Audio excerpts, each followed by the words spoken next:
my family, injured my family members, and then just killed my nephew in the penitentiary. I've gotten over what they're doing in their war on us, much less to help them go fight a war somewhere or support them in okaying the bombing anywhere on 196,940,000 square miles of the planet Earth. Who left us in charge of bombing? It's something terrible that they have done to us. But with their propaganda machine, even more horrible things have been done to us. As I land my plane just on the facts as they are. They're saying, my.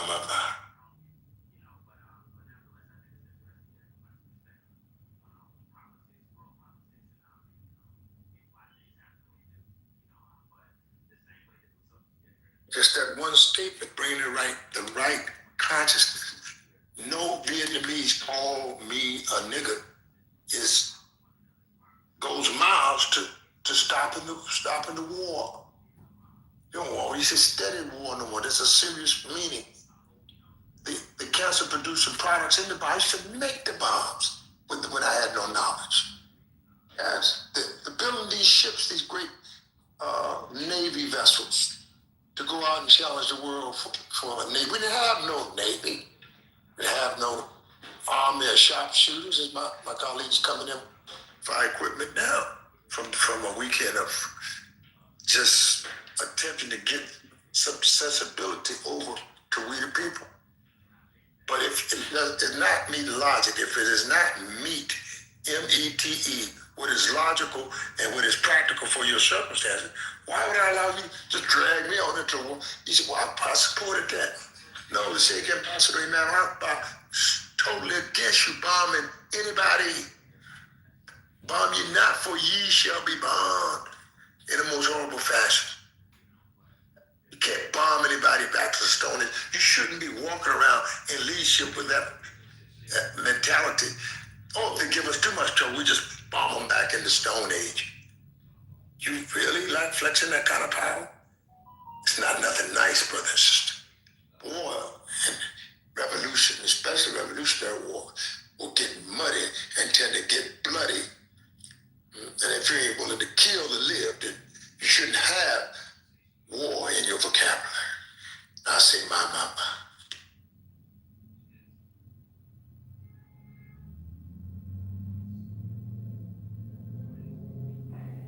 So I mean, like, is the uranium enrichment concern being overblown in y'all's opinion? Because I mean, like, that's kind of what I'm understanding. Like, because anything that we do, like, especially under this administration, is going to be like in some sort of interest of Trump or some sort of interest of the U.S. Like, it's not for because they want to liberate the people. Like, I don't have any illusions about that. I don't think Trump really gives a fuck, or people in his cabinet or in his administration. But like the stated,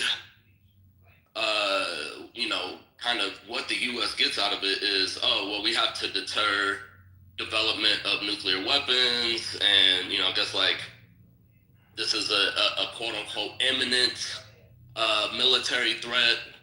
So, I mean, is that overblown? Or, I mean, because if true, like, wouldn't we have kind of a duty to respond in that situation and ensure that we are mitigating that possibility?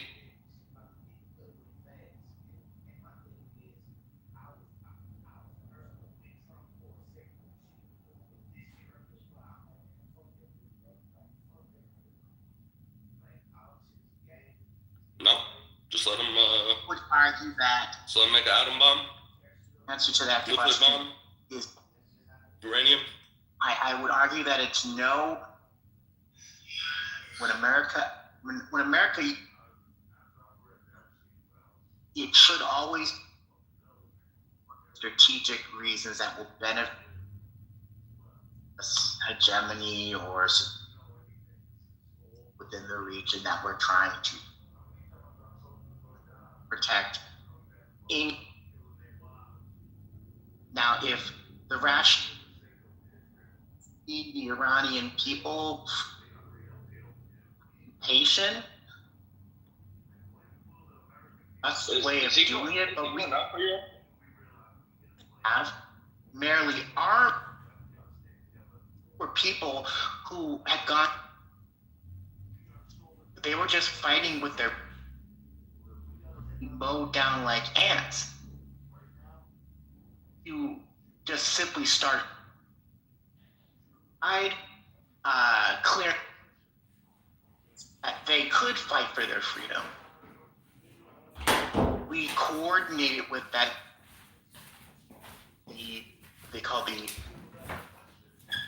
They calls themselves knocking off heads of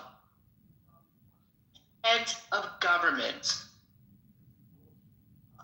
as Americans harm. Ones who seem to are harming his buddies. All dictators. That's what himself to be. I think this bombing will benefit because which is what they're wanting. I question whether this is, quite honestly, we have enough here. We don't have any and I'll land there. Yeah, we didn't hear any of that. I'm sorry. You and the Matrix bad. I was arguing that you Brother, you're not arguing anything right now. We're gonna move the mic around. We cannot hear you. You have a bad signal. So just come back when you or turn your Wi-Fi off. Go on data. Every other word is coming out. So. Shoot, I thought that was me. Should work if he goes out and comes back in.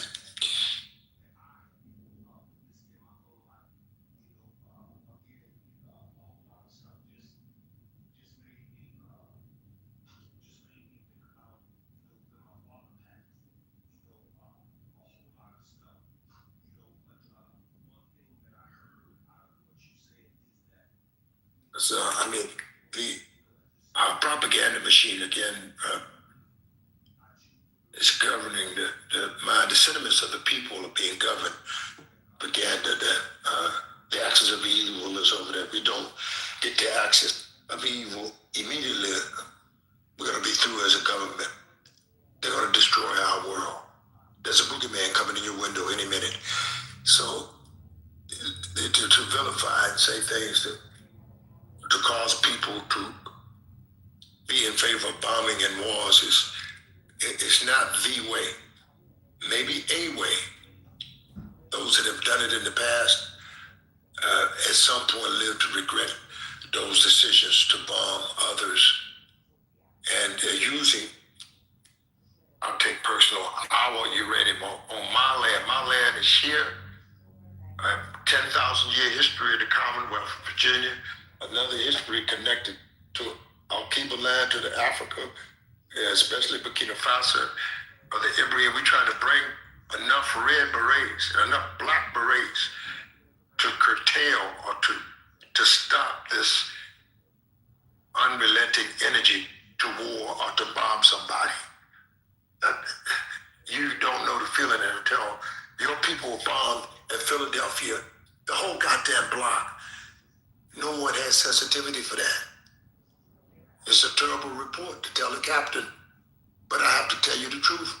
They bombed out Tulsa, Oklahoma, streets, Greenwood, Archer, and Pine, and burned it to the ground, leveled it so we no usage value left. Well over 3,000, maybe over 4,000. I have 3,000 and some odd numbers of people bombed in Tulsa, Oklahoma. Another few thousand bombed and burned in Azania in South Africa to match it. And it is not a comfortable feeling when you feel your blood leaders, your blood people are being bombed.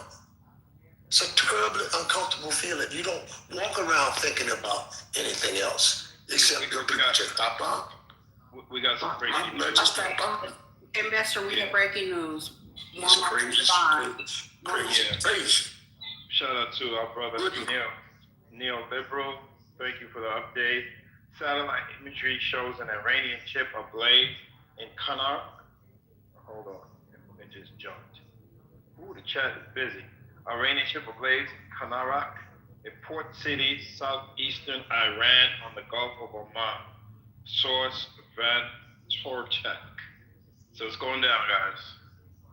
Keep the breaking news coming. We appreciate you, citizen reporters, because social media is definitely letting us know what's going on.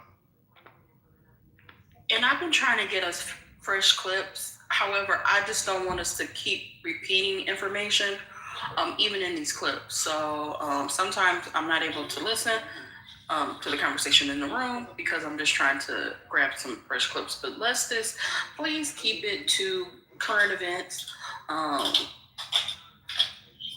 as long as they're germane to if you're See, looking what happened was, you know what, Haitian? Oh my God. So yeah, I don't want us to jump on over because then people get confused, because when I came back to listen, I was confused. So Iran, Israel, that's it, that's all.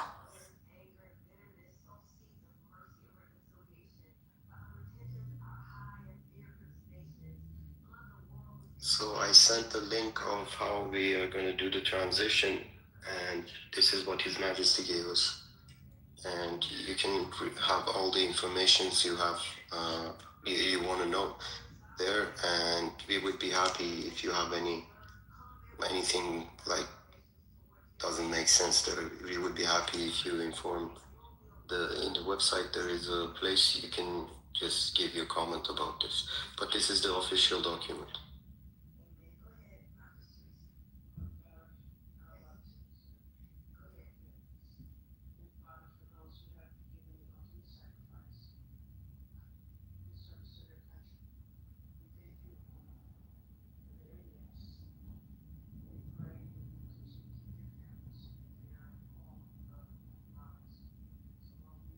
So I think I might have found a new clip. Let me just start streaming. The Middle East. It is not an artificial creation like many of the countries in this region carved up after World War I. It is an ancient bedrock of the region, and now it is up in the air. It is profoundly destabilized, and that has potential consequences for the entire globe. Now the Parthenians and the Sassanians and the Afsharid Empire. I mean, Iran and the Persians have this extraordinary history and culture that you so importantly bring up. But also, I think, Richard, the impact of the 1979 revolution in Iran that was brought to it from Paris, aboard an Air France plane, with the coordination and help of the West, mostly the United States. But that regime has had so much impact, as you were saying, but not only with Richard, let me interrupt you. I'm sorry. Let's go to the Israeli Prime Minister. This hateful campaign will continue as long as it is needed, but you need to really be resilient and strong. I would like to thank President Trump for his historical leadership. I spoke with him again this morning, and I would like to thank him and bless him for this close collaboration. It has truly reached a record of all time, an alliance in peace and in war. And this war will bring about true peace. For 47 years, the Ayatollah regime has been calling out for death to Israel, for death for the Americans, and it has brought about the death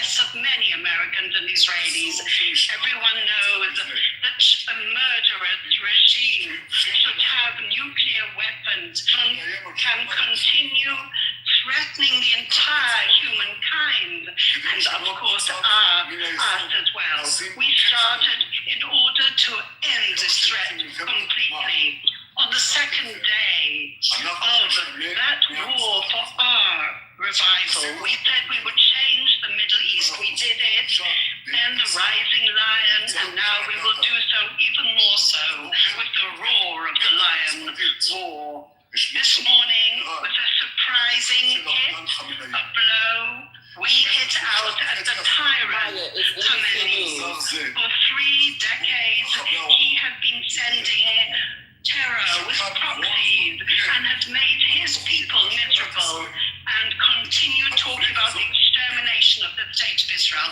This plan and program no longer exists. This tyrant no longer exists. We targeted the head of the leadership of the Brotherhood of the Revolutionary Guard and all the general staff and others. We would like to thank the brave Iranian people that they are being freed of those horrific ties with that regime. This is an opportunity. Do something. Do not sit with your arms crossed, because this moment will come and you will be demanded to go out to the streets in the masses, because you have to complete this work and you have to bring down and eradicate this regime. Your suffering and your sacrifice will not be in vain.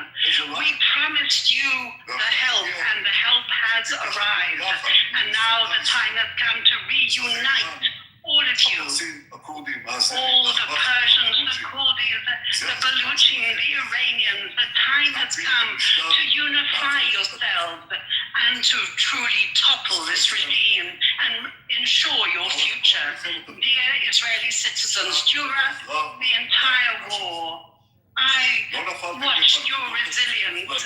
You did not fall into those traps of depression. On the contrary, you stood tall and you gave backing to the government, to the heroes fighting, and to me in order to lead that struggle for our existence. That is exactly how a people of lions fight. Over the next few days, we will still need to stand steadfast and adhere to all the demands and all the instructions of the Home Front Command. So let me pause this. So Ben, I turned it to No, I know what it is. No, I'm saying like, what is like? No, I know what it is. Okay, so keep playing. Okay, I'm sorry. Tremendous symbolism that today is Purim, the 11th day of Adar. Yosef Trumpelbor fell at the Tel Hai battle. His heritage, his heroism is burning within us. At the monument in the panhandle of the Galilee, you can see the roaring lions monument. For many times I always visited there and looked at that monument, and I always saw you, our people, us, the entire nation of Israel, and with the help of God, that roar of the lion of our soldiers and our pilots will be heard throughout the world. And today, more than ever, the entire world knows Am Israel Chai, the people of Israel live. The Prime Minister of Israel speaking directly at the end of his comments directly to the Iranian people. I want to bring back Richard Engel. He is in Tel Aviv. Richard, the Prime Minister of Israel speaking directly to the Iranian people, calling them the lion, and President Trump also, at the end of his overnight comments, directly speaking to the Iranian people, telling them that their future is now theirs to take. This message that we just heard, I was listening to his Prime Minister Netanyahu's comments as well. This mission that Israel has launched is called the Lion's Roar. That is the name that it is given. And he was saying to the Iranians, Now it's up to them that they should go out onto the streets and take down their government. It's the exact same message that we heard from President Trump earlier in the day, saying that help has arrived, that there will be these military strikes, and that eventually, when the government is weak enough, that the people should take power and overthrow their government. It's unclear which people. It's unclear how that's supposed to work. Presumably, there will be some CIA help. There'll be communication. There'll be covert actions to try and direct this. But it is an incredibly risky and difficult thing to accomplish. I can't think of a time when this has ever been successful. Generally, regime changes can happen in one of three ways. You can either send in American troops or foreign troops in general, like the U.S. did in Iraq and Afghanistan, and they bring in opposition leaders like Karzai or Chalabi with them, and then install them as puppet leaders. The U.S. did that in both Iraq and Afghanistan and ended up staying there for many years, and the country still collapsed in both cases into infighting and internecine war and civil war. Or you can hope that there'll be some sort of popular uprising, which is what Prime Minister Netanyahu and President Trump are encouraging. Or they can try and engineer some sort of coup, which I think there are many in the U.S. Military who would prefer that third option, that if there was enough military power that there are those in the Iranian government or those in the Iranian military who realize that they have entered into a fight that they cannot lose, and they overthrow the top leadership. But this middle path, the path of hoping that there'll be a popular street revolution and that it will turn out well in a country of 90 million people with deep historic risks, is far from certain. But that is the message that we have been hearing almost word for word from President Trump, and now just moments ago from Prime Minister Netanyahu. Indeed, Richard. I mean, President Trump also, part of his comments, he spoke directly to the armed forces and police of Iran, saying that if you depose your arms, you will have total immunity, or if you don't, you will face certain death. It's really all about the reaction now to, first of all, Richard, how effective the decapitation of the top echelon of the Iranian regime has been, and then what remains of that regime does going forward. Well, in every war, you would want to know how it ends. What is the day after? What is the exit strategy? And I have not heard really from anyone involved in this military campaign how it is supposed to end, other than this hope that the government will sort of crumble and that an opposition will return. There has been talk in the past about reinstating the Shah. I'm not sure that it's a total accident that Israel chose to name this operation the Lion's Roar. The lion is a symbol of Israel. It is also the old symbol of the Shahs of Iran. If you look at some of the posters and placards that the protesters were holding up, calling for the return of the Shah, many of them had the sun and the lion on them. And going back to the days of the Shah, before the 1979 revolution, the Shah was a close ally of the United States. The Shah was a close ally of Israel. When the Shah was overthrown, he escaped and ultimately ended up in the United States. That is why, according to the Iranians, they took over the U.S. embassy and held the diplomats hostage, because they wanted the Shah to be returned from the United States, sent back to Iran, so he could be tried for war crimes and crimes against his people. I was just in the former U.S. embassy a couple of weeks ago.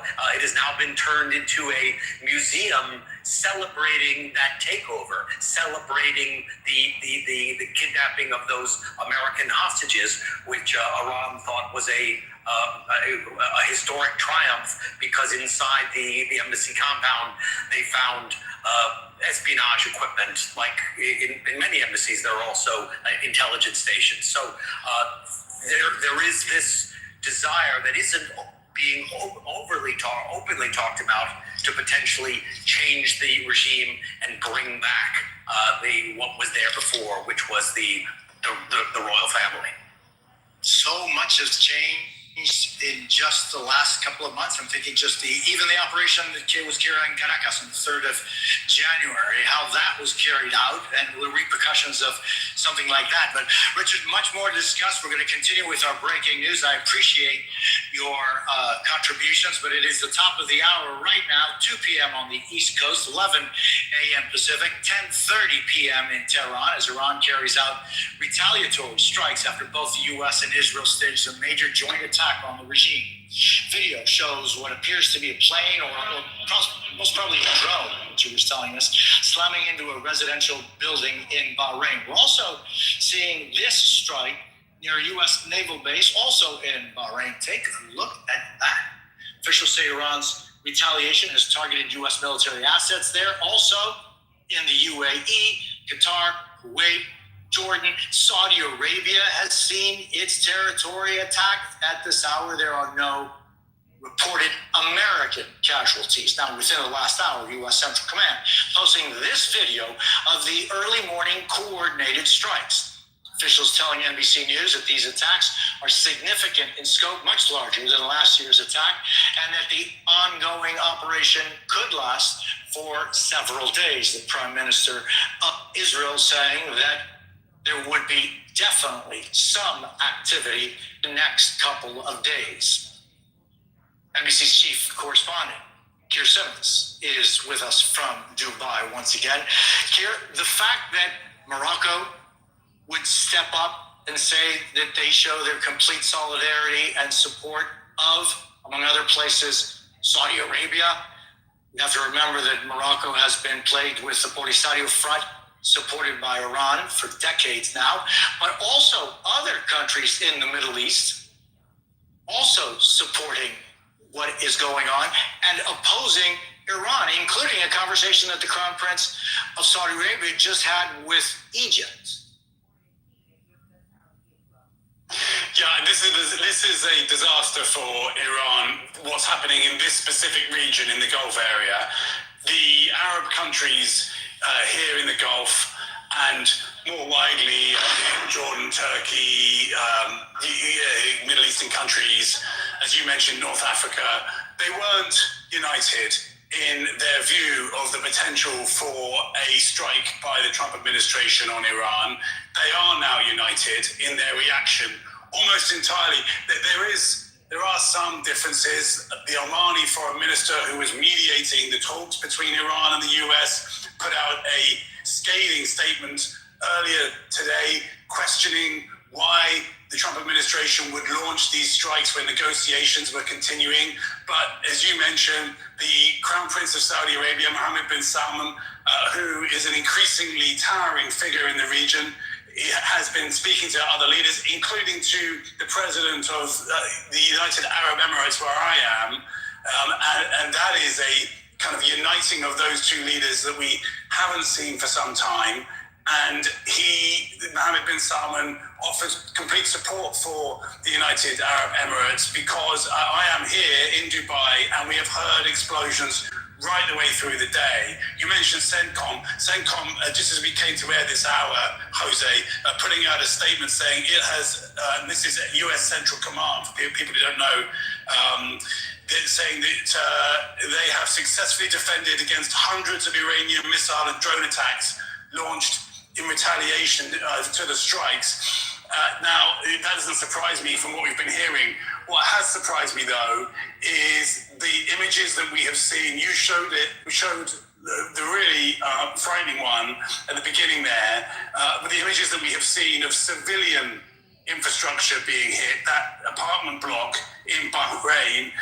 There's also pictures of a substantial fire outside of a hotel here in Dubai, on a very famous part of Dubai called Palm Jumeirah. And the authorities here in the UAE, in Kuwait, in Qatar, in Bahrain, in Saudi, they are saying that they have intercepted many of these missiles and drones. they say that it's been a successful operation. Some of the damage on the ground that we're seeing will be the debris from those interceptions landing, but that drone flying into that apartment building is clearly not that, and that is going to stiffen minds. It's going to stiffen reviews here in this region. And when we talk about whether this is going to escalate, Jose, that's the kind of thing we're talking about. At what point do these countries who are very cautious in their approach to things, always look for stability, at what point do these countries start to act on what they're now saying, which is that they reserve the right to take their own measures in reaction to this targeting? What the Iranians are trying to do is just try and help you understand. You may be thinking, why is this happening? What the Iranians are trying to do is not just target bases with US servicemen and women in the region, but also by hitting countries that are allies and partners of the United States in this way, hope that those governments will go to Washington and say, listen, you need to stop this. Now, that may still happen. We're in the first day of this, clearly, and this can shift and change the way war does, and there can be a change of view. It can all become too much. But right now, what the Iranians are doing is effectively uniting the region against them, and that cannot be, frankly, for a regime that is weak and is isolated, it is now even more isolated. That being said, there are signs that the kinds of things that we have worried about with an operation like this are playing out. So there are reports that there is simply no marine traffic in the Strait of Hormuz at this point. That's probably not surprising given the threats, but that, as we've been saying again and again, carries 20% of the world's oil and gas. That will impact the oil price and potentially the world economy as we look towards next week, because I think that we have to assume that this is not going to be over in days. I think, because frankly, this certainly will stretch into next week, if not beyond. So there's all of that to take in and comprehend, Jose. There are many ways in which this can get out of control, escalate, not go the way that President Trump has planned and hoped for. I was particularly interested. Okay, I'll pause it for a second. Did anyone have any comments? To say the way that Donald John Trump, president, has proceeded without the consent and the volition of the people. I don't know there's an overwhelming number of people supporting the idea of bombing somewhere that has not bombed you back or did not intend to bomb you. So that becomes again the syndrome of the bully that's on. Yes, sir. The bully that's on the playground. No one took his basketball. He'll walk up and take somebody's basketball, and then block access to him getting his ball back. So that reputation is because we have not declared the Lord who can and cannot have weapons, etc.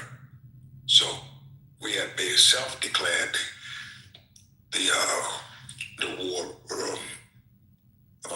commander and chief of wars, etc. And that's not a good sign right now to people who are in the know of this. Serena, you asked to come up. Would you like to speak? Serena Ava? Well, we can't hear you. You might want to leave and come back. I saw that you raised your hand. Can I give a comment, please? Yes, I saw you had a lot to say in the chat as well as others. Go ahead, but please make it a short flight. Okay, thank you. Thank you, dear Tiandria, for playing that for us. As you could hear at the beginning of what Tiandria played for us, you could hear about some militias that the disband of the militias and so-called ethnic minorities, which they say they are oppressed. This is about the how to say it. This is about loyalty to the regime. There is some parts of Iran that people are not loyal to the regime, and they have been fighting for a long time. And Israel and a part of EU plans to just arm them, and then they make a civil war in Iran so that they make it free somehow. But I'm one of those so-called minorities which we don't accept it. We are all Iranian. And these problems are made by the regime, so when they are gone, we won't have problems like that. Another plan is by the Republicans, that they have worked on it for a long time, and it's called MEK. They want to install a new republic, and there is a figure there, it's called Mariam Rajavi. She's hatred. She's really hated in Iran. Nobody likes her, and she's actually a princess from a dynasty before Pahlavis. So the people abolished that kind of power. It was a really corrupt power, a really corrupt system that we abolished, and then we established the Pahlavi monarchy after that. And the third plan is the Pahlavi that we fought for it in the last 3 years. And it all started with the Women Life Freedom Movement in 2022. EU was intervening about this protest. Some parties of Israel were doing it. US, everybody was just trying to install their own puppet there, and they were doing propaganda really good. And we fought in the West. You saw us. We were protesting a lot, and that was the reason that we wanted to have our own plan, no puppet. And the son of the Shah, the Crown Prince of Iran, kind of stepped in about the same time in 2022, and people actually trust him because we are sick of our politicians. They are all corrupt somehow. And he has a team of 300 to 400 opposition figures. Many of them were former political prisoners, former officials who didn't like the regime. They wanted to reform it, and they couldn't. Many of them have been to prison for a long time. Many of them are from these so-called ethnic minorities. And he has gathered a group, and they have a plan to change and transition to a free Iran after that. And they have, as I said, and I sent the link, there is also a plan designed by these people so that we don't lose our sovereignty and just cancel these stupid projects. Everything we need is that these defected armed forces and these policemen who were arrested 2 months ago, they refuse to kill people. They just come and join this movement. They're ready. They wanna just come and help the people. The people are the first thing here, and then the plan. And people also supported him. They chanted his name in January. They chanted his father's name, his grandpa, and everybody is ready. The reason you see Iranians are saying that leave us alone somehow, and they're saying we like the bombing, something like that, is because they are nervous. If we lose this opportunity, we will never have it. Either we will have civil war, or we will have one of these foreign projects designed for many years to destabilize us. And it went in January 8th and 9th. All right. Okay. Yeah. Okay. All right. Yeah. Okay. Thank you. You get to speak again. Okay. Is Serena there? Serena, you asked to speak. Hello, guys. Serena? I hope. Can I speak? Yes, you may. Yes. I want to say that I'm from Iran, and I have a message to European leaders. You have gone positively. I'm sorry, are European leaders here in this room? Yes. What are we doing? Because I have a message for the leaders and European and other. Are they here? Let him talk, man. He doesn't have good internet from home. Okay, go ahead, Jesus. Okay, the internet is so weak because of the Islamic barbaric regime that occupied my country. And people in Iran not only support a peace for the world, but also want to remove this barbaric Islamic regime from Iran and bring peace for the world. And Israel and America and all people must stand with Iranian, because this barbaric Islamic regime is very dangerous, not only for Iran, but also for the safety, for the world's safety. Please understand, more than 45 years, we are occupied with this Islamic regime. Please stand with USA. Please stand with Israel. Please stand with Iranian people. Please stand. And don't listen to propaganda that this barbaric Islamic regime have in the world, and buy lots of European leaders to get their support. People, they are also attacked to residential area. You know, they are attacking Bahrain. They are attacking Qatar. But if your war is between you and Israel, why do you attack Qatar? Why do you attack Bahrain?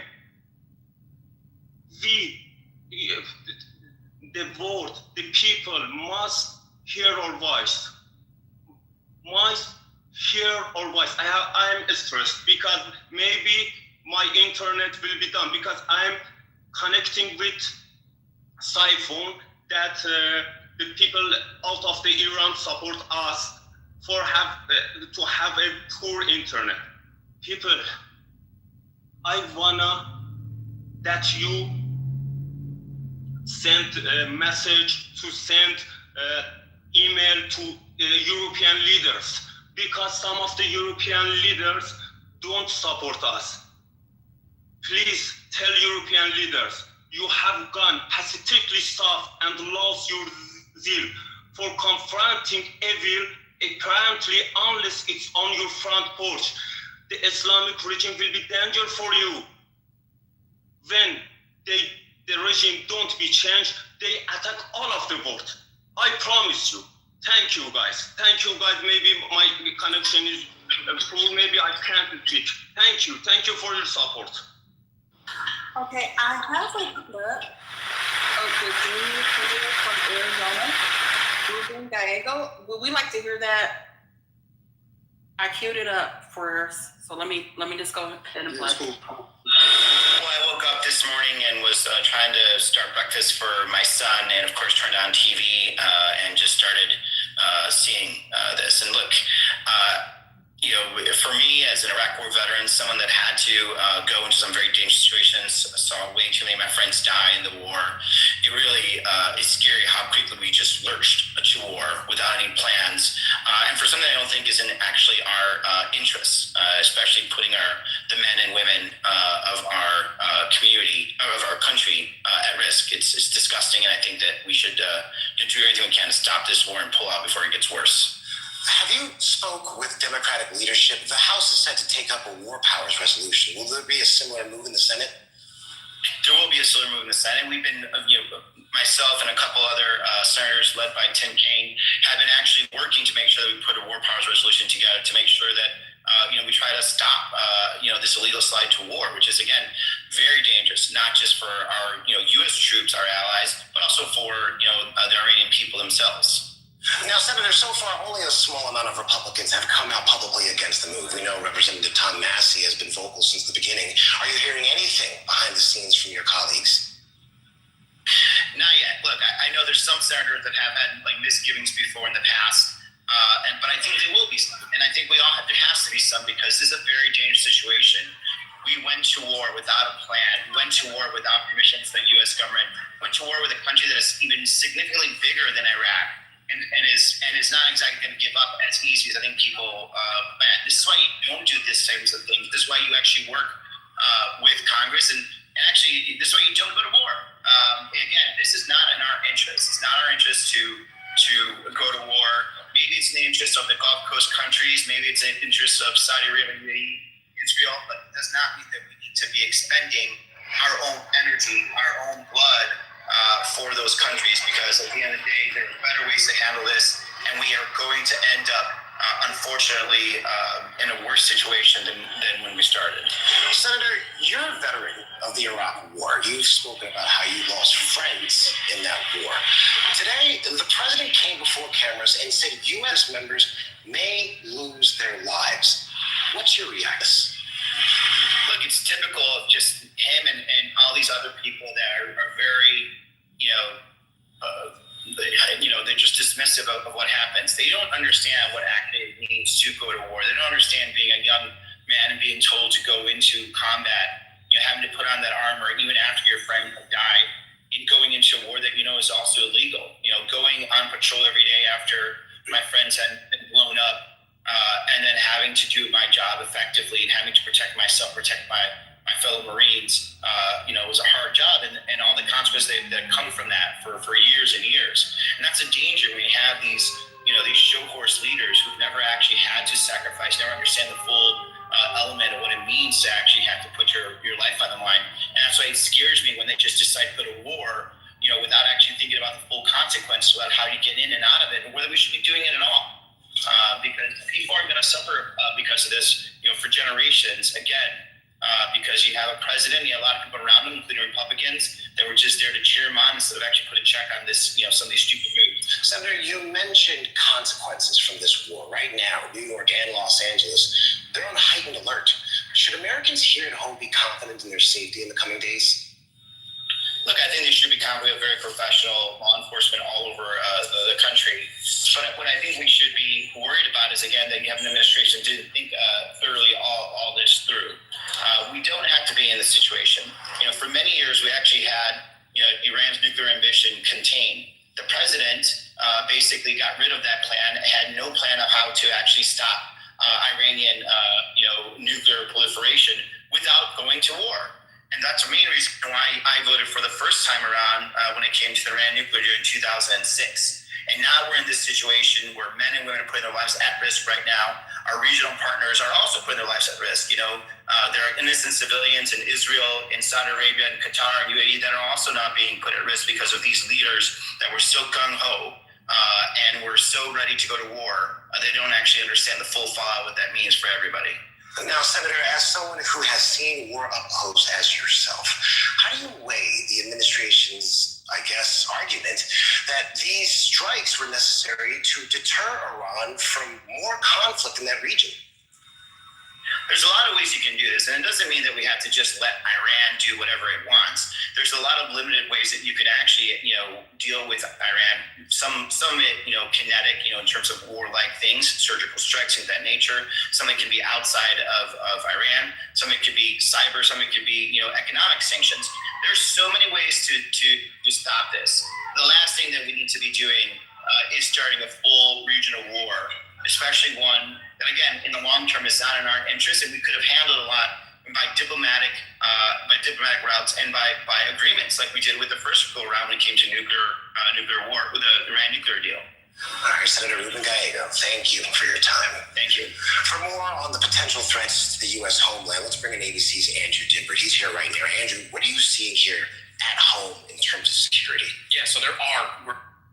Okay, I'll just pause it for a second. Did anybody want to say anything?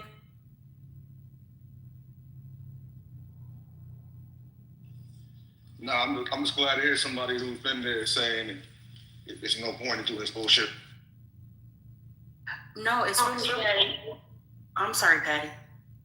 No, go ahead. I was gonna say, and while it's playing, I'm seeing the clips. Like there are people in the streets. I saw one of the missiles hit the apartment buildings.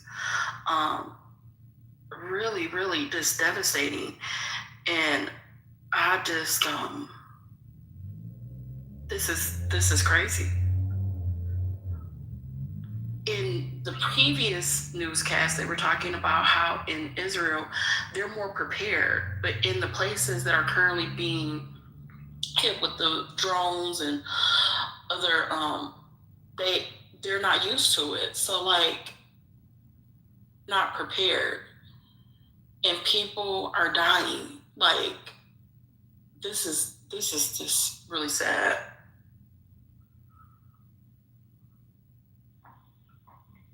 For America.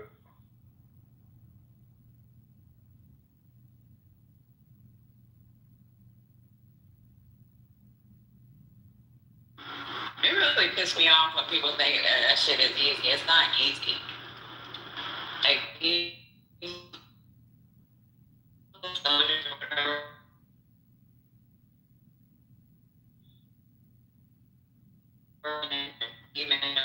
wars are not easy. People, it's going to cost a lot of money. You're not going to be able to stabilize that fucking country. Relations at the Army War College, right? In Carlisle Barracks. It's in PA.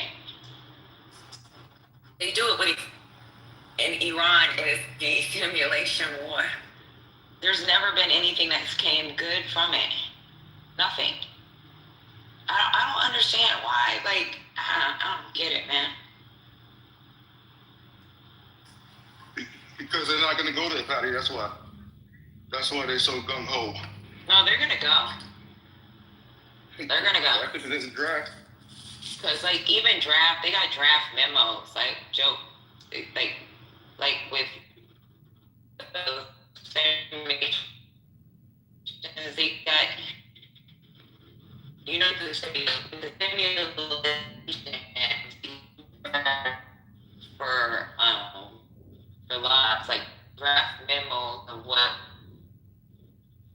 looks like to leave someone behind. So you might not get your kid back. You might not even you. So it's like leave them behind the terrain in that country. Even the estimates, right? So it's through the strategic leadership is anywhere from 20 to 30 personality.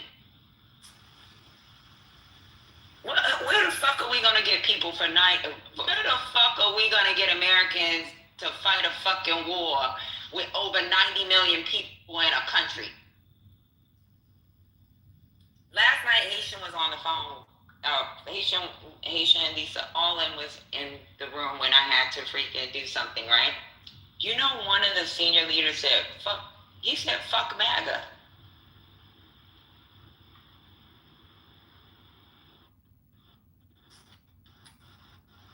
It again, and I put it on speaker so that he said, fuck MAGA.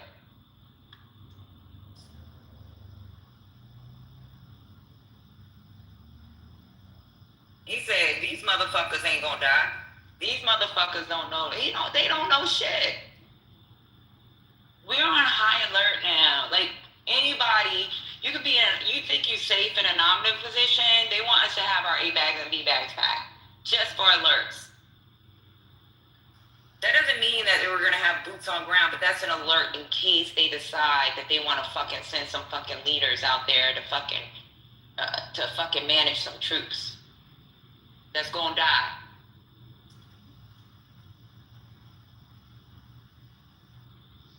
I have a few updates. So, according to the Red Crescent in Iran, already 200 people killed, something over 700 people injured. In about 2 hours, there is going to be a UN Security Council meeting at the request of Bahrain, and Turkey's Erdogan said that US Israeli strikes on Iran violated sovereignty. Has called them to cease, also said that retaliatory strikes on Gulf countries are also unacceptable.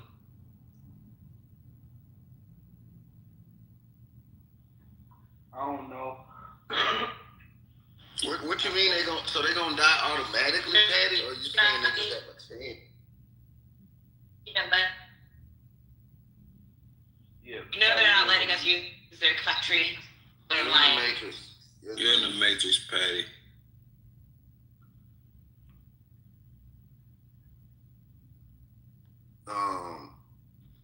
Am I in the Matrix also? No. Thank you, brother. So wait, what are the Negroes in this room saying? I don't know. I need to catch up on this because I've been living my life. But It sounds like y'all are defending our. Cause someone let me know what the Negroes are thinking. Or y'all just hate Trump so much that y'all are like going. I don't know. I'm literally not joking. So, is it y'all mad because Trump doing this, or y'all saying we don't need this to happen? Let me tell you something. If Obama would have did it, I would have said, "What the fuck is he doing?" Okay. Thank you for that. What is you talk about? So this is just some BS. Okay, thank you. I don't know if it's BS if they're talking about putting extra security in New York and LA. It's like our government worried too. So, of course they is. Because what's it's a going fucking domino effect. on, BT? Nothing. Of course they are, but the thing I was gonna say with it, and I don't know if it already came up. I personally feel like this some shit a lot of us miss, because outside of us in this room and the other rooms that's actually having this conversation, niggas is standing in line for Jordans and worried about other shit, where this shit is gonna be a domino effect. It's not just gonna stay in Dubai and Iran, you know, like this shit gonna hit home at some point. Yeah, they're gonna have to guarantee you the sales are getting ready to move within the country. Yeah, American interest. they're reporting extra security measures at religious institutions in New York and LA, but I think they might need to take it to like transportation too. Everything, because you don't know where that shit could come from. Can Jordan stop catching strays? Seriously. I know, like, the attack on Jordans is ridiculous. It's not even the attack on Jordan, it's the attack on the people. We ain't talking about Jordan, we talking about the niggas standing in line. That nigga still started standing in line. Nobody's standing in line anymore. You think of us automatically. Niggas are literally standing in line today. What are you talking about? You gotta stay on topic.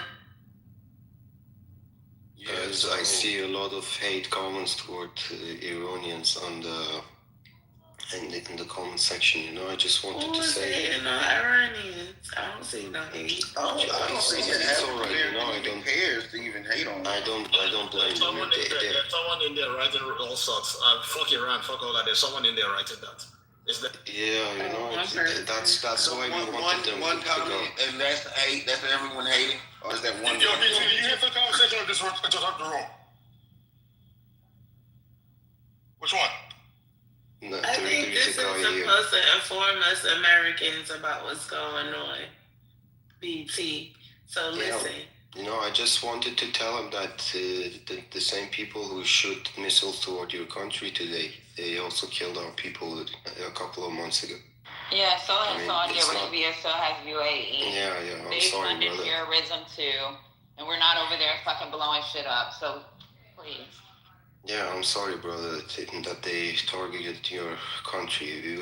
We tried everything to stop them, but that's a sister, they were just killing us. Can we get back to what is the point of Yeah, that? seriously.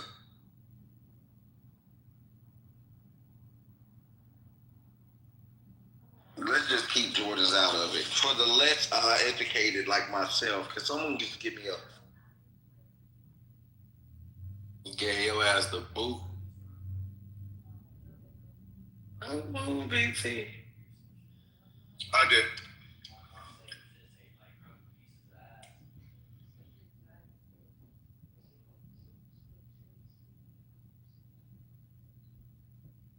Oh, BT, you ain't even lying, son.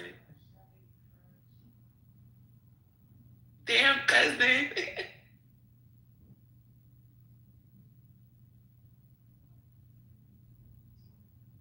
I don't know, this might be a stupid question, but was this all a part of the plan? Like, you know how we hear they got these 10, 20, 30, or even more year plans? Like, was this all a part of the plan? Can I answer you? Whose plan? Whoever's plan. The powers that be. I don't know. A plan for what? Like, I'm real now confused. So Brooklyn, yeah, have you heard like whether it's something going on in your inner city, anywhere where the people in power, they planning ahead. They planning 10 years down the line, 15, 20, some even 30 years down the line. And that's for infrastructure, different systems, different organizations, I'm not just in different the know. things. I'm not in the know, so I wouldn't know. I don't know what they planning. Right, so why you coming on mic then? No, but I don't think anybody in the know. Ain't none of us has the state in here. So I think everything that you're going to get from that answer would be an assumption. We don't know if it's a plan or if it's not a plan. Okay, that's why I said... Unless somebody is in the know that I don't know about. That's why I specifically said, does anyone think it's a part of the plan? We don't know. Very important. No one asked you if you knew, Arthur. Well, you just asked the room. You just asked the room. So I'm answering. I said, we don't know. That's an answer. You can't speak for everyone, so you're not a we. So thank you. Yo, what the fuck is that she's talking on some dumb shit? Somebody told her motherfucker to go. It's no more. Stop doing that. Be easy with the guns today, shit. Nah, I'm not gonna be easy at all. No, not if you're gonna come at me like that without answering the question. Like, I'm just simply answering the question. You want to come at me? We can pull up the guns. No. What's going on? The clip that I was playing, they have now moved to talking about how Pakistan declared war. So I'm trying to find a different clip. So I mean, we have a lot you talking about Pakistan with the Taliban? With Pakistan Taliban? Yeah. So it's a lot going on. So I'm trying to keep us on the current topic. And Tiandra, India is supporting them as well, Taliban.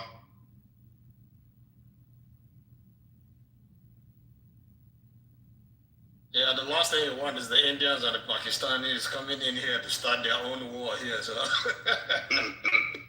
What, you don't like curry? Now, you look, when they come into the room and start their shit, ask her what's her name, First Lady. First Lady here, she will tell you what happened last time they came in. Man, they was in here.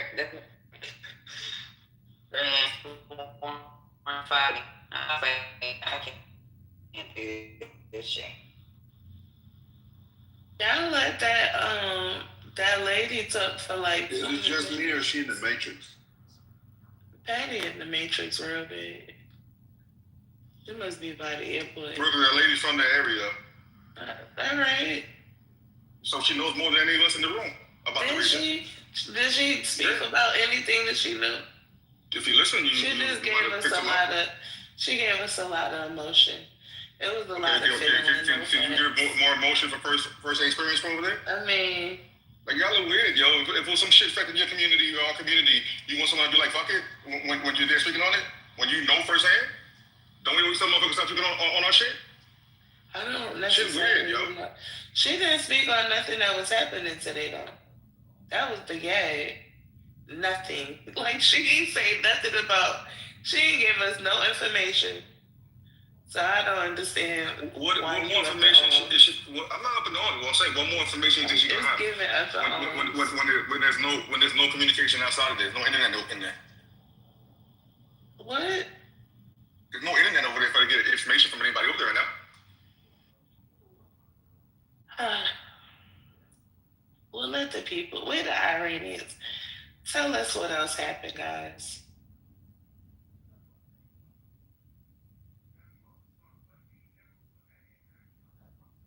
I don't think you're going to be able to hear anybody from inside there for now because the internet has been cut off. So I mean, I would love to speak to them because I'm not. This is not a shot at anybody, but most of the Iranians outside of Iran are not like in support of the government.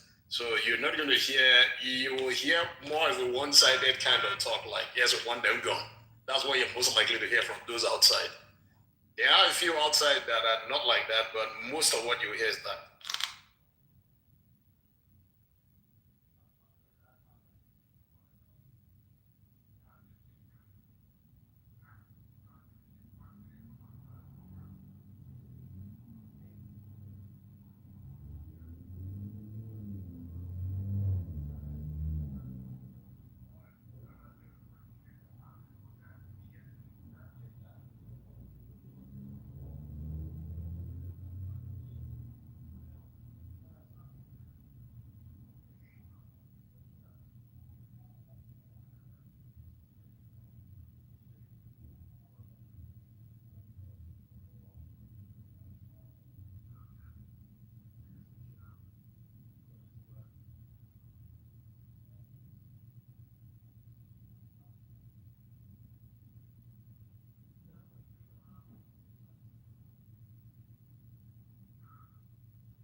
Okay, I found the clip from former Ambassador Dennis Ross. Did we want me to go ahead and play it? Please. Great seeing you. Your reaction to what we've been seeing over the past hours. Well, I think the number one word that captures everything is uncertainty. It's uncertain exactly how long this will go on. It's uncertain exactly what the status of the Iranian leadership is. It's uncertain what are the capabilities that they have remaining. Now we're just talking about they could be a wounded animal, but a wounded animal that has been substantially disarmed is not the same as a wounded animal that actually doesn't have a lot left. Much of what the U.S. and Israel have clearly been trying to do is not only ensure there's no remaining air defense, so there's complete mastery over Iranian airspace, but they've also been going after the ballistic missiles, the cruise missiles, the drones, the depots, the launchers. The key to the ballistic missiles are the launchers. In the June war, the Israelis have been able to destroy about 80% of those launchers. So the real question is, how much has the Iranian offensive capability been depleted already? And what impact is that likely to have if we've seen the leadership of Khamenei has been killed? If he has been killed, one question you have to have in mind is, even if you want to negotiate an end to this, who are you going to do it with? Has the administration created in advance of this some contacts within the regime so that you are in a position where you can say, okay, if you want to stop, we're able to stop. Here's what we need to be able to do it on our side. So do we have those kinds of contacts? The only thing I'll say that's certain at this point is Iran is dramatically weaker militarily than it was before. How one takes advantage of that remains to be seen.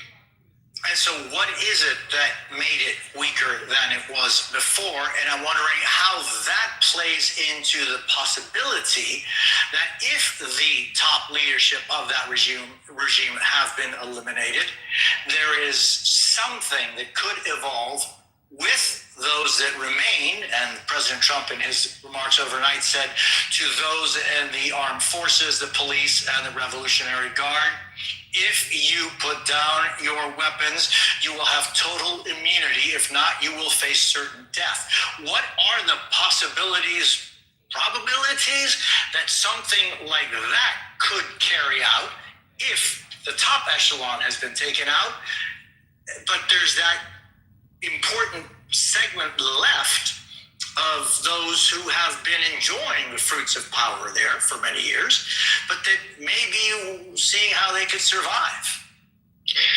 You know, one of the interesting things, if you look historically, in your previous segment when you were talking about Yasmin, you said you do want to be aware of the history, quoting Sanyana. In 1988, when Iran was involved with the Iran-Iraq war, but the U.S. was reflagging tankers. Iran had been attacking Iraq and it had tried to cut off all of its revenue by going after oil tankers. We reflagged those tankers. Suddenly, we were destroying the Iranian. We were now platform. They then had a prime minister in Moussaoui, and with Rojani, they went to this what is now a shooting war with the U.S. The regime was going to collapse, and Khamenei said it was like drinking poison from a chalice, but he ended the war with Iraq. Now, why do I mention that now? It is conceivable, apropos of your question, that there are some in the regime who basically look at the Khamenei policy and say, you invested over the last almost 40 years $500 billion in the nuclear infrastructure, and that's gone. You invested huge amounts of money in a proxy network, and we don't see any of them coming our defense. Basically, that's been wasted money. We can't provide water.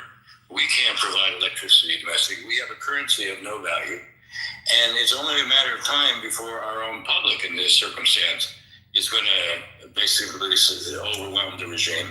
So maybe this is a moment to save what's left. Now the question, that's why I come back to what I was saying before. Is it possible that at the second or third level of this regime, somehow we have been able to create a set of contacts? I am asking that. I don't know the answer to that. I would have hoped, I'm going to put it that way, if we were going to engage in this kind of an operation, We would have had those connections in advance. We would have built them in advance, recognizing the only way you have a chance to sort of bring this to a conclusion early and on a track that is a track that we would like to see, meaning one that does create the potential for understandings in a transition, that does create a circumstance where we and others then could be helpful to a success or a transitional regime. Under those circumstances, you actually could manage this. You know, I talk a lot about statecraft because I write about that. Good statecraft is always characterized by marrying objectives and means. What's clear here is we have a lot of means. What's less clear to me is what exactly the objective is. If you had been thinking about an objective along the lines that we've just been discussing, which is creating an environment where those within the regime who realize there has to be a fundamental change in terms of Iran's orientation, both towards the outside and the inside, and had we created connections with them, then the use of force would be in the particular objective. Right now, it feels to me like the use of force may be more geared towards imposing a high price on the regime for what they did to their citizens, to show you don't get away with that with impunity, and to weaken Iran's ability to threaten any of its neighbors. That seems to be more of what the objective is, and there seems to be more of a hope that you'll have a public that will take advantage of what President Trump was talking about as a one-time opportunity. That's more hope and aspiration than it is a real plan. You know, I just, with the fortune that we have of being able to speak with you in these such critical moments, I want to, you talk about diplomacy, right? And I'm thinking there have been so many times in our history where there are good faith attempts to reach agreements with other governments, or in the case, for example, of July 2000, for the United States to play a part in reaching agreements between two essentially enemies, right?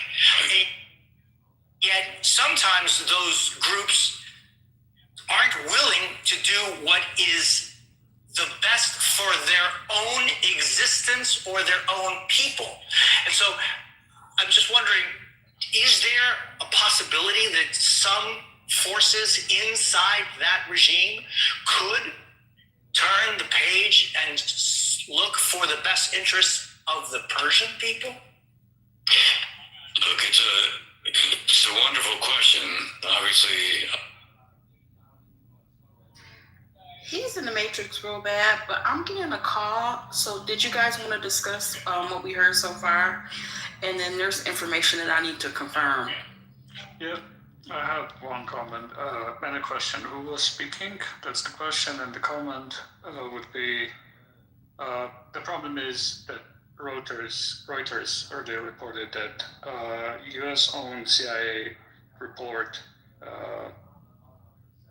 said that their estimation is that Ali Khamenei is gone, what would replace him possibly is hardline IRGC, which is, I don't think that's what that person who was speaking intended, right? Like, it's right that may open a space for change. What type of change is also a consideration, right? And CIA's own reporting indicates that it would be IRGC hardliners, right? There is also the notion that Ali Khamenei, he still does, whether we think it is real, I think it's real, for example. Ali Khamenei is the one pushed against nuclear weapons program. He famously has a fatwa against nuclear weapons development. So who's radical between the IRGC hardliners and the Ali Khamenei kind of depends on specific issue, right?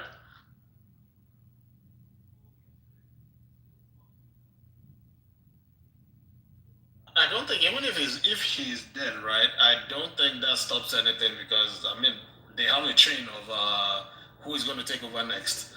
It's dead now. They might not announce it immediately, but they have a chain, so it really doesn't change anything for now.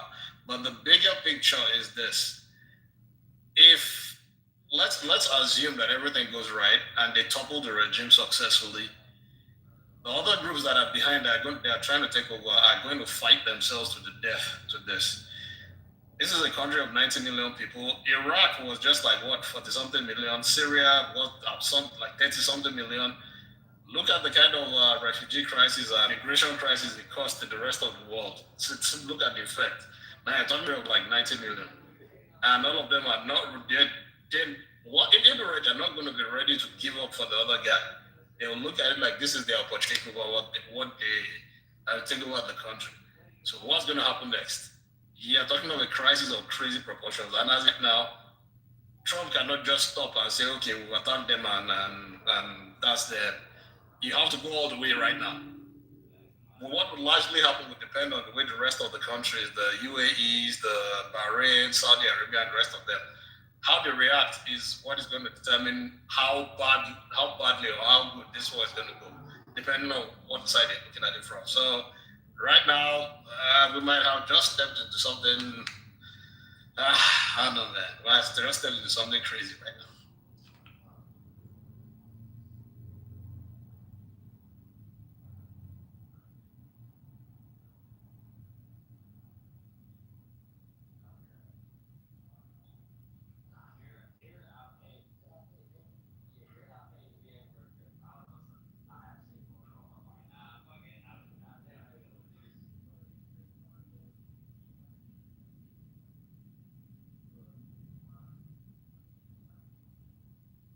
There are contradicting reports. Israeli ambassador and the Israeli media saying that Supreme Leader is dead, and then Iranians are saying he's safe and sound.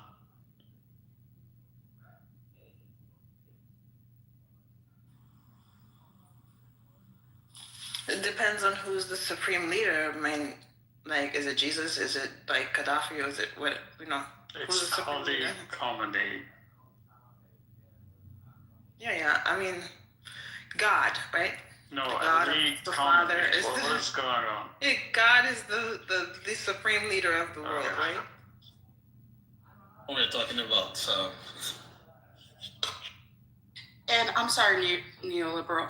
It was Dennis Ross. He was a former ambassador during the Clinton administration that was talking in that interview.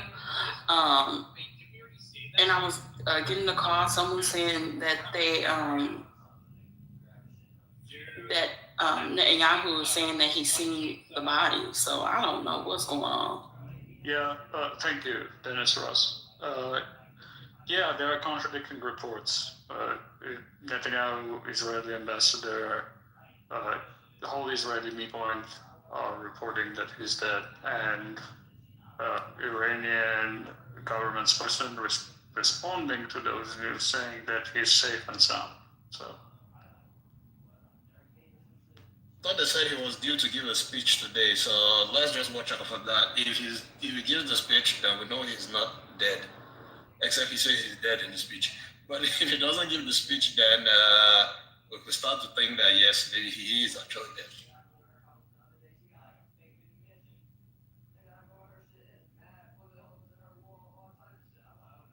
He also got pre-recorded, so Bin Laden did. That too.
Did you guys want me to continue with the clip? Yes, please.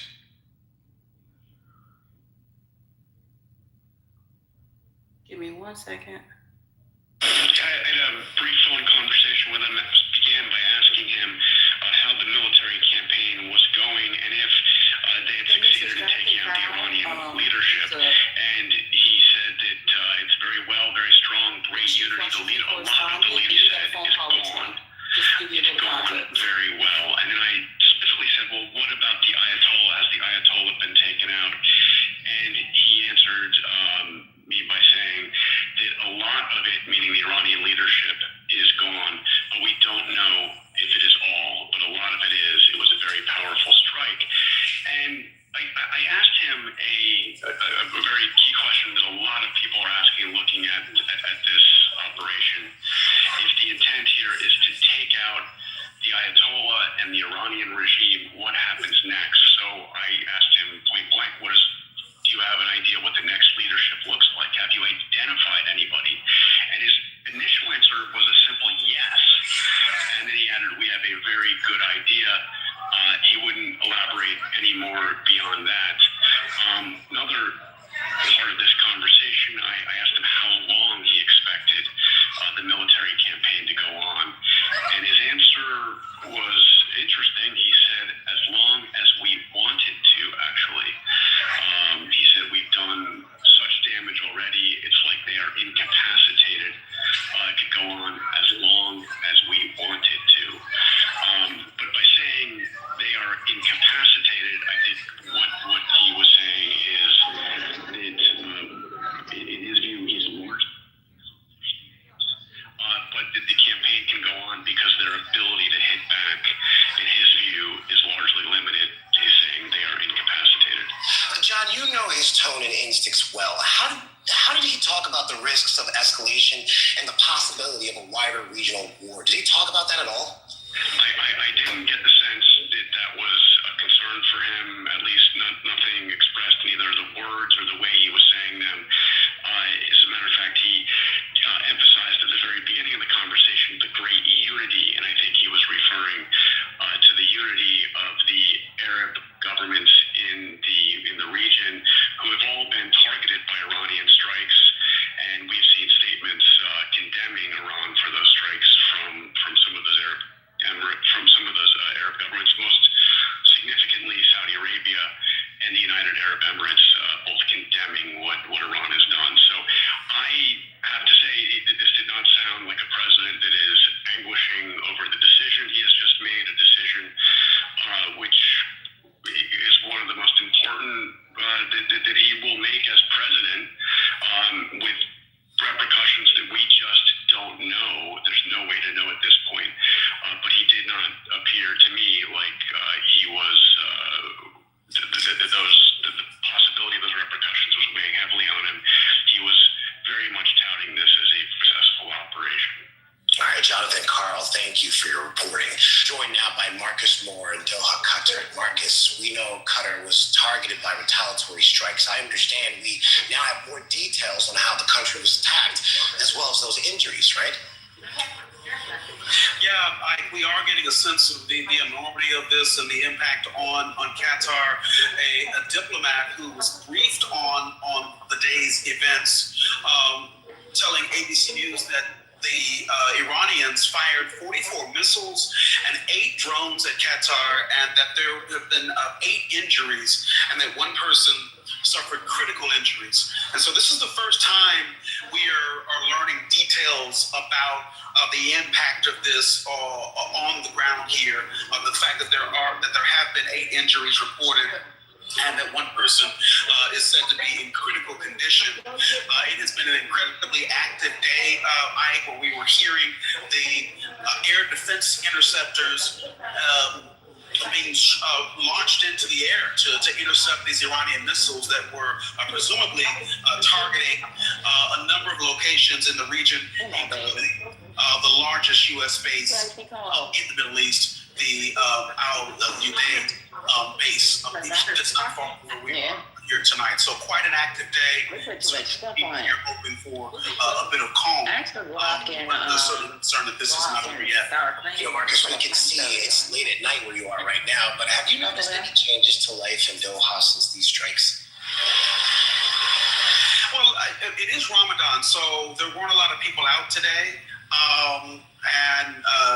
and certainly we've been reporting on this. The emergency alerts that went out, Ike, on all of the phones, that has impacted life here. People told to prepare for incoming missiles, and we're also told to shelter in place. The orders to shelter in place not only went to everyday citizens here in Doha and across Qatar, but also at the U.S. Embassy. The embassy personnel, they were told to shelter in place as well. And so that's had a huge impact on everyday life. Schools are also closed. Children will be doing remote learning for the foreseeable. And public events and gatherings have also been canceled until further notice. So a very huge impact on everyday life for people here in the region. Now, Marcus, have we heard any further reaction parts of the Middle East or seen any other security measures? Well, of all of the various countries and the Gulf countries here in the region, everyone is on high alert, and we know that officials throughout all of us have been calling for calm and for diplomacy, because as you were talking with John Carl there, the big question is, will this be contained? Is this over yet? And what is the risk potential for this to spread into a regional war, and that's what everyone is paying particular attention to. I can tell you that the U.S. embassies in Bahrain, obviously here in Qatar and in Kuwait and the EE, they have all been placed on high alert in days, as this still remains a very fragile situation with no one knowing what's going to happen next. All right, Marcus Moore, thank you for your reporting. Let's bring in White House correspondents Karen Travers and Selena Lang. Selena, I want to start with you. President Trump is in Mar-a-Lago. He's been there since the onset of these strikes. What are you learning about his movements? Yeah, that's right. Here in Mar-a-Lago, we're told by the White House press secretary that the president was monitoring the situation along with the Secretary of State, Marco Rubio, and other national security leaders. We've also learned that the president has spoken to some allies in the region, including with the leaders of Saudi Arabia, Qatar, the United Arab Emirates, as well as NATO Secretary General Mark Rutte. Now, it appears that this was really a unilateral U.S. action along with Israel. It's unclear just how much of a heads up our allies received ahead of this major U.S.-Israeli operation. But look, President Trump, he is speaking to reporters from here in Mar-a-Lago.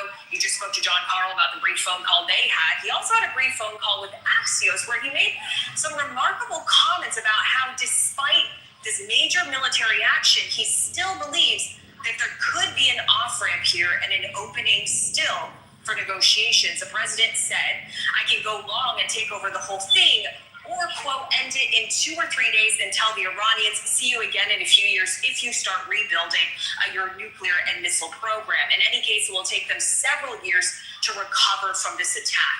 Now, finally, after the strikes happened, the president laid out exactly what his justification was for this major military operation. It is not just the Iranian nuclear program. It is not just the ballistic missile program. It is also the president explicitly saying, encouraging the Iranian people to seize this moment for regime change. But again, after weeks of threats and building military in the region, it was only after the fact that the president told the American people why he was justified.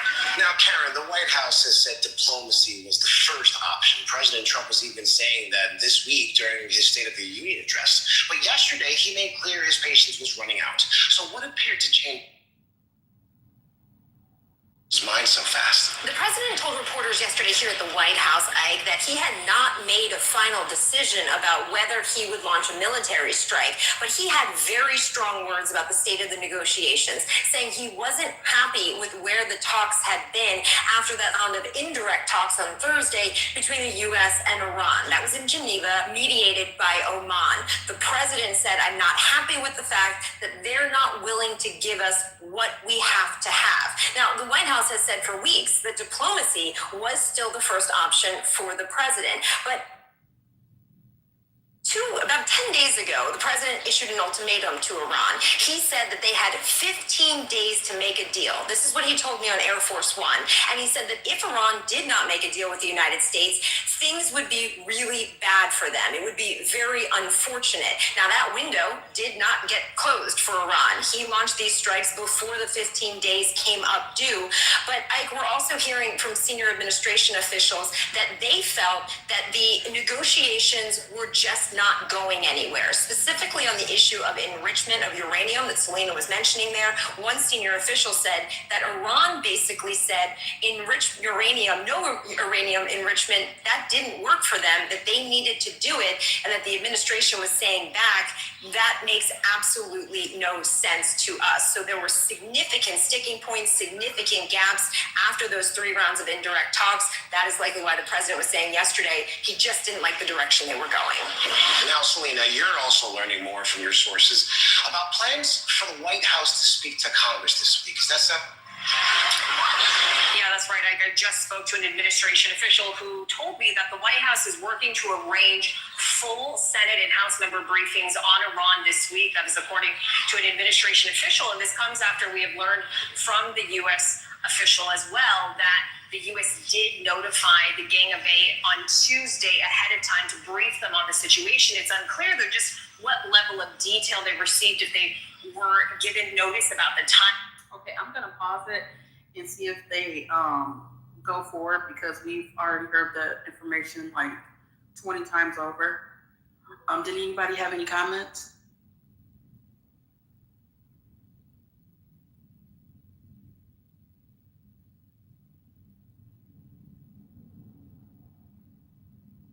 I think, the information is moving so fast, we just all trying to take it all in, But I appreciate the video clip, audio. I was just talking to people I know on the ground there and, checking to make sure they're good. And they were saying, yeah, it's just odd watching missiles explode over your head. It's just crazy to me. And Ms. Cleo, the crazy thing is in the clips, you can see it. Like, people are outside, like, in some places where the missiles have actually made contact with buildings, you see maybe the building on fire, but like you see them in the air and then they just like, it's kind of crazy. Yeah, he said he was seeing in the air. Angels? What? Missiles. Missiles. Oh, missiles? Okay, missiles in the air. Okay. But have and then you seen exploding. Yeah. Like, have because you seen they're intercepted. Okay, so have you seen the Kanye video from yesterday of him in Mexico? And Jesus like comes back to life with the missile. I've seen no Jesus propaganda. Sorry. Thank you. I'm like, what is happening? I've experienced missile attacks in Iraq. It's not nothing to be. What do I want to say? There's nothing celebratory about that. Yeah, I wasn't celebrating. I was. Oh no, I knew you weren't. No. I'm not saying it that way. I'm just. Yeah, they've definitely pivoted to online. They're hoping it's for a couple of days, but yeah, it's kind of sad to me. But like knowing people there and that being a place like I once lived, Is it true that Ayatollah is dead? Is that true, or the reports are? Conflicting I reports. don't think we reported that yet. I did see someone put in the chat that his family members are dead and a lot of their leadership is dead. So they definitely suffered some losses. Oh shit, Gemini, what's up, brother? I mean, until there is a confirmation from Iranian sources, this should all be treated with caution. Hey, because Neolibra, my timeline has Canadian, Iranian celebrating. That's what my timeline's got right now. Celebrating the death of the Ayatollah, but I don't know. I mean, I'm sure there will be people celebrating. Yeah, this was in Ontario, Toronto.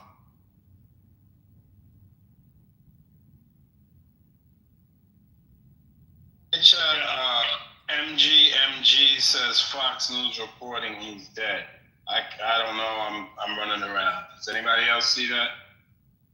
They're getting the information from Israel, who's not there to see, so it's like unconfirmed. Is it likely? Yeah, Israel has put out a strong statement saying that their intelligence services have confirmed the body of Khamenei, so they have confirmation of death. They have a video. They haven't shared the video. That's what they're saying, right?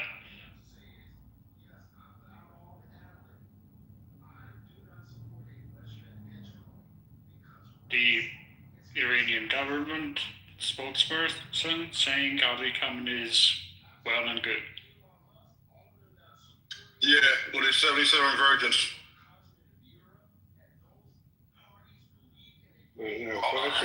The question would be, if they get regime, let's play this out. If they get regime change, could they start using nuclear technology for advancement of power and different things? If you take away the Ayatollah, would they be treated any different?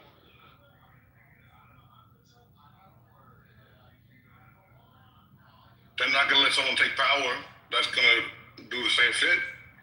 You would think. You see what I'm saying? Like, let's be clear, the Ayatollah is not a friendly thing to be doing, but I'm just saying the rest of the world uses nuclear power for a bunch of things, whether it's energy and all other things, but to say that somebody just can't have it just because they're Iranian is, you know what I mean? That's the point I'm trying to make. Like, okay, let's change everything. Let's say they become a democracy. You think they still gonna allow them to have it? Nuclear power or nuclear weapons? Nuclear power. Hell, they can't even have nuclear power at this point. Iran is a signature. Anyway, I don't know. Why are we discussing this hypothetical?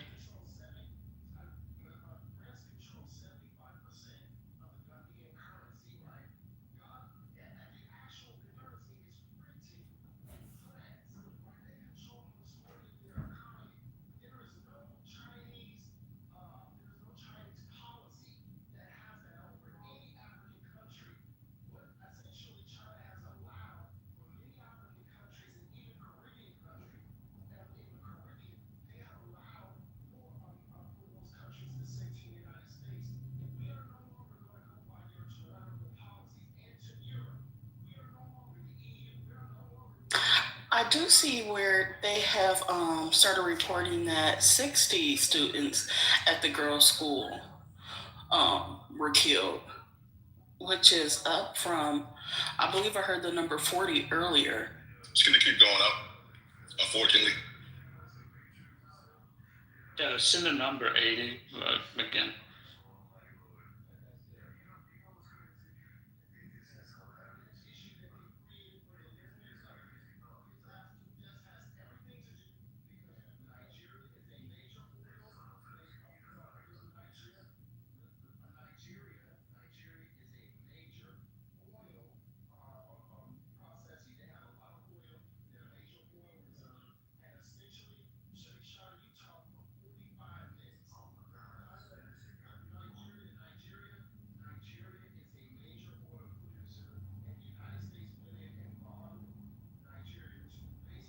What do people think? Say he is dead. What do people think that says about what's going to happen next?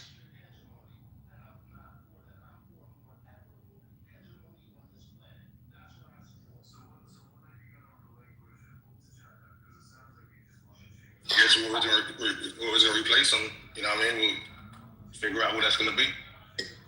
Some people think that they're going to install the Shah's son.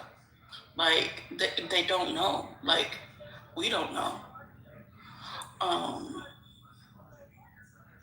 just trying to see if I can find something. So Yeah, no, we don't know. I was just curious about people's thinkings about possibilities of like where, different ways. Is nobody asking the people who live in Iran under this shit who they want in charge versus what the American government wants? It's Well, divided. it's not going to be anybody from it not making decisions. Yeah. When the last time you seen that happen where the country that's involved was part of decision making? No, I don't disagree with that. I'm bringing that up as a point to, in some stories, there ain't no fucking good guys. And listen, you know what I'm saying? Like, I'm sick of the U.S. trying to be fucking imperialistic and just fucking with people for no fucking reason sometimes. Yeah, when has the U.S. ever asked anybody who they want to replace the leader when we kill it? Right, that's my point. That's my point. Uncle, option A, option B, or option C? Which one y'all? That's my point. Or is it going to be option C, option C, option C? Like I said earlier, I think anybody they try to force on them, not everybody's gonna be on board. So you're still gonna have the same Iraq, Libya, Afghanistan situation all over again. Another power vacuum. Yeah. But from what I know about the radio, right, they usually have, except they've taken out the whole leadership completely, they usually have people in line to take over from once one person goes. Of course, yeah. Of course, they have somebody that's going to take over to succeed.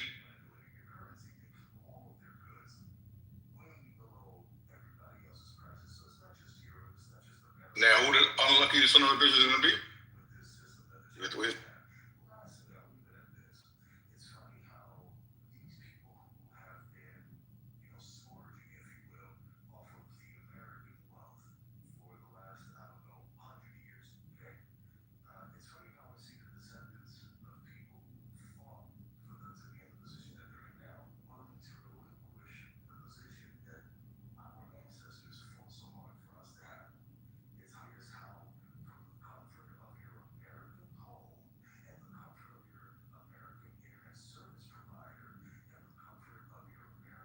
So I thought I might be mistaken. I'm not the best with this stuff. I thought one of Trump's positions was no wars.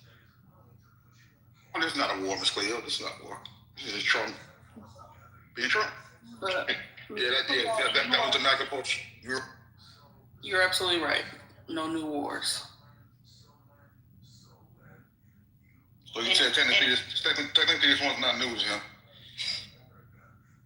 And I thought it was no prolonged wars as well, never ending wars. And I thought his statement, did he actually say it could end quickly or go on forever? Was that him who actually said that?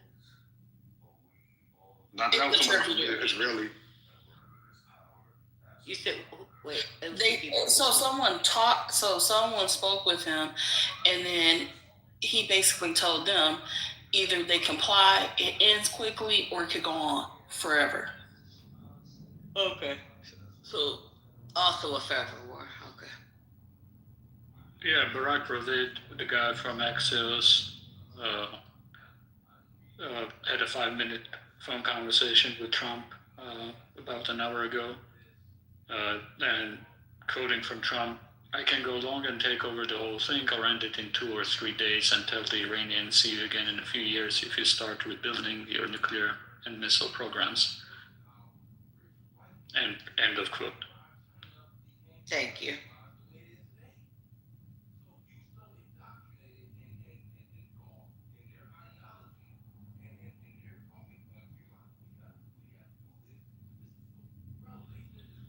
Hell, I've heard something else.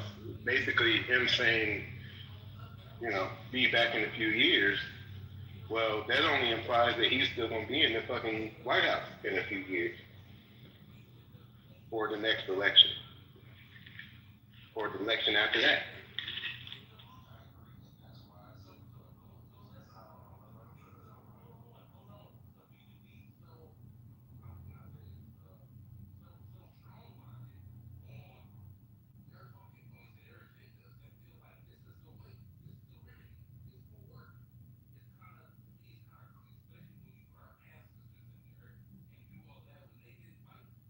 Okay.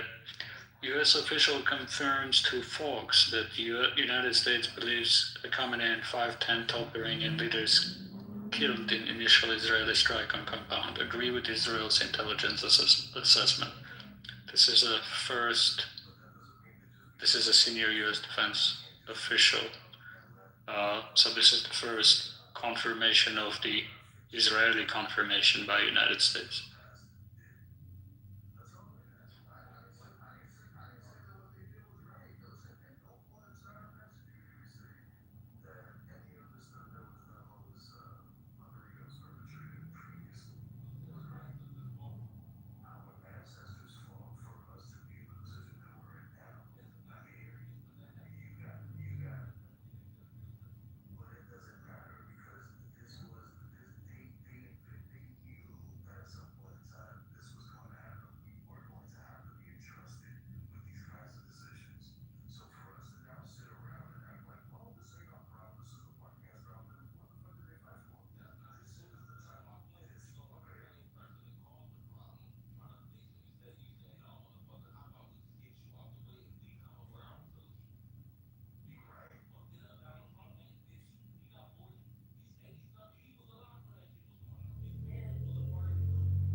ABC News is talking with the retired Army colonel, I believe.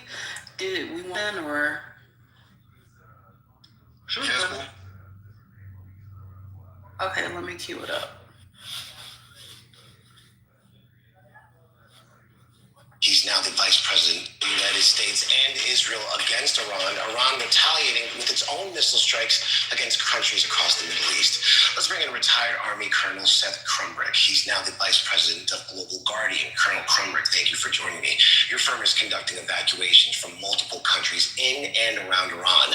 How's that effort going? Hi, Ike. Thank you. So it's been going very well today because we spent the last few weeks preparing our clients for this very day. As we've seen the force buildup occur, it became obvious that action was going to happen. So we let the clients know exactly what the plan was. Ahead of time, hey, look, have your bags ready to go, your passports set, and then so when this morning kicked off, we were able to move right away to begin to get our clients out of harm's way. And we've been doing it across the entire Middle Eastern region and Israel. Because make no mistake, this is just the beginning. This is like the prologue. We're not even at chapter 1 of this fight, because we're talking about regime change, which is the most extreme option for the United States. This is a massive shift from the last 47 years. So we're prepared with teams in every single country in the Middle East and in Israel and 145 countries to be able to respond. Because the threat's real, it's going to grow. There's going to see more threats, more globally. So we're protecting our clients around the world in real time, and they're prepared to evacuate if that's what should happen. You know, Colonel Crumbrick, we know the United States air defenses are robust in the region. However, we've already seen missiles hit some U.S. bases. So how vulnerable are those U.S. bases in the region right now? If you're in the U.S. military, there's always a level of risk in the Middle East.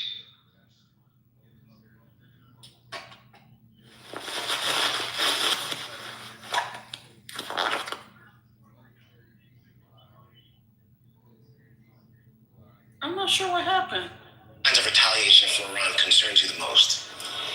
This is a true unconventional adversary. No one has done more with less than Iran. We've seen it with Hamas and Hezbollah, but they can do that and replicate that around the world. And so think about what they can do with all of the networks that they've been building for decades. 47 years of friction with the United States. They've been investing all over the world to be able to put in action arms should they need to use them. Well, today's that day.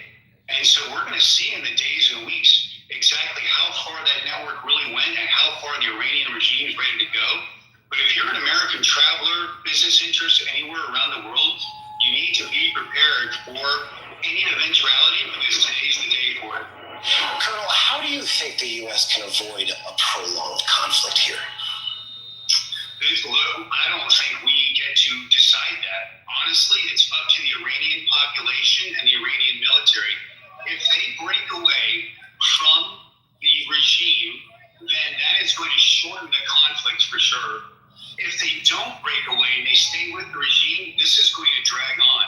Remember, we can start a war, but there's two sides to this. They get to vote too on how long this is going to go. So we've entered into that dark room, and we're going to figure out exactly what's in there the hard way.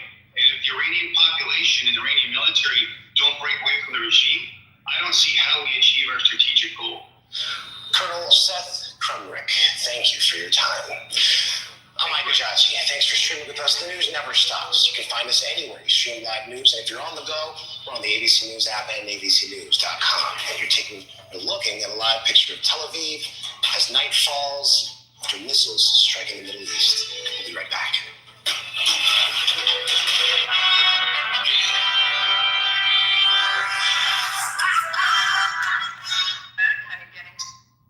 So killing, what was it, 63 of their children is what's going to make them potentially break away?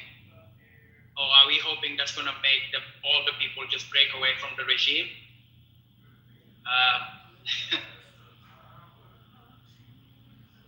I'm not saying that's what he is insinuating, but I wonder what he's trying to communicate here. That it depends on whether the Iranians are willing to walk away from the regime all of a sudden, then things are going to be just normal. This Warhawk Kool-Aid, whatever it is that some of these people drink, is pretty bizarre. And he started off his entire thing like he was making a sales pitch about his business. We've been prepared. We've been doing a lot of evacuation. We were waiting for this day. Our company has been doing... What the hell? This is weird.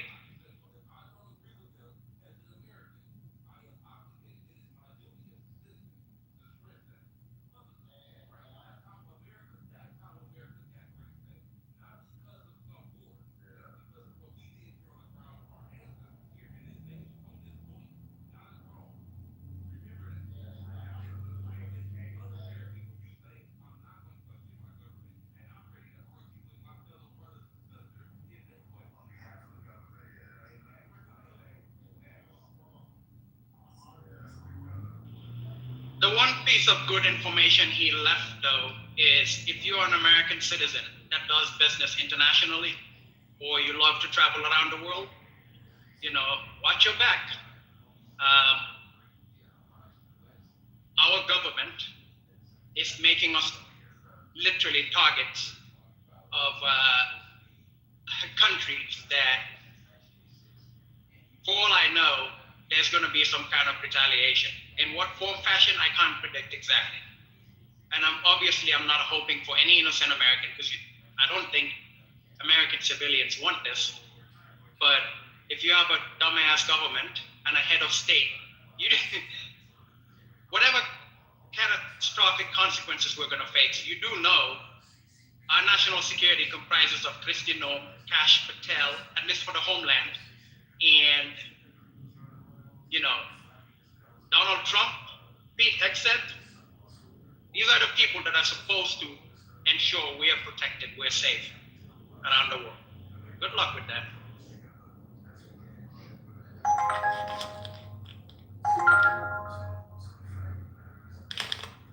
Head to your pickup. Uncle, were you planning to say something? Oh, no, it sounds like you're driving Uber. That's an Uber. Yes, Sounds like an Uber. I put on the Uber app. I put on the Uber app because I wanted to do Uber on my way home. I was going to say something and everything just clicked in together at the same time. So I was struggling. But I wanted to say, well, at least they have diplomats and career civil servants to advise them if they're going to listen to the advice. But that's where They are political figureheads and probably don't know shit. So the civil servants will do the rest.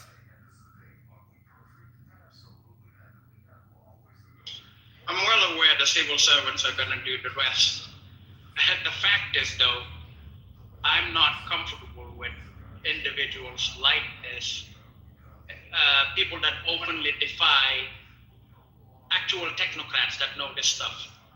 100%, I agree with you. Yeah, 100%. and these are the decision makers. So whether you can dismiss them all you want, but these are Senate confirmed individuals. And let's say we just ignore all of them. We still have Donald Trump, the ultimate decision maker. I don't know if I trust Donald Trump with my safety and security based on his ability to be, his tendency to be a reckless human being. That's all I'm saying. So while I was dismissive of that colonel or general, whatever he is, the one piece of advice he did give out is something worth listening to. If you're an American, be careful wherever you go around the world. It doesn't matter. You could be traveling to London, or no American likes to go to London unless they're fish and chips. But you know, how about you traveling destination within the U.S.? Exactly. Yeah. You know. Anything can happen to you. Don't forget the World Cup is around the corner. Yeah. Lord, Donald Trump does not drink, and I still don't trust him with a cup of beer. So yeah, don't worry about that.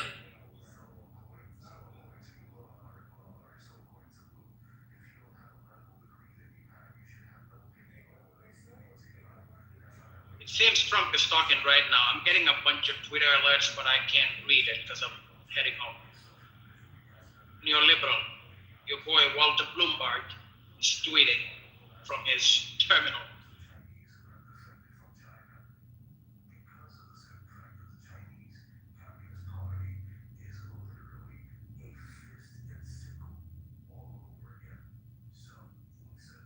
Thank you, my lord. You know, that's blasphemy. You have one Lord. Don't ever call me my Lord. Stop for the My liege. Okay, even better. I can't change my name again. I was gonna go with El Balfour after that Mexican operation, but apparently Clubhouse has a 15-day thing, so I gotta wait for 15 days before I can remove the Lord thing because it's blasphemous. I don't know what I was thinking.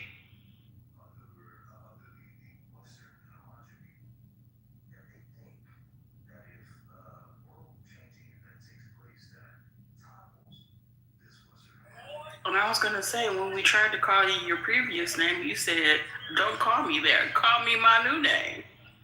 You gotta understand. Sometimes, I have a man. What was I gonna say? What's the terminology for the individual that flip-flops back and forth? If I figure it out, I'll tell you. That's what happens. I forgot to take my medication. That's all. I was just gonna say, you picked the weirdest hills to die on. Bipolar? Yep. Neoliberal to the rescue. That's exactly what that was. You gotta. But Johnny's decided to what were you reading? Were you reading the Balfour Declaration? No. I'm talking about the Balfour Declaration, the one from the Old Testament, the one Mike Huckabee was talking about a few days ago. Oh, we had a whole room here, Neoliberal. You remember this, right? Yeah. When Ban was trolling Mike Huckabee, that's how Lord Balfour came about. Yep. And the next day you woke up and realized that it wasn't as cool as you thought it is? Nope. That's what I realized. I was like, it was a few days later. Mexico happened, and I decided, you know what? El Mencho, El Balfour. I was like, okay, that's what I was gonna go with. But then Clubhouse was like, no, son, you're gonna have to wait a few more days before you can change the switch. He gave So there's that. Balfour is not going away anytime soon, so you better get used to pulling me then.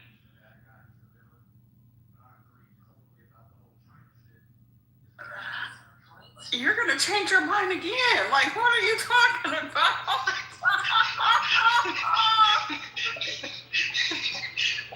That's Clubhouse. It's every 6 months. You gotta come up with something new, character, new personality. You know, you change with the times.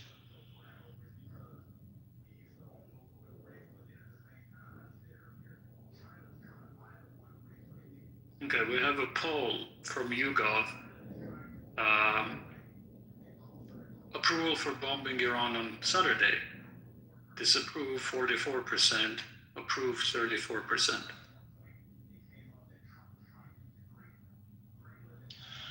Well, the Wicked Witch of the West is dead. Or I guess the East, the Middle East. Sorry? I'm directionally confused now.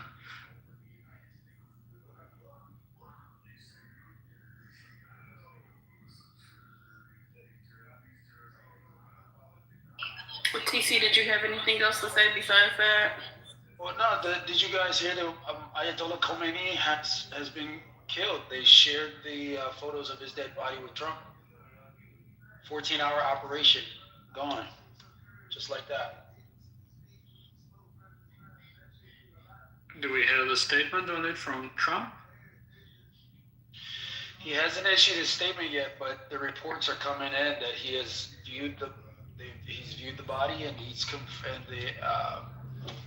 and the military has confirmed that it's Ayatollah Khomeini.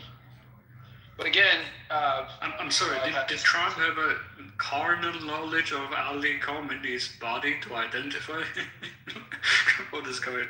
Well, I guess some assets in Iran has provided the verification that it's him, and they provided the video or the footage to Trump to confirm, for him to see it for himself. So I guess a statement will be soon coming, but there's really no way of guaranteeing that this represents regime change. This simply shows that the Ayatollah is dead and that somebody else is going to come and take his place. And we know that the Khomeini has said to the IRGC that if I'm assassinated, you guys take over. So it's not as if there's a vacuum in Iran right now. There's not as if the United States has any type of operational insight into a opposition strategy to the Ayatollah.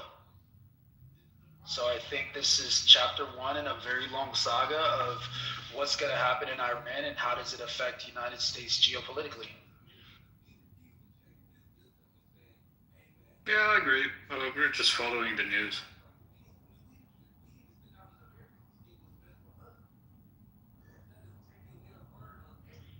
Neo, did you see von der Leyen thing saying that she's going to convene something on Monday, and people are trolling her saying, "Oh, the Europeans can't be bothered." They're very concerned. Yep. They're expressing concern. Can you hear me? Is somebody speaking? We can hear you now. Okay.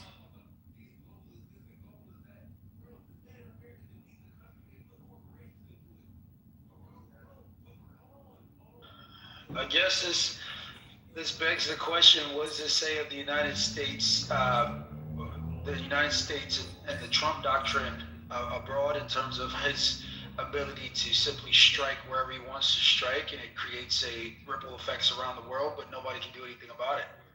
He's done it in Iran now twice. He's done it in Nigeria. He's done it in Venezuela. Of course, he's done it in other areas, and it's just like, this is the new Trump doctrine. He draws the red line, they cross it, there's military repercussions to pay. See, it's pretty effective, if you ask me.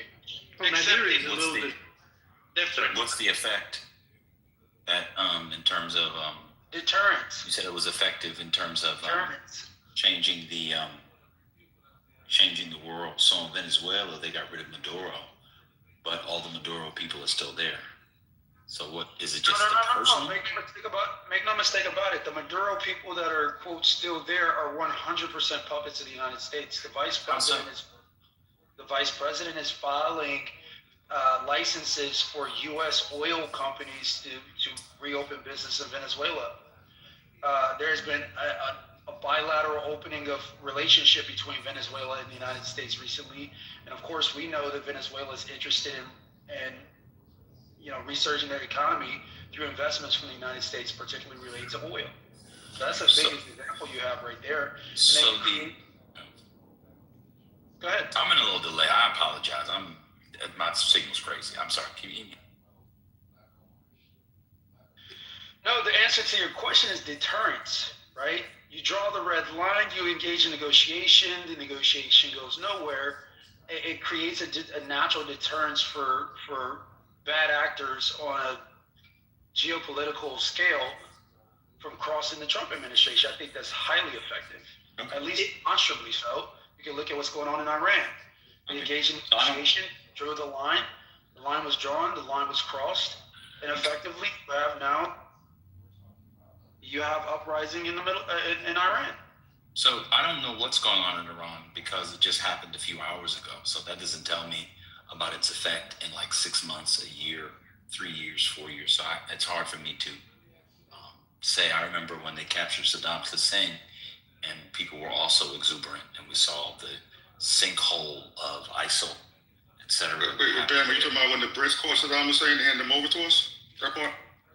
No, I think it was some ragtag dudes in the desert. They found him hiding in the garden of his girl in the back under the side piece. But anyway, no, I remember. But anyway, I said so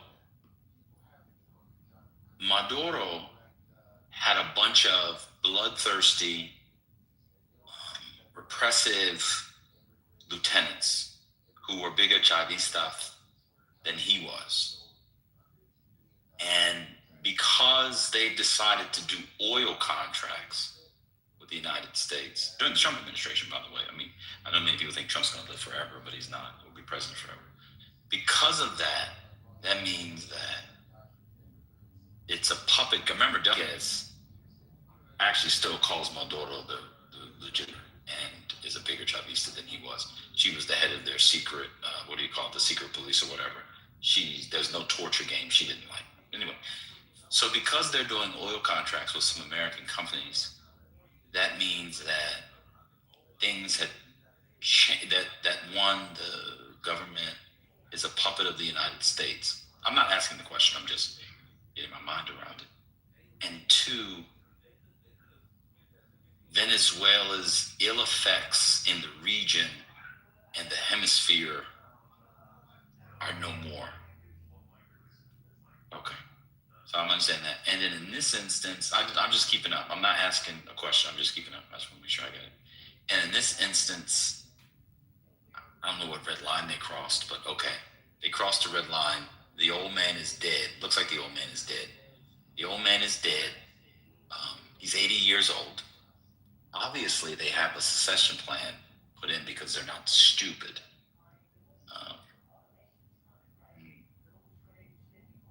The people will, in between bombings, rise up to install something like a Jeffersonian style democracy, perhaps, or a constitutional monarchy, like the British with Pahlavi at the head. And all it took is the assassination of the leader. Okay, I'll wait to see.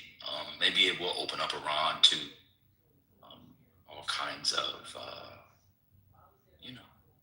bilateral, trilateral, multilateral agreements. Maybe this will also solve the Sunni-Shia conflict because we all know that Trump can solve that too. All right, I'm just trying to understand. Well, you've said that you don't know what's going on in Iran. But one thing I'm sure you understand is that Iran has just gotten bombed in the last 14 hours, massively so. And there are reports that Khamenei is dead. And if those Yes, I know that. I'm talking about the conditions of installing a democratic or constitutional monarchy. Nobody's saying there's going to be an installation of a democratic or. Well, that's what. Did you hear Netanyahu's speech? No, but Did you hear Trump's speech? Yes. Okay, so they're saying that the people. This is the time, I guess, in between the bombings, to go and overthrow the regime and to install a democratic, that is the most people-led government. That's what they said. Something about the lion, whole thing around the lion, Israel, the lion of Persia, and all that kind of stuff. Putting that to the side, like I said, nobody knows what's going to happen. This could be Afghanistan all over again, right? I know. That's what I'm saying. But the very least, we know that, again, you are asking me what was the effectiveness of Trump's strategy and his positions on these issues, and I said, clear as day, and it's proven here now, it's deterrence. Okay. And as long as you have a strong leader, especially a strong American leader, that's able to draw a red line and effectuate some sort of now I'm not suggesting that he continues to engage in this conduct here without an authorization of military force or some sort of congressional declaration of war. Why not? I'm not advocating for that. I would be advocating for more. Well, let me finish, Goat, and then I'll entertain your questions. It's banned. Okay, banned. So, fuck, I lost my train of thought. The idea is that if Trump continues to conduct himself this way, I think it portends positive ramifications for American foreign policy in the future. Right, but you're saying that while also admitting you don't know what the future will bring. So if it becomes an Afghanistan, it was not positive. So when I say I don't know what's going on, it's because it happened today, between, what I've been doing today and following on the news and listening to the news or whatever. That's when I say I don't know what's going on. I'm following the bombing stuff very closely. I know the specifics of that. Like, I listened to the Netanyahu speech. I understand. I'm just saying that I don't find, and I thought we understood this, but it now turns out that MAGA is a neoconservative movement. And anybody suggesting they're not neocons is just being disingenuous. I know neocons is. This is full neocon stuff. We're back in neocon territory, right? Well, it would be a to the MAGA movement because MAGA certainly wasn't neocon. The whole I know, it's a betrayal. The whole reason why MAGA brought Trump in was because he campaigned on non-interventionalism. I know. So it's a betrayal. Trojan horse for that. But I guess you could argue the same thing for the Epstein files.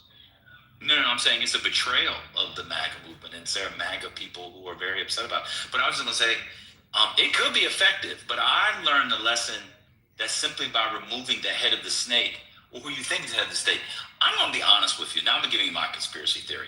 I don't think Khomeini was running things anyway. I think he was an old guy. He was never. That was who inspired all. He was a religious figure, and people were in thrall of him. But I think he was having dinners and delicious tea. They had delicious tea in Iran, and delicious teas and stuff. I think a lot of the people who were in charge for the day-to-day operations of the repression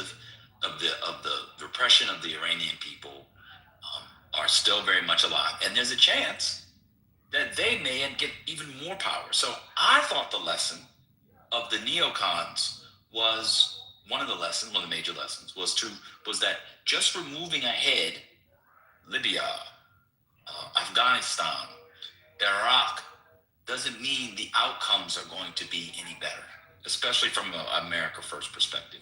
But now that everybody generally, obviously there's some critics, now that MAGA is full neocon, I see where we stand.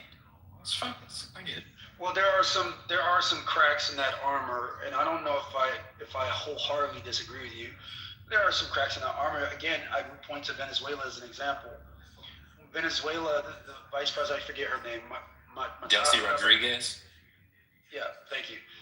She is proven to be a strong ally of the United States, particularly as it relates to the economic strategy that the United States wants to engage in extraction of oil resources from Venezuela. They're starting to stand up an entire 2027 plan to re-cement the licenses that the oil companies in the U.S. have with Venezuela. That's 100% consistent with Trump's strategy, and that's why they're not, criticizing her leadership. And she's putting on a face to criticize America, but everything she's doing, she just had a tour not too long ago. She was doing a walkthrough with American companies. It was video. It was spread via media, in the United States, on social media and everywhere. So I think it's very. If you're going to make the argument that MAGA has been taken by neocons and that it's going to prove to be fruitless, I don't know. I don't know if that's necessarily proven at this point. Yeah, I got a question. Oh, go ahead, Pat. Sorry. I don't know if it's going to be fruitless. What I'm saying is whether there's neocon or other ramifications. I don't know what it looks like 6 months, 18 months, 24, 36 months from now, because again, I remember when I remember where I was. Kimberly Foster would be interested in this. I was in the dorm room, the Adams house. Shout out to that sister, but that's a different discussion. I remember where I was. And I remember, Saddam Hussein is gone, and it leaves this vacuum there. So it'll be interesting to see. I think it would be foolish of the American citizens, because the government knows this. They're thinking just getting rid of this Ayatollah means the whole thing crumbles. I was told Iran had this sophisticated ballistics missiles program. I was told they were the #1 funders of terror. I was told that their terror networks and ability to strike in the Middle East, in the Western Hemisphere, and the Eastern Hemisphere, but no one's going to strike in the Eastern Hemisphere, at least Iran would, from the Hezbollah, from the Hamas, and from other unaffiliated entities, was real, and it was substantial. And so for me to now listen to everything I've been told and to think just because this one guy is gone, all of that stuff goes away, I don't know, man. But somebody else wanted a question. Yeah, on Venezuela, quickly. If the United States unilaterally first imposes sanctions, exit the country, all of that, and then unilaterally lifts the sanctions and starts doing business, that is not something that has changed in Venezuela, right? It is all the United States. Trump is selling it as if companies were driven out of Venezuela when he sanctioned American companies doing business in Venezuela. Later, more or less giving some exceptions to Chevron, etc., etc.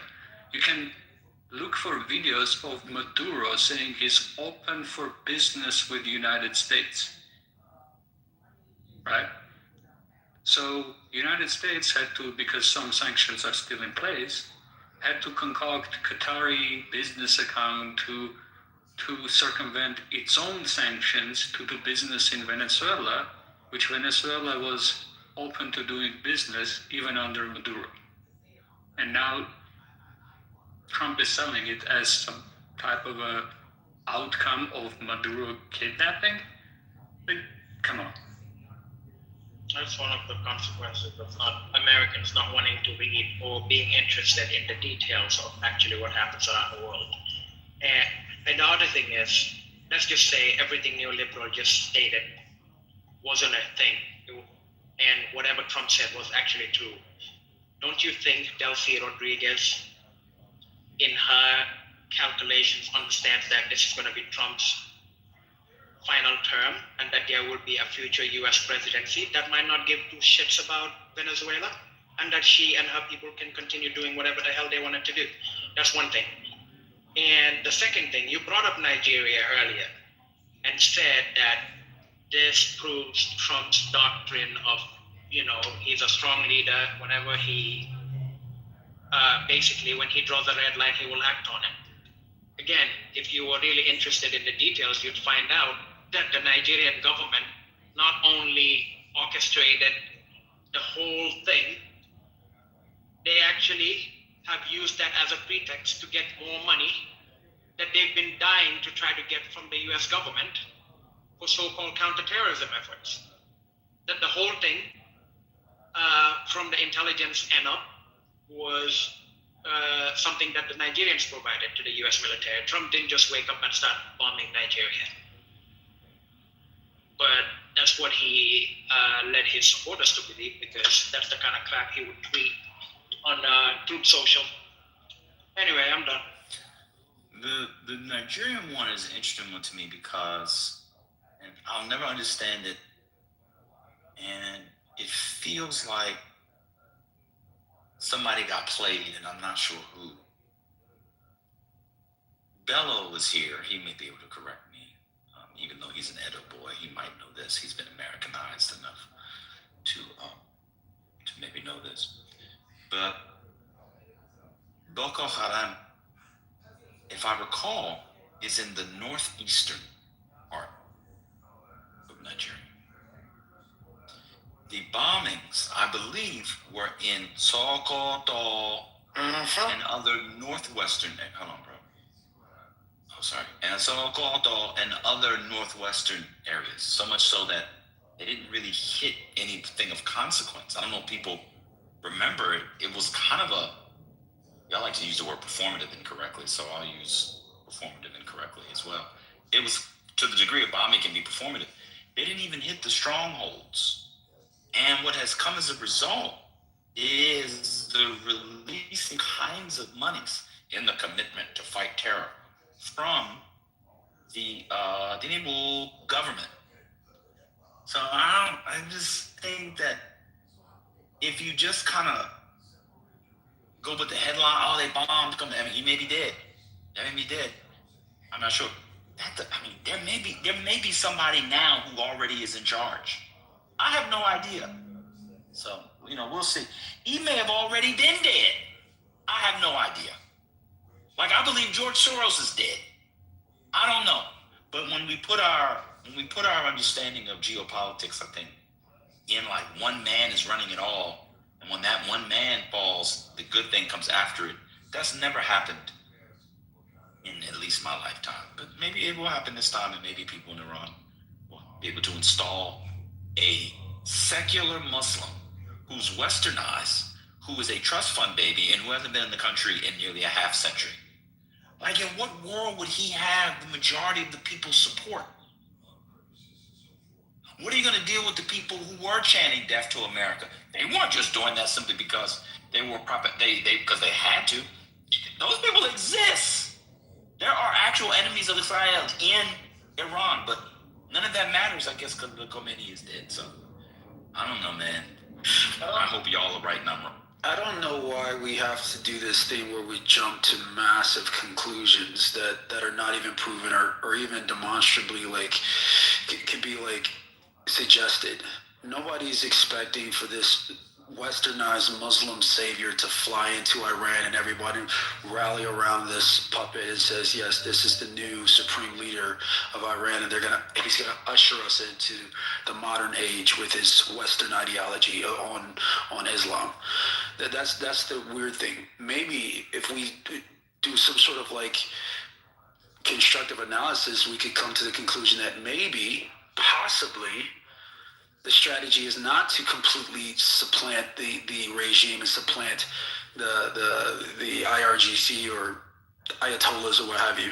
Maybe the strategy is just to fracture it enough to where it devolves into chaos, and they beg for outside intervention from a political lens to help stabilize the country.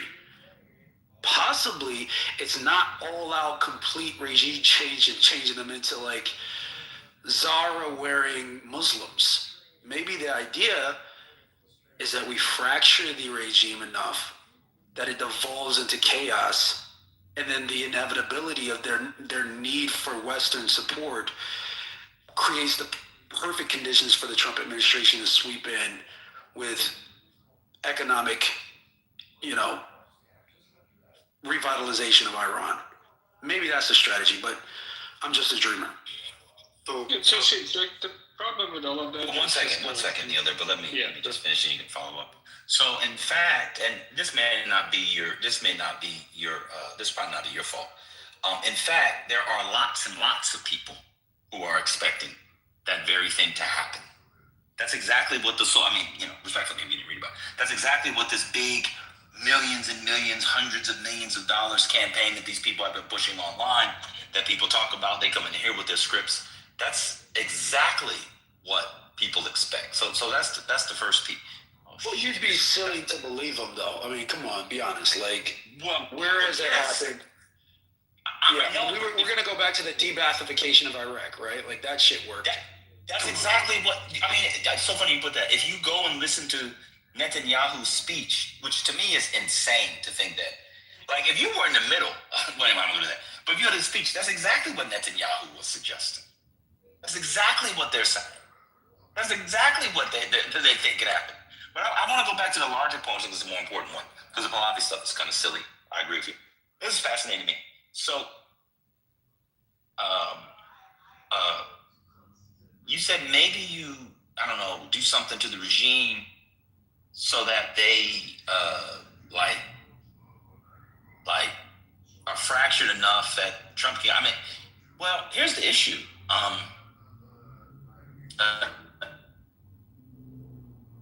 Almost 100 million. Is it just me or is he in the Matrix? It is. Is it me? No. Leadership. Nah, he's chilling with Neo. Man, you're in the Matrix right now. I'll try again. Sounded like he had something really important he wanted to say, he just couldn't get it out.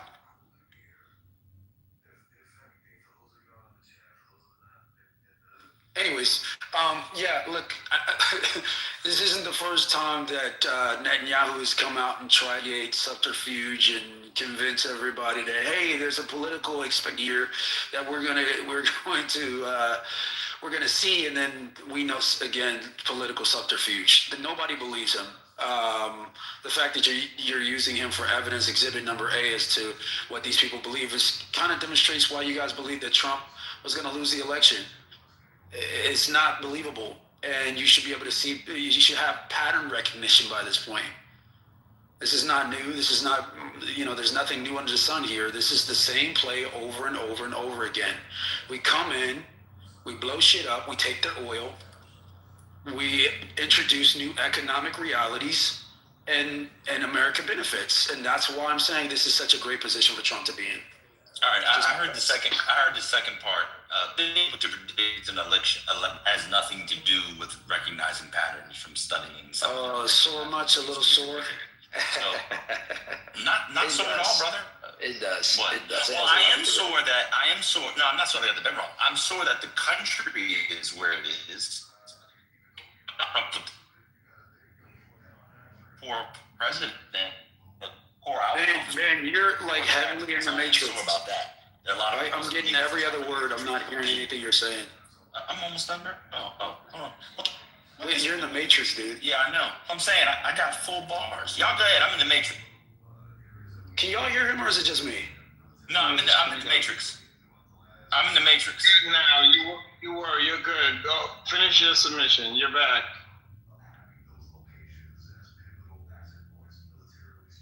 Hey, you back out on the Matrix, man, if you can hear us. I can hear you guys. I apologize, y'all. I was in and out of the Matrix, but I had full bars. I don't know what's going on. I think it's good. Can you hear me, Omari? Yeah. Oh, okay, cool. Yeah, I was just saying,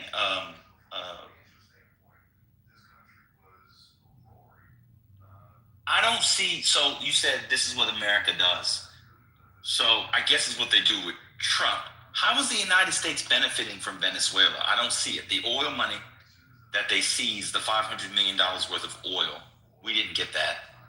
In fact, what Donald Trump did, Mr. America First, was to put the money in the Qatari bank account and sign an executive order that shielded the money, because Venezuela still owes American companies monies. Shielded American companies from suing Venezuela. How's that America First? What has been the benefit? Stocks haven't, skyrocketed for Schlumberger and Halliburton and with Chevron or Citgo, I forget which one is traded. I think Chevron, etc. So I don't really see the benefit. Now you just made a claim, so you're the first to make this claim. I'm kind of interested in this.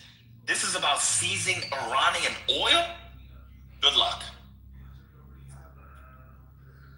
There's no world in which the United States is seizing Iranian oil.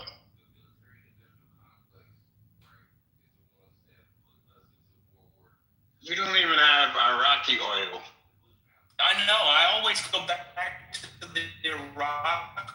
What's going on here? Why is he in metrics constantly? And it's funny, like when he starts talking, we heard everything. and I can understand him, and then I get a call. We heard a majority of what he said. You might have missed out, but Can you summarize it for me, please? well, Devon brought up a good point. Can you hear me? Can you hear me? Yes, I can.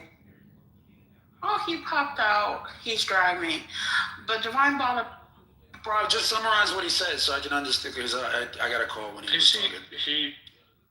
He was in the matrix for the last 3 seconds. You didn't hear the rest of it? No, I literally got a call. Yes, when he was out of it. What was it? What was his point? He arguing? I missed it. Oh, don't worry about it. You guys can do your own point. It's okay. We'll see how it plays out.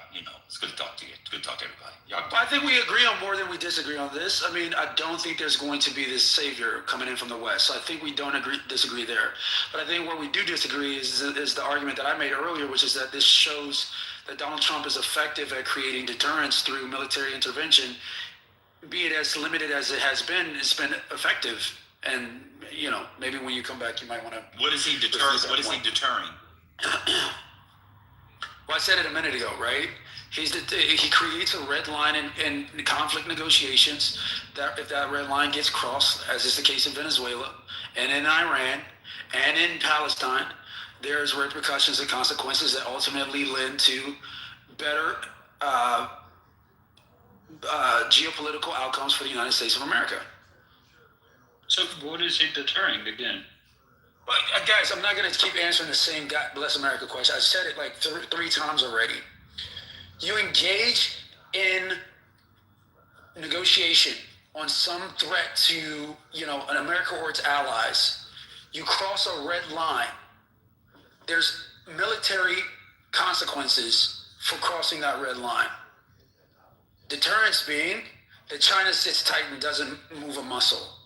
Deterrence that Russia effectively acquiesces to American alignment with Ukraine and don't engage in more potential nuclear rhetoric, right? Deterrence being that the corrupt governments in South America, like that of the Maduro regime, as evidenced by Colombia, reducing its efforts to interfere with United States national security and our and the waters that surround our trade routes. So those are the deterrences that I'm referring to. Okay, do we have any evidence of any of those things? And by the way, I'm open to the argument. I think the deterrence, it's fair to bring up madman theory and credibility of United States threats of use of force. I think that's a fair point. But again, when we talk about deterrence, let's go one by one. Let's choose China, Taiwan, do China. Ukraine. China. Yeah, let's do China. How is any of this deterring China? Well, let's see. The pundit said that China would invade Taiwan if Donald Trump was elected president. And we know that's not the case. It's not been the case. Stop it. That was the governing wisdom on the left. No, it wasn't. Right? That we were going to lose democracy. No, we're not talking about punditry. We're talking about. Well, that's what I'm talking about, though. That's what I'm talking about, right? The wisdom was that if in fact Donald Trump was to get elected president, that Russia would take Ukraine, which hasn't happened, that China would take Taiwan, which hasn't happened, and that Iran would take Israel, which hasn't happened. And so all three of those things demonstrate effective deterrence. Iran would take Israel? Who said that? Iran, through its proxies, would take Israel. Yes. Who said that? Okay, well, maybe you're living under a rock. That's really silly. Who said that? Because remember the JCPOA? Remember that? Yes. Remember when Trump completely demolished the JCPOA? You remember Yeah, that? pulled out of it. Remember Yeah, they said that would create. fun. Remember they said that would create a pathway for Iran to get a nuclear weapon. Remember that? Remember the doomsday clock that they were 11 days away from acquiring uranium from the ability to enrich uranium to nuclear grade levels. Remember that? Well, None of that one shit is a happened. Well, hold on, bro. Hold on, calm down. All Trying to of find that, out here. Give me a second. You saying remember that? Can I respond to it or no? Okay, go ahead, man. You're doing your rhetoric now because you're not actually making the point. I'm about trying to how find he idea. Give me a deters second. China from Taiwan. Did you hear about the weapons cancellation with Taiwan recently? Did you hear about the weapons with Taiwan this week? How is generally U.S. Asia policy doing? Have you read about the? No, he hasn't read about any of it. He doesn't know about the weapons. Have you read He's about under a rock. North Korean new nuclear policy?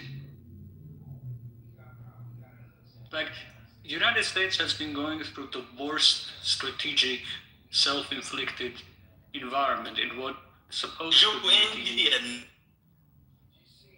Sorry. Yeah, United States is going through the worst strategic self-imposed environment in Asia, thanks to Donald Trump and North Korea policy, right? The strategic posture of the United States, just because of North Korea, has worsened so bad. I don't think it has worsened, actually. We have a denuclearization pact between the United States and North Korea. So I actually think nuclear relationship has gotten better between North Korea and the United States after Trump. Okay, but great point, Tisha. Can you talk more about that? How is it has gotten better? Yeah, so here's the thing, right, guys? This liberal thing that you guys do where you ask questions of conservatives. Hold on. Where you ask questions of those. Yeah, it was cool till you turn Mr. Left and Right. We're not doing this liberal thing that you do. You only here because Patty's not in here. Because I'm gonna turn. You're going against the pundits. Man, we was having a good conversation. You said he was deterring. Was it on the brink of invasion? You're just saying stuff. Nobody want to hear that. Thank you, sir. I don't hear that dumb shit. This is a liberal thing you guys do. You should be a liberal. We've seen your writings online of when you were a liberal. Fuck out of here with that boat.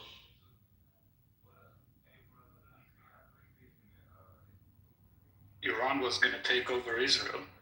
Donald Trump said that Iran was going to take over Israel and they saved them. What is he talking about? Through their proxies, they were going to take over. So the anti-Trump people were saying they were pro-Israel. They were nervous that Hamas and the Hezbollah were going to take over. That doesn't even make any sense. Man, with that guy, you can only go for about 10 minutes. And what happens is he exhausts his prepared statements and his rhetoric, and he begins to crash because he doesn't know the issues. And we just heard it. We use the liberal thing. Well, nobody talking like that. That was insane. By the way, for people we have a denuclearization pact. When did North Korea denuclearize? Where's he getting this stuff from?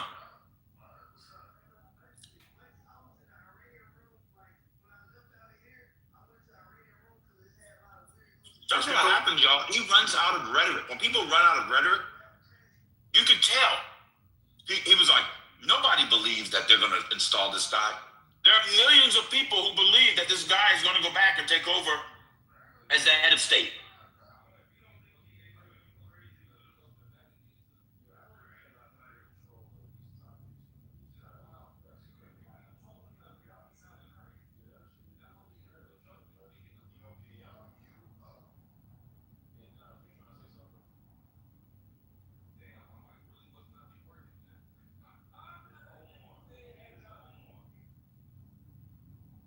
So, for people that don't know, North Korea has shifted to a 5-year plan of nuclear weapons development and moving to preemptive strike capabilities. Nuclear strike. I was going to say, right now, Polymarket has Kim Jong-un at 6% chance he'll be out as a leader by 2027. So very low. So yeah, that's not a good bet, but Oh, that's free money. Yeah, it's free money like a motherfucker.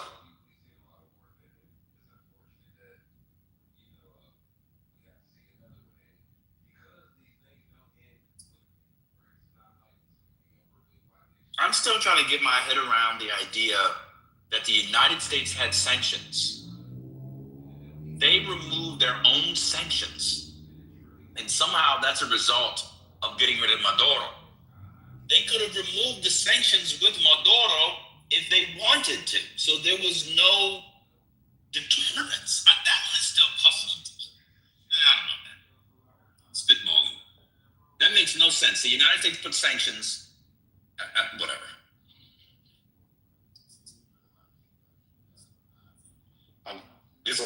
Go ahead. No, I was going to just tell Neil that it's Putin had a higher chance. He had 11%.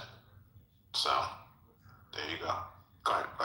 Then it makes sense because Marco Rubio became Secretary of State and he couldn't leave his Florida politics aside and just decided to go with this. You know, he might come off as this smart fella, but he's still a gun. Him basically. You're cutting off. Ben, I can't hear you. Breaking news. What makes sense? The United States not even removing the sanctions and just doing what Trump wanted to do in the first place. Because any other Secretary of State outside of Marco Rubio maybe would have taken a different approach. So I'm arguing that because Marco couldn't set aside his Florida politics, he decided to kind of take it a step further. Yeah, I think oil narrative ran away from Marco Rubio. It became kind of a Trump thing, and it became how to sell it as a narrative, and that's where you get all of this weirdness. What was the breaking news, Liam? Oh yeah, Dubai airport has reportedly been hit in the latest Iranian attack against UAE. Oh yeah, I saw that shit. That shit was blown up. To the tourism sector. UN Security Council, I'm not sure we want to listen to it because it's going to be a lot of posturing. It's ongoing now. Who's speaking? Is it Russia? What country speaking? Well, I don't remember all the non-permanent members of the Security Council, but let me see. Apparently it's... to shoulder its responsibility for these violations and to adopting a firm position to end these. Bahrain, its opening statement. Oh, okay. Yeah, that country was hit today, right? They're like. Oh yeah. Yeah, that was crazy. Mm-hmm. Yeah, I felt bad for them. That's them Abraham Accords. Mm-hmm. You on the Abraham Accords? If you in the Abraham Accords, it's on like popcorn for you.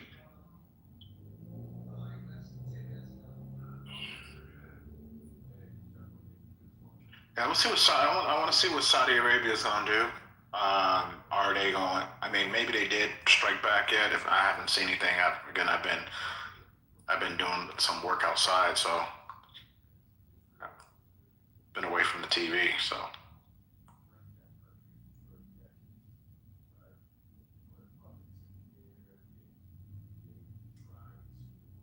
did we want to go back to the news?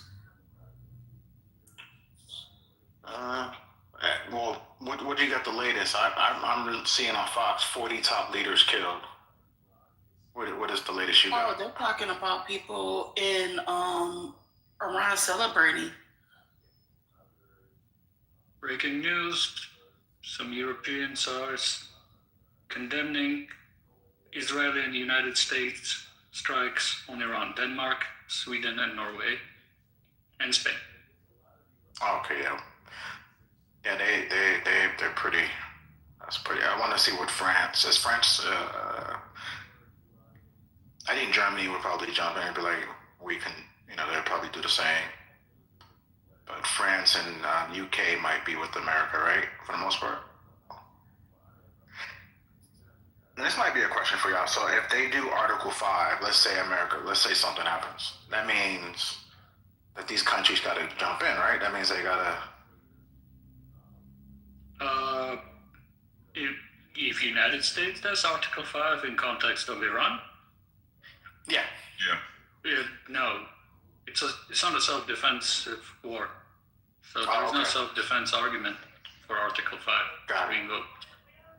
So I was mischaracterized earlier when I used the word liberal, neoliberal's name. I was being characterized as saying something other than what I was saying. I was referring to liberal as in neo.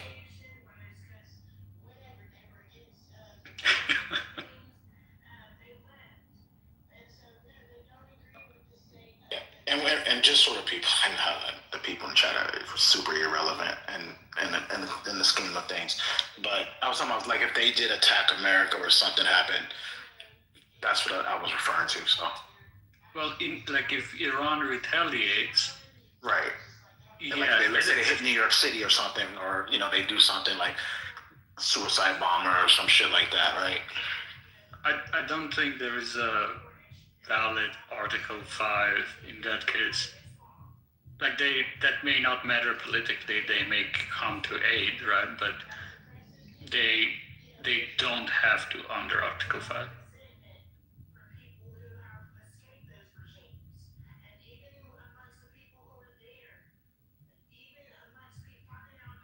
This is like blatantly illegal what the United States and Israel are doing. That's fair. I don't know why people care if you're a scholar or not. I mean, if you're successful in life, it doesn't matter if you're a scholar or not. I mean, I don't even pretend to be a scholar. I'm not one of these people that come. Don't respond. Don't respond, because it was a fine question. Now everybody hears it. It was a fine question. Some people know about Article 5. Some people didn't know the self-defense thing. You have people who can't contribute, like Brother Messi, and so and Roger. And so they just hate from the goo.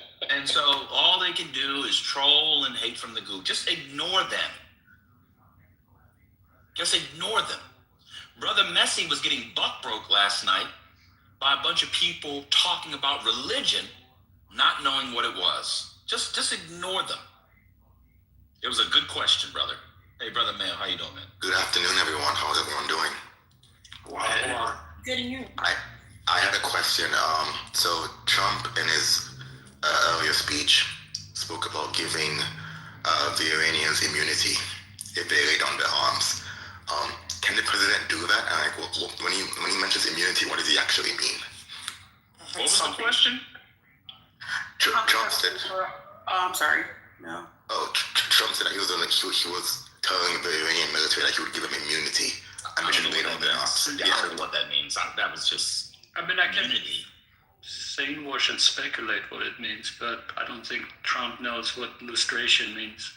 But generally, if you're doing a regime change and you want to bring like an internal division and foment division, and so people side with you, right? Like lustration is one of the ways to do that, which is like a procedure in the new government of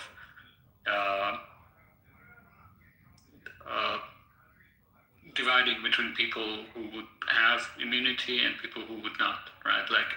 And going through that process so that some people can get immunity, but that's kind of a discussion for a new government. So again, this is same washing Trump, but lustration is one of those ways to do that.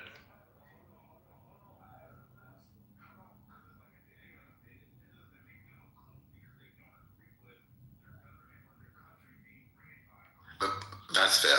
I just had no idea what he could possibly be speaking about. Did he mean if you ended up pressing the button and sending the drone to go strike the Iranian hotel, does he give you immunity from prosecution for the new government that they form? Is he going to give you immunity as it relates to Americans going in and trying to enforce some traditional law? Is he going to give you immunity when it comes to some human rights council going in and trying to prosecute Iranian officials? I have no idea. one of the odd things about, well, yes, it's like now all of a sudden they believe in some kind of international law. So they're going to go to, I don't know, the courts that Trump is trying to break up and sanction and give them immunity of those courts. It's kind of all over the place. He just kind of talks. He doesn't know what he's talking about. Maybe it's a Nuremberg style thing they're going to have in Iran and try to give the people immunity. They just,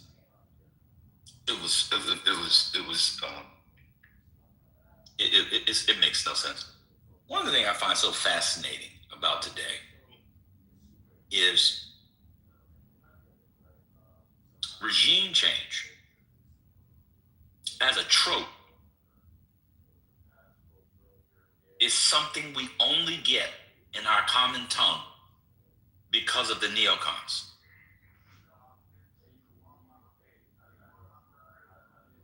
Anybody ever thought about that? Now, all the America First I have to disagree with you.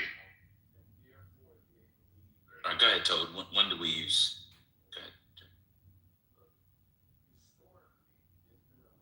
Go ahead. Okay. We only use that term, that phrase only entered our common parlance because of the neocons, regime change. That's the only reason why we as regular people would use the term. Right? And it's odd because regime change, being against regime change, was one of the rallying cries.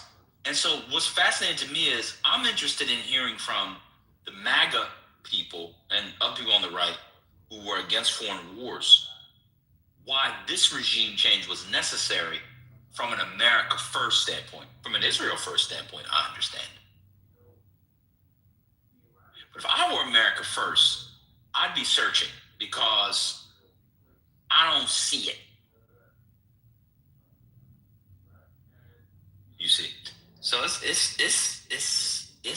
fascinating days because, you know, didn't Trump say, neoliberal, that Iran was close to developing some sort of intercontinental missile system that would hit the American homeland? Yep. Yes, Cap. That's what's insane. I don't know. There's been a Hulitzer or a Horwitzer or a whore who drinks white wine spritzers. But I know that shit is not true. I don't know if it's a warhead, an airhead, or a Laffy Taffy. Shout out to Candies from the 90s. But I know that's not true. That's what I know. And at a certain point, push is going to have to come to shove. And what's so frustrating about this, and this is going to be slightly strange, I'm going to say this. The people who gave us Iraq and Afghanistan, they were alive and had to deal with whatever psychological, and emotional demons for decades. A lot of these people are going to be dead in 5 years.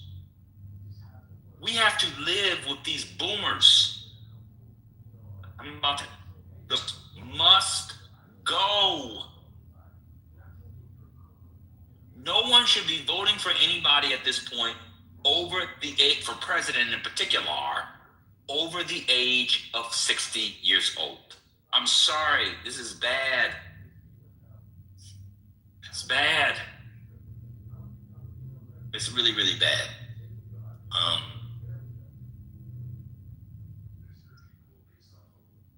In 2028, because of this, the neocon wing is going to find itself palatable again.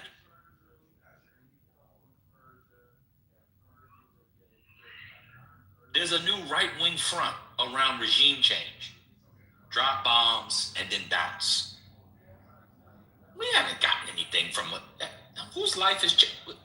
There's still Venezuelans in America. They all didn't flood back after Maduro left. Oh, we got to get rid of Maduro. All the Venezuelans flee because it was so terrible there. They're going to flee back. They're not leaving the United States unless you force them back. Remember, that was one of the arguments for regime change. I heard from an America First perspective, Israel First for sure. From an America First perspective, the justification of this action. I'm actually actually really open to it. I'd like to hear it.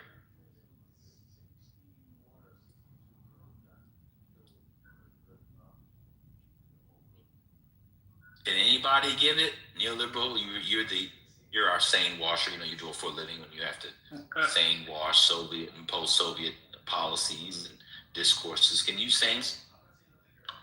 I mean, it's hard. It's getting harder, right? To get to sane wash any of it. But they would say they're not gonna, like, the regime change is bluster, right? Like using that argument that whatever is convenient of what Trump is saying and people around are saying, that is bluster. And the actual strategy is Libya, like basically create chaos, and then we don't care what regime comes in as long as they are responding to the pressures, constraints, and the experience that the previous regime went through, and whatever the characters of the regime, if they comply with those parameters, we're fine with them. We don't care about human rights. We don't care about state building, capacity building, developing the country, like any of that stuff. That can be like side narratives, but if it's Libya scenario, we're happy with that too. And the mistake of the Iraq wasn't the regime change. Regime change actually succeeded in Iraq, right? The problem was the nation building after that. Something like that. You know what's funny about this is the fact that you're the only one that can make this argument. I see no MAGA person responding and articulating this the way you did. That's not what they're saying. Yeah, the problem with that argument is, why is that in strategic interest of the United States? That's what I don't get it. Yeah, you can't answer that.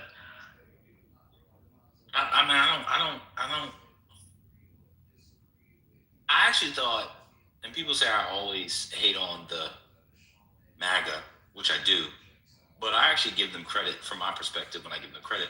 I thought one of the best things about the MAGA movement was the ways in which it moved people to be more honest and open, frank and explicit and candid and direct and conspicuous in the ways in which they hated on America being the police in the world.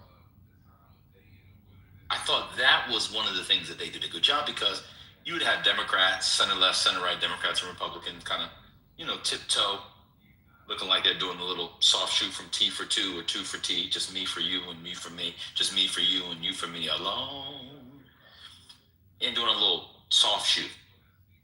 I mean, yeah, it was bad, but Saddam Hussein was bad. And what they did was, which is great, they had Americans, they created a permission structure. By the way, this is going to be Andrew Yang's longest legacy, even more than the use of permission structures. Create permission to people to say, leave it alone, we'll support people how we can, but we shouldn't do regime change, we shouldn't do nation building, and so forth and so on. I actually respected that about them, and I thought it was healthy, because the Democrats weren't doing it, mainstream Republicans weren't doing it, the far left wasn't doing it to the degree, well, nobody listens to the far left anyway. And this was actually a big thing with a critical mass of people. They can't say that anymore. Instead, they're in here, not in here, but people are trying to defend it. And I don't see the U.S. Advantage that they get. So now you open yourselves up to all kinds of terroristic reprisals. So your claim is that these people are the number one funders of terror in the world. Cool. So you take a bunch of them and their family members out and think the people that they've activated, that they've gotten active, you think they're just gonna go to the Baskin Robbins and get pralines and cream like the one I used to get in Parkchester all the time, right around the Hollywood video? Like, what's going on? I don't get it, man. It's a weird foreign policy. And I mean this all with respect to Donald Trump. I think Donald Trump likes the bluster. I think he likes being out front. I think he likes now in the history books, if the guy's dead, he's going to get it when he's dead. So, but I'm going to be honest with you. Donald Trump is listening to people like Marco Rubio and Lindsey Graham. These are neocons. This is a government that is captured by neocons, not MAGA people. They're mad at MTG because with the Epstein files, that was the core of MAGA. Now they don't like her, they don't like her and MAGA anymore. So instead, he's golfing with Lindsey Graham. I thought MAGA hated Lindsey Graham. I thought they hated the ideas that Lindsey Graham embodied alongside, what's the man's name who died? John McCain. Did y'all see Meghan McCain's tweet this morning? It was dead on. It was a dead on tweet reminding people about how her dad used to be this neocon bomb, Bomb Moran was the joke. She's like, well, now it's all of us. Welcome to the club. Welcome to the party, pal. And y'all know about that. That's from Die Hard 1. It's a mess, y'all. I don't want to go on and on. Y'all do your thing. Explain your, now I'm going to take you to task. Explain your fascination with Leo Strauss. Wow. This is not the room to do that. But I will say, Leo Strauss's mind was a legendary mind. I mean, I can agree with that, but the consequences of that mind are horrific. They're horrific. To the degree, academics can do that, but this is not the space for this. I don't know why you would subject these people to this.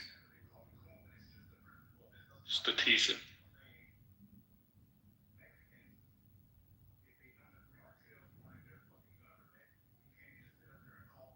I mean, I also think that, Burke is the best political writer in the history of the English language, if you don't include Walt Whitman. So, I don't agree with their ideas, but I can still respect them. Yeah, I think like the collapse of MAGA back into neoconservatism is like very easily explained by their shared Straussian disposition, combined with a healthy dose of Nazi Jurism. Why am I blanking on his name? What's his name? Oh God.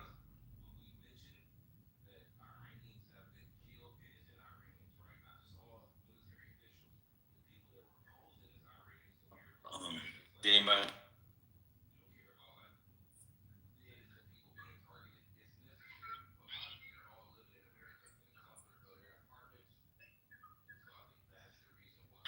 I think the reason they're circulating this news about the Supreme Leader being dead, I just read multiple very conflicting statements.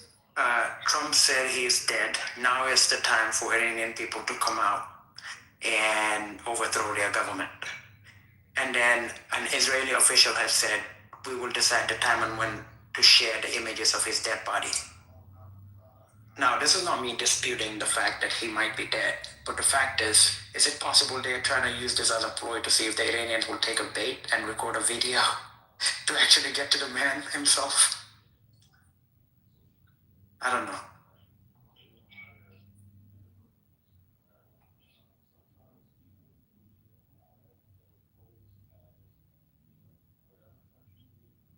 I don't know. I mean, who knows? Who knows? I don't know. We don't know. I mean, he could have been in there. We were told by Trent, who now is in here, that he was in Russia. Remember that? Remember gone to Russia with the family a couple months ago? You could have been right about that. I don't know if that's a body double. I don't know if they had bodies down there to blow up, and this is all an elaborate ruse. I have no idea. Yes, Trent, you said they were on a family on a plane to Russia. This was maybe back in December or November. You may have said that in a Johnny Walker Hayes, but you did say it. Yeah, the family. Okay, maybe not him. Okay, the family. That's fair. They were killed today. I mean, they do that. But like, I have no idea. But again, it's not an individual who holds up this stuff. So I don't know. It's a mess. Go ahead, Trent. Do you think? No, thank you. Yeah, it's a mess, but it is a spectacular day for the people of Iran who've been looking forward to this moment. I just got off the phone with one of my Iranian friends in Austin, and look for the. Were they in Austin, Tehran, or Austin, Texas? Austin, Texas. Who have you talked to in Iran? Because it's pretty fucked up there right now. Well, Iran's fucked up. I mean, he's got family in Iran still. Oh, okay. But I mean, I believe he's dead because I believe at this point, I mean, he was supposed to make a speech in minutes, 6-7 hours ago. And I think he would have, to put this to bed, I think the Iranians would have brought him out. So I don't think that this is a lie at this point, but I think this is a tremendous day for, not for everybody, but for a lot of Americans like myself who did know. For you? How is it for you? How you're Persian? You say such things like this is. Hold on, Admiral. Hold on. Let him answer. Let him answer. How's it a good day for you? That confused me. I said this is a good day for Americans like myself who found this theocracy to be a terrible thing, and all of the protesters and people who wanted freedom from this country for years. I am glad to see this. So the theocracy is over? I think it is. I think we'll see the crumble of this regime. Wait, why do you think it's over? Why would the theocracy be over because of one guy? Like kings have died in battle throughout history, for example, oftentimes on the battlefield, and then I don't know if you know the very famous the king is dead, long live the king. It's the next sentence. As soon as someone dies, there's other people. How do you know the theocracy's over? Like, how do you know these things? I'm not saying it's not true, but I'm asking, how do you know the theocracy's over? I look at this one very similar to since you're history. I look at this very similar to the Tsar. To who? The Tsar of Russia. This is in 1917. In 1917, yeah. This is nothing like the Tsar of Russia. Oh my God! Are you doing this to trigger me? Are you joking? Okay, he's joking. No, he's not. He's not. You can't say he's joking. He's not. He's actually very serious. No, I'm very. I'm looking at this in the same way, and then we can look at the way that the Saddam regime was toppled. Now, whether or not the Which one was the second one? I didn't hear. What was the second one he said? The Saddam Hussein regime was. All right, do Nicholas II. Do Nicholas II first before we move to Saddam. Just break that down for us. How's this like Nicholas II? In the sense that there was fealty and loyalty to one person. One person was put above everyone else, and as that person was out was displaced, the system, the monarchy system crumbled, and that's a little bit to me. You can get it if you want, it's okay. I'm just trying to understand. So you're saying that there was in Russia, there was all this fealty to. What about how do you account for the Duma? The Duma. You think he knows what the Duma is? Well, let him answer. I mean, because he brought it up, so you should know about the instruction of the Duma and the Socialist Workers' Party. And what about the Octobers and the Decembers of 1905? What would the parallel be there? I don't know. But, okay. What about the Duma? What about the Duma? Okay, we gotta have a history lesson. Yes, you're the one that brought it. So this okay. We're having a chill room, bro. Okay, you can't come in here and hold on a second, Trent. We're having a cool room. Hold on a second, Trent. Let me moderate the space. You can't come in here and make a claim and make the historical case, and then when we ask basic questions about the case you made, pretend to be insouciantly outraged. So listen, if you don't agree with what I'm saying, Professor, I understand. But I'm just making the statement that a condescending laugh again. I'm not. I don't agree or disagree. I'm asking. Hold on, bro. I don't agree or disagree. I'm almost done, bro. I'm almost done. I'm asking. It's not whether I agree or disagree. I thought it was interesting, so I wanted you to make the connections. I'm not quizzing you. You couldn't afford the tuition where I work, so again, and you certainly wouldn't get in. So again, I'll ask you again. What is the connection to 1917? That was your point. Yeah, I don't know. I think I can get in. You're right. I don't know if I could get it. I don't know if I can get into some of those East Coast colleges. I probably don't have. It's a university. But keep going. I'm just asking how it's like that one, because that one kind of threw me off, because that was internal. There was also the World War that was going on. Like it was a whole different thing. They had extended themselves. Excuse me, Nichols had extended themselves. He was command stuff. Rasputin was creating all kinds of shit back on the domestic front. You had stuff from 05. It's like I don't see the parallels. I was just asking. The parallels that I'm making is there was loyalty towards one individual, right? I mean, I think there was just loyalty towards Tsar Nicholas, and once that person fell, it created the power vacuum, which allowed Lenin and others. And I can't go through the whole Bolshevik revolution, so I don't remember it all. But you're talking about Trotsky's people, Trotsky and Lenin's people. So so if I could just go back to where I was at, because I wasn't ready to debate, the all of Russia.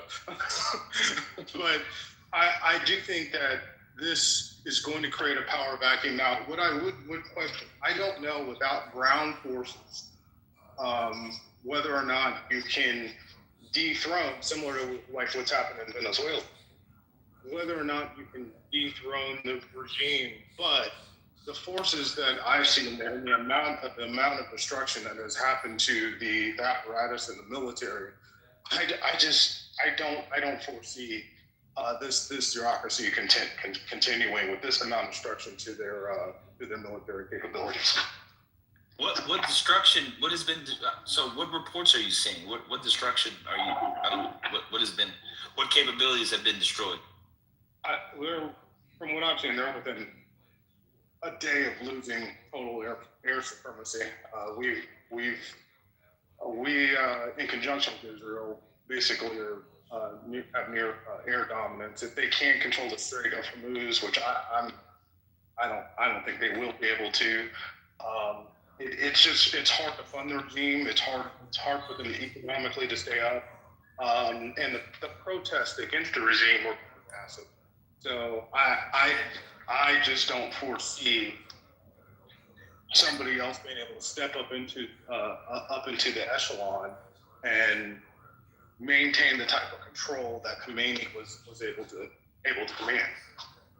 Okay, so on air supremacy, Iran isn't even attempting to maintain air supremacy. Like everybody knows that, right? So when somebody says the United States and Israel have reached air supremacy over Iran, they do not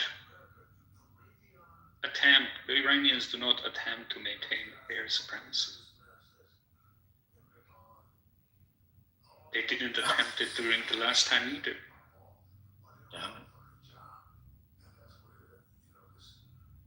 I mean, the fall of the Tsar, it was totally, how would you, I don't know, man. It's hard to get my mind around it. That's fine. And people want to know, do you know there's been more than one Ayatollah? Yes, I do. Okay. So, do you not think they have a succession plan in place? Everybody knows the HBO show. I don't think, from what we've seen over the past 3 months in Iran, and it's not just the Ayatollah that's been killed. The defense minister is dead. The leader of the army is dead. They have wiped out. They wiped out some of the family. They killed the son-in-law. They killed the daughter.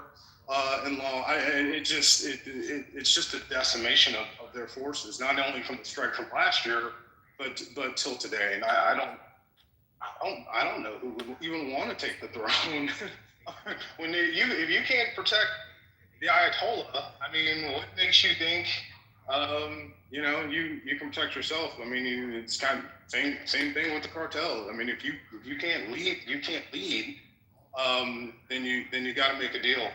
And I don't foresee this theocracy maintaining the force that it's had. It's been. Okay.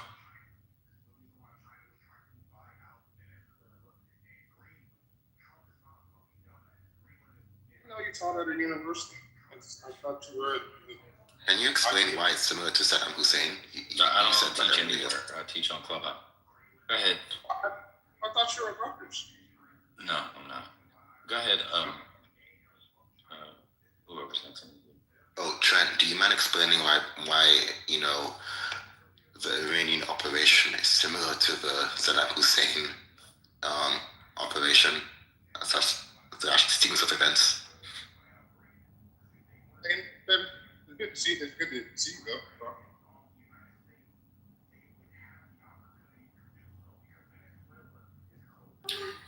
Trent, are you in the Matrix? Mel just asked you a question.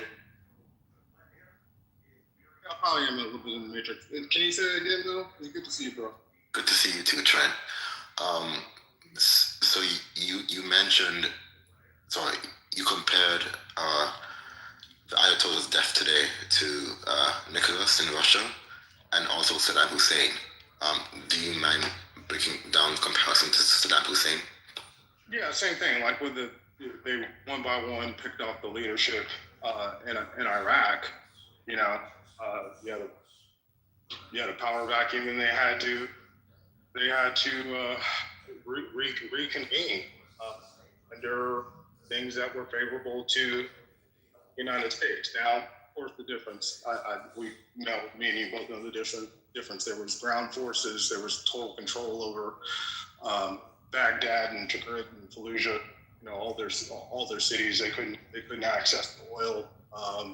So there was no income to come in. But I think we're seeing the same scenario. I don't know what country can maintain without air superiority. Recently, I was at a protest that some Iraqi people were doing in Nashville, Tennessee, at the Parthenon there. And they were saying that some of their family members back in Iraq, and this is just a couple years ago, their family members still didn't have electricity. The Americans had put a totally corrupt regime in. They were extorting money out of everything. It made their life there in Iraq even worse. So they were trying to get people's attention. I think it was 2019, 2020, around that time.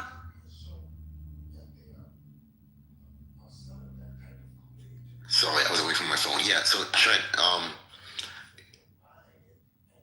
like in one breath, like you say that there's this there's like this focus on loyalty, right? And in another breath, you're speaking to the distinct differences as it relates to like there being a ground campaign, there being tons of military people, boots on the ground. I don't really see the Saddam Hussein comparison just yet. I don't know. I guess we'll see in a couple of days, but I'm struggling a bit to make the connection right now. Saddam also didn't mail. Saddam didn't have tens of thousands of people prior to the invasion of the United States protesting his regime, trying to get his overthrow outside of the Kurds, I think, in the north. But there was pretty much total control of the nation. This was already a nation that was influxed, and there's already a desire for a revolution. So I just when you got the police in the city, when the police force is with the protesters, I don't see how anybody can maintain this. But we'll see. So you don't believe the reports that 20 to 30,000 or whatever the number is of people were killed over the past couple of months? Yeah, no, I do believe that. I do believe those reports. I believe it's 20 to 30,000. Yes. Okay, but the police didn't. So okay, man, all right. Maybe you didn't understand. Maybe you didn't hear me. What I said, when the police in some places were also seen participating or being hands off with these protesters for quite some time. I won't say participating, but they were not going in and trying to make arrests because they feel some of the same things too. I just don't think you can maintain it. And you know, when you cut off the lights and you cut off the money, people change. I don't know, man. I mean, I don't want to sound Islamophobic. I don't want to sound like a new world subject. I was gonna say it. What's up? I was gonna say it. Maybe I don't know what you're gonna say, but I was gonna say this. I also don't want to sound Islamophobic, but like there's this like rallying, like I guess solidifying effect that religion has on people that allows them to like, you know, go through the dungeons and like go through all the bullshit, right? And so in my mind at least, like there's something to Islam that would in my head at least allow the Iranians to like, you know, dig their heels in a way that wouldn't necessarily be true for other countries. I think a lot of people imagine the people of Iran to be one represent that many people believe that the Iranians abroad in the so-called diaspora are representative of a critical mass, perhaps even a majority of the people in the country. And I'm not an expert enough to know if that's true, but my suspicion makes me feel like that's not true. The other thing,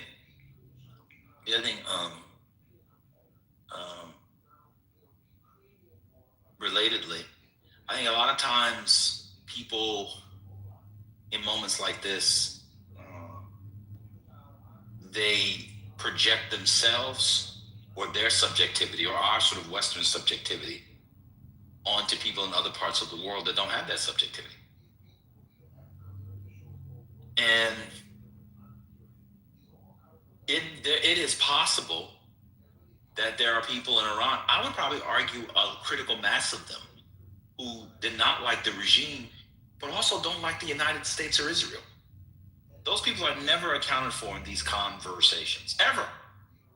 And I don't know what the future looks like for them. They might be the plurality.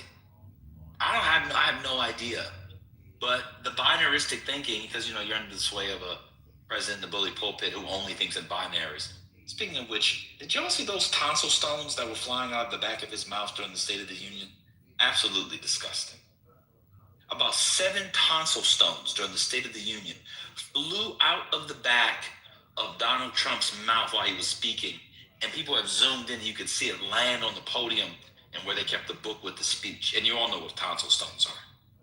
I don't know if there's anything more disgusting than tonsil stones that come out of the human body. I mean, that all things considered, blood, shit, feces, splooge, squirt, urine, etc. Tonsil stones are absolutely, at least, I saw videos, at least 7 tonsil stones come out of his mouth if it's not AI. Absolutely disgusting. Okay. So I don't know why people forget there's another category of people who don't like the regime, but they also don't like Israel and the United States doing this. And the way the Israelis, but Netanyahu in particular, they might actually not have an issue with Israelis. They just don't like people like Netanyahu. Like that speech he gives, this is your moment, your rallying cry, we're the lions and all that stuff. These are people that are bombing their homeland. I don't know.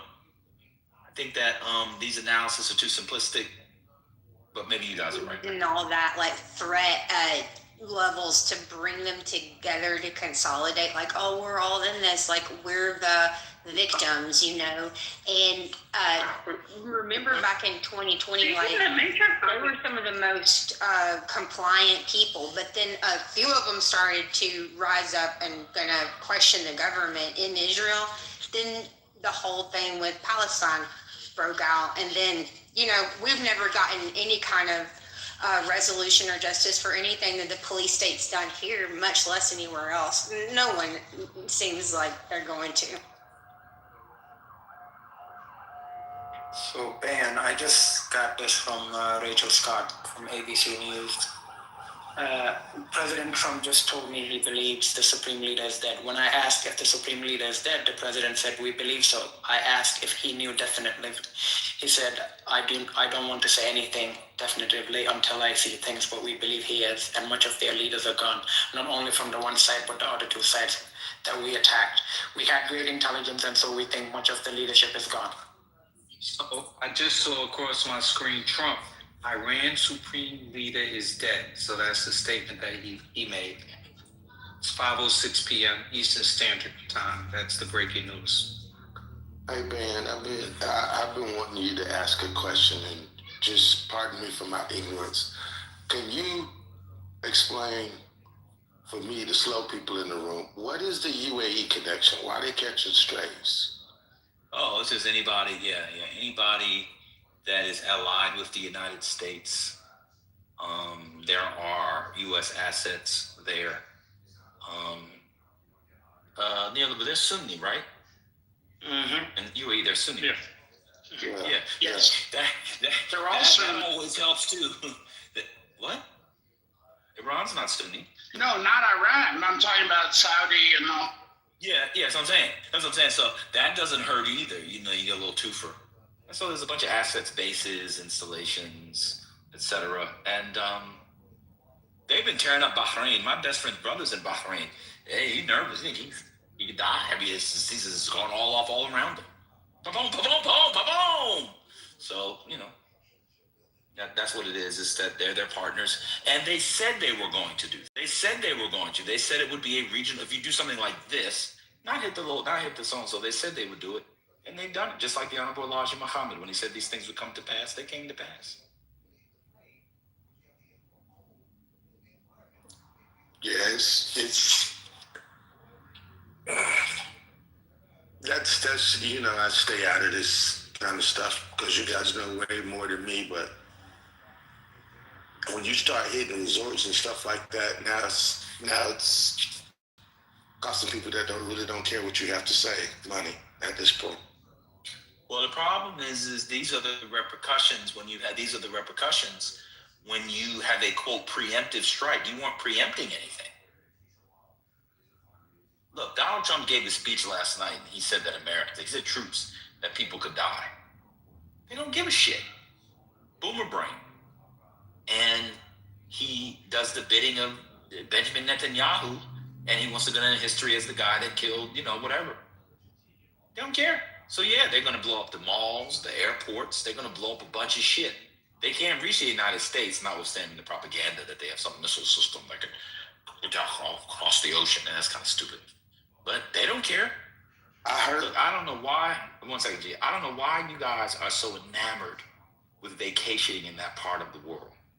This shit could pop off at any moment. I would not. I gotta go to Dubai. I gotta go see somebody get shat on.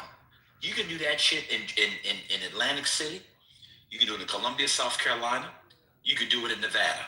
You don't need to go over there and do that. If you want to see somebody get shat on and play some blackjack and drink alcohol, you could do that here. I don't know why people want to go to that desert. I don't get it at all. I'll never go to the Middle East in my life. Hello? Columbia, South Carolina is the king of getting shitted on. Well, the reason why I asked the question, man, is because, I don't know whether it's verified, cost of people, but I heard that the Palm Resort Hotel, the Palm Hotel and Resorts got hit. I'm like, Is that a military installation? I mean, does that, or is it just lashing out? Hey, everybody can get it. I don't know whether that's verified. It is verified, but here's what's happening.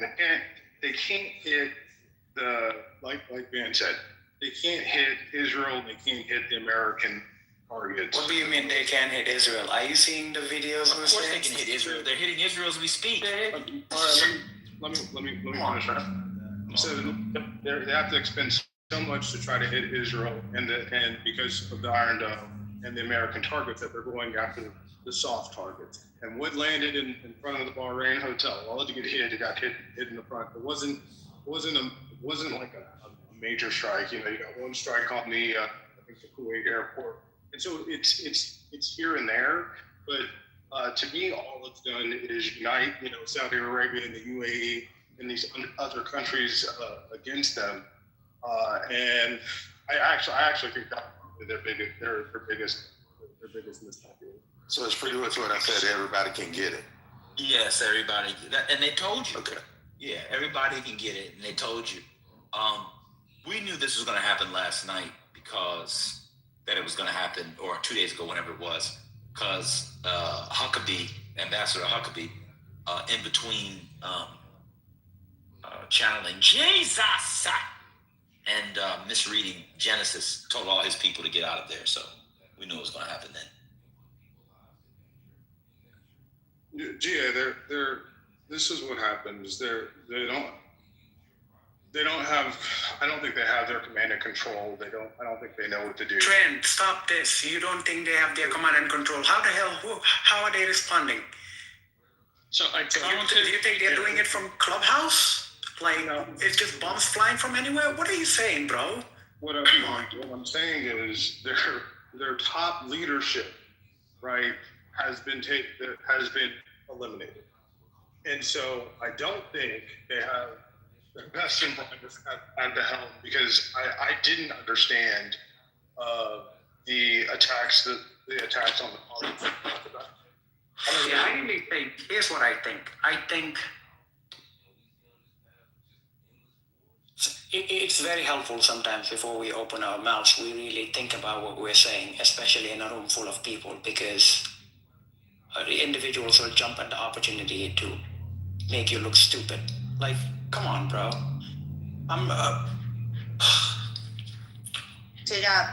Baku, Azerbaijan, I don't know if I'm saying that right, I'm probably way off. The former Trump Tower Baku project is the closest Trump-branded development to Iran. It's located approximately 180 miles north of the Iranian border. So y'all know they got missiles that could hit that. Why aren't they doing it? No one cares about the Trump Hotel in Azerbaijan. It's just a name on the hotel. Like, it's branded. It's not even a Trump hotel. It's just a brand. It's not even on the hotel. It's just branded. Who else is next? Come on, y'all. Let's keep it going. Yeah, so to what Trent was saying previously, if you count the number of missiles from different statements of U.S. government, which said something like, CENTCOM said it fielded 300 missiles, Bahrain said 100. If you combine all of those statements together, you'll get a number that is approaching in one day more missiles than, and this is the reported one, more missiles than in all of the 12-day war combined. Which means, and we're still getting the news, right, from the airport strike, and then drones are not counted in any of those statements. This points to that Iran was ready, and it was retaliating with quite a large capacity.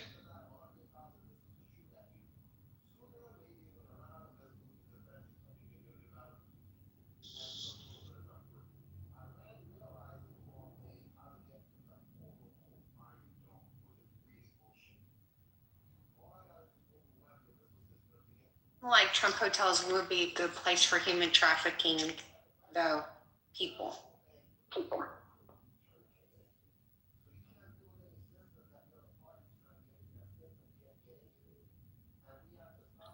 I'm just trying to look through all of the rhetoric, trying to see behind the rhetoric and see because I know that real estate investors invested heavy in Dubai because this is where a lot of money is.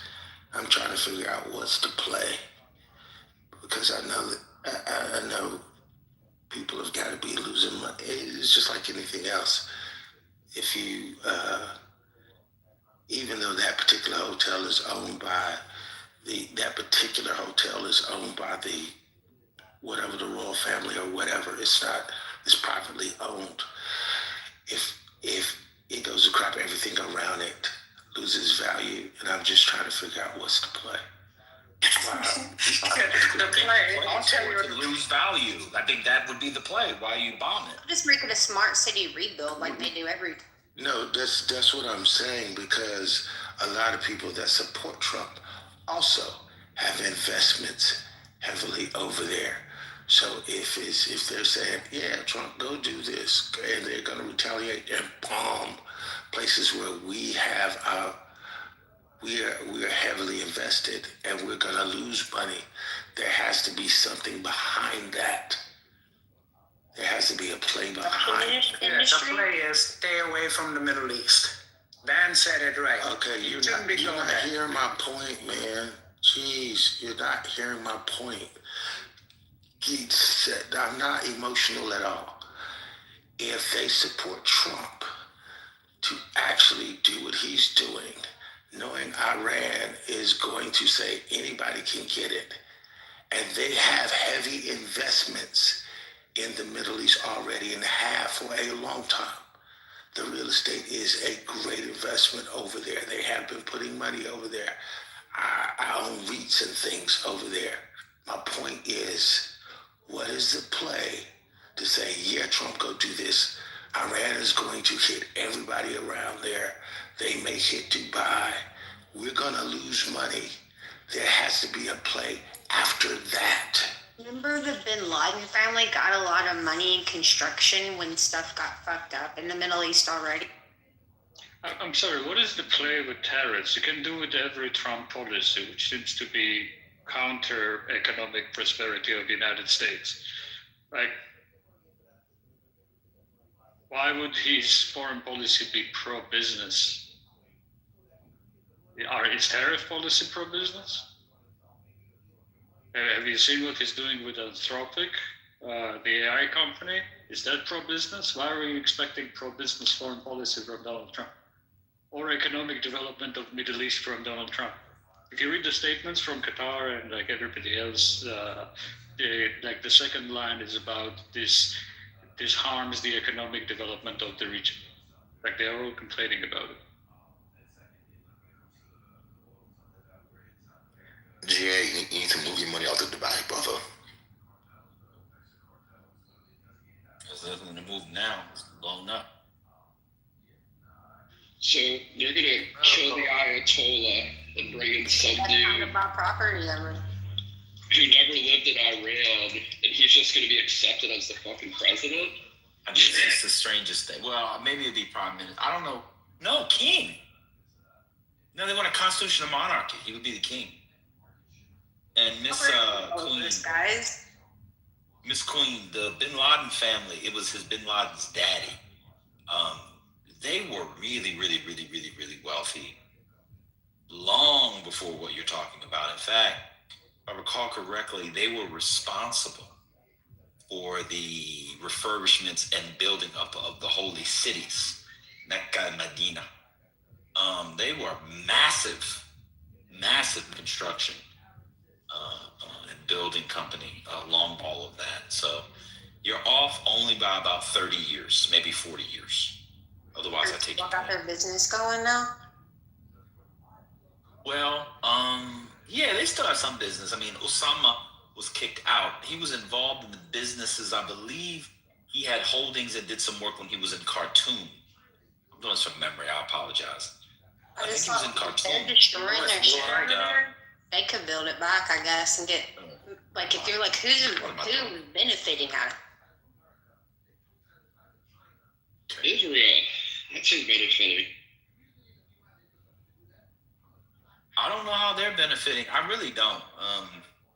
I understand. They want that temple rebuilt, and now like, please fuck us up so we can rebuild this temple. Like, what do you think? Like, I really think it has a lot to do with this smart city, all this build back better stuff, building, all that kind of. Smart city, build back better. That's a crossover. I wasn't expecting. Wait, smart city? You think that you think the new temple for the Jews is going to be a smart city? Herodotus couldn't have written about that. It is 15 minutes. Everybody consolidated in these small spaces, so if they can just they flooded Nashville and then they built it back better, a smart city. Nashville, and they just built Tennessee? lots of places. Yeah, Nashville, Tennessee. I think they're doing this all over the world. They're just fucking shit up so they can get construction going. You said the temple, though. What's it got to do with the temple? To be fair, the temple is a little bit of a smart city because they need a genetically engineered heifer, like a red heifer. So that part is smart. Not just any red heifer, one from Texas, by the way. Exactly. Can they just throw some paint on it, some bear paint on it? No, then it won't work. It has to be an And they original. found like a white hair on it. I used to know a red heifer once. I called her Candy. I met her in Southeast D.C. She was a docent at the Frederick Douglass Museum. Yeah, she was a red heifer.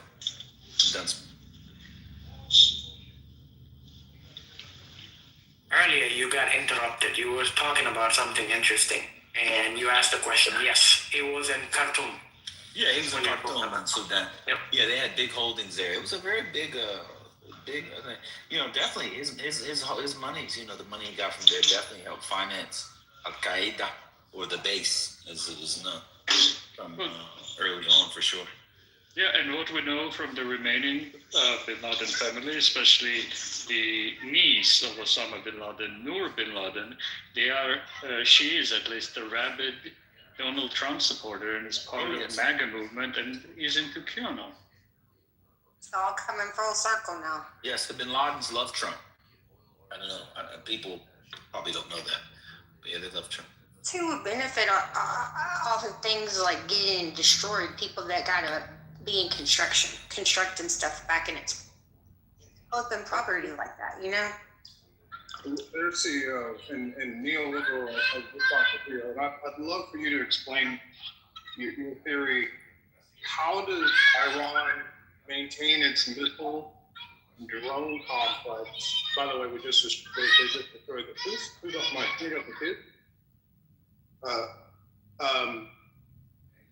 They just destroyed the ballistic missile complex in Shiraz, Iran. So how, without air superiority, does Iran refuel and resupply its drones and missile complexes? You put the missiles on a Toyota Hilux and you launch them from there. Yeah, so Trent, I don't have a theory. All I said was, up to this point, if you combine the number of missiles that have been circulating in media, like Bahrain said, so many missiles were launched from Iran on Bahrain, and then the United States says 300, they fielded 300 missiles, and you combine all of those things, it shows that at least for the majority of the day, right, Iran maintained the capability to launch those missiles, which if you count them, would be approaching the total number of missiles they launched during the 12-day war, which means the capability, at least for today, was there. And given that majority of the strikes occurred simultaneously on Iranian time in the morning, right, it means that those strikes, majority of them, still, whatever capability they destroyed, they maintained enough to make that type of a show of force. Well, I mean, Mel, I thought you were joking. Like, to me, the problem is once you lose air superiority, very similar to trying to deliver drugs across the ocean. Once those Reaper drones are out and they can hit you at any moment, it gets really difficult. Plus, I would assume that Mossad has tremendous amounts of intel, and I think the populace will begin to rat out the other folks, and you'll start to have people, traitors to the regime. Because to be honest, I don't know what they're serving at this point. I don't know that, without Khomeini, I don't know who you're serving, what you're serving. Who were they serving before? That's a great question. That's a great way. It reminds me of the Nazis. I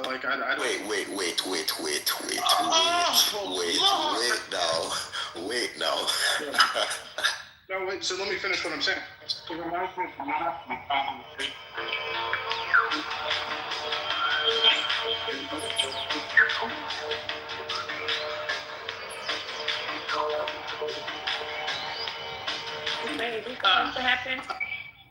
Yeah, so what I'm saying is it reminds me of the Nazis in 1945, how they continued to put up a fight, even especially like February 45, when it was clear that the war was lost and there was nothing to fight for outside of filthy.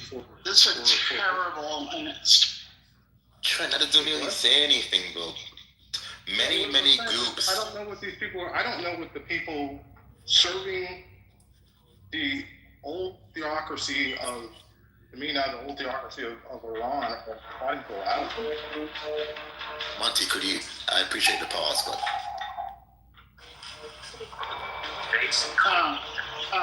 It's kind of dope. I kind of like it, though. I'm not gonna let it cook. Let's go.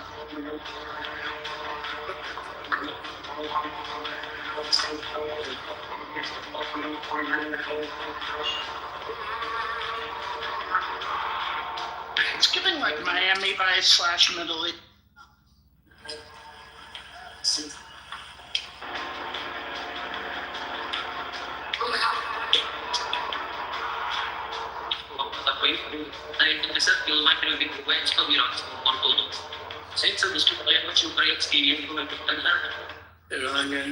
Iranian regime is kaput. Thanks. Trent, that Nazi comparison was absolutely insane and doesn't really tell us anything, right? Because throughout history, like many groups, will continue to fight for a particular idea or institution, even though, the survivability of institution can be called into question. Well, wait, hold on. You're wrong because, there were still monarchists after the American Revolution. Well, again, get with me on the analogy.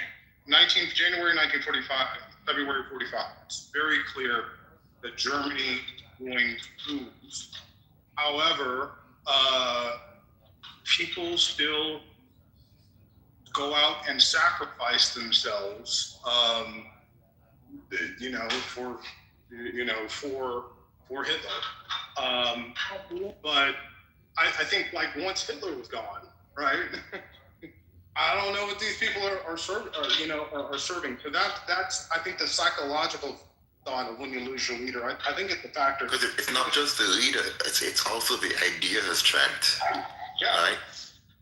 And I don't think they agree. So no, that's what I'm saying. I don't think they agree with the ideals of the regime, because that's why they had the protests. You know what I'm saying? But what proportion of the population, is agrees with the protests? And then secondly, what proportion of the population, who may agree with the protests but disagree with foreign intervention? Like, just because they're with the protest doesn't mean that they're going to be gung-ho about the U.S. coming in and dictating terms to them. 100%. I don't disagree with you there at all. I would love to hear from neoliberals closest. I've heard estimations that it's 30 to 40% of the population that is vehemently against the regime, but I'd love to, these are American figures. I'd love to know what he thinks. He said you were closest because, like Iranians, you're a fake Asian. I mean, how can we believe any numbers that are coming out about favorability or whatever in Iran? I just don't trust it at all. The Shah was looking pretty popular too, and then a bunch of fucking people in rural communities came in and they fucked them up. we don't know how popular the Ayatollah is in Iran. And we don't know how popular the protests are either. That's what I'm saying. Like, I don't know how people, I think Big Sister put in chat. Everybody on the internet is now expert in Iran. I wouldn't know Farsi if it came out of their ass with a farty. But all of a sudden, everybody knows everything about Iran. It's insane. By virtue of geographical placement, I have a higher ontological access to Iranian protests. Yeah, that's what I was surmising. I would think that you. That was a joke. That was a joke. Yeah, I know it was a joke. I would say you would know more than me because, again, I will take, like what everybody's saying, protest and videos can sometimes be misleading to, like, what the actual majority is. But I would love to know what, you think as far as what do most people think there? I don't. That's why I'm not making forecasts. That's why I'm surprised you're making forecasts. The only people that I had come into contact with that were protesting anything about over there were Iraqis that are relocated in Nashville, Tennessee area, and they were protesting at the Parthenon. Yeah, the Parthenon. Parthenon, yeah. And they gave me one of the flyers, and on the flyer it talks about they still, after all these years of war, they still don't got electricity back. All this horrible stuff, like people can't make any money, they're starving still, and they corrupt people in power and left everything up to corrupt. I hear you. What's up, Trent? Well, Maury, good to see you, man. You too. I do have to say some of the Trump tweets about Obama attacking Iran before an election. There really is a tweet for everything. I know that's a cliche, but it's totally insane to look at some of the tweets of what he said about Obama and attacking Iran. That's when he was. Even Stephen Miller from a year and a half ago, not even. Yeah, he was like, if you vote for Kamala, she's gonna send your kids to die in Iran or something like that, right? Yeah, MAGA is okay. We're America first, but when Trump changes and comes up with a new initiative, whether right or wrong, they're MAGA first. Yeah, we just recalibrate whatever beliefs or principles we had to align with whatever Trump says, and that changes by the minute. So he could turn around 2 days from now and say, you know what, okay, the whole bombing campaign in Iran is done. We've achieved some victory, and MAGA will be like, yeah, you don't mess with Donald Trump, We now have a Trump doctrine. We had TC come in here earlier, tell us about a Trump doctrine and use Nigeria as an example. He hadn't read a damn thing about the Nigeria thing. Clubhouse, man. Let's steal man, as the Black Muses and other debate bros, failed debate bros and failed podcasters say, let's steal man. So let's say the regime was hated, and the regime and the leader of the regime and his top captains and lieutenants are dead. Hey man,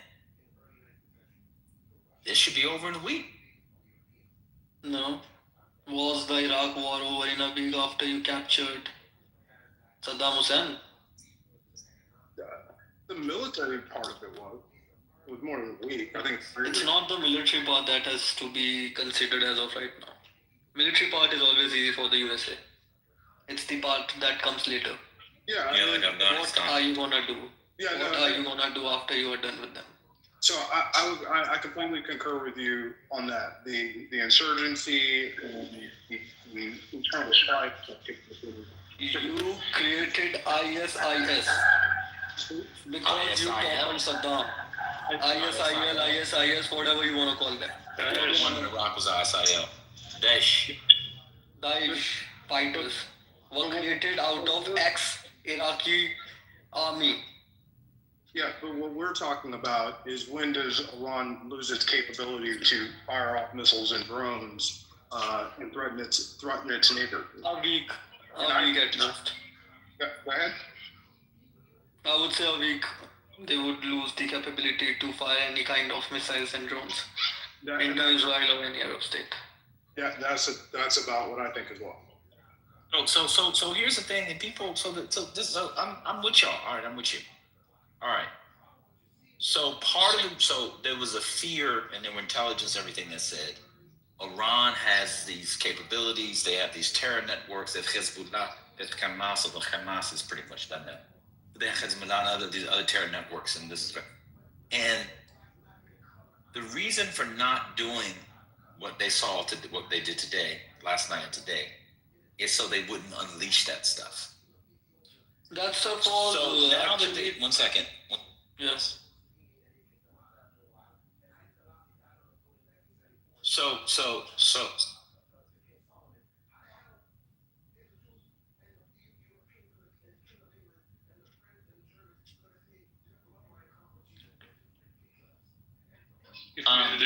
One second, and so they were holding back.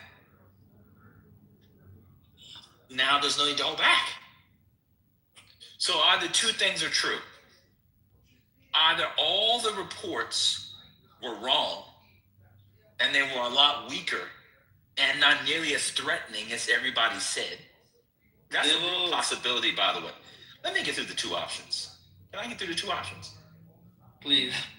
Cool. One, and that's a possibility. Or two, it's still coming. So let's say, they blew out how you pronounce it, Shahaz, or however you pronounce it. They blew out the ballistic missiles, all that stuff. Apparently, although they have terror cells all over the country. I'll tell you what. Not all over the country, all over the world, excuse me. All over the world? After October 7th, 2023. All over the world, huh? Israel started to unravel all of the Iranian bombs. Why do I do this? I can't even understand what you're saying. What language are you speaking? You don't understand me. What language are you speaking? It's called English. Do you understand? You start over. I understand that. I can understand. Start over. After the 7th October attacks on Israel, Israel started to unravel the Iranian proxies all over the world. Hezbollah, Hamas, Houthis, the Syrian rebels. They were all the part of the great axis created by Iranians. But the proxies were only in the Middle East? I thought they were all over the world. No, they were only in the Middle East. They do not have proxies all over the world. Nobody has proxies all over the world. Oh, so this was nobody, America doesn't have proxies all over the world? America definitely has proxies. What are you saying? The British don't have proxies all over the world? No. France doesn't have proxies all over the world? What proxies do you think they have in India? China doesn't have any proxies all over the world? Starbucks is a proxy of United States. Let me just, we gotta keep. Yeah, the two options. I think to get back to the idea of quote unquote straw manning, I think best case scenario is IRGC taking, if the leadership is dead, whatever IRGC leadership might be dead, they are easily replaced. IRGC takes over and it becomes something like a more military dominated state like Pakistan, right? I'm speaking. Please. Shah of Iran doesn't matter. I did the Harris thing, sorry.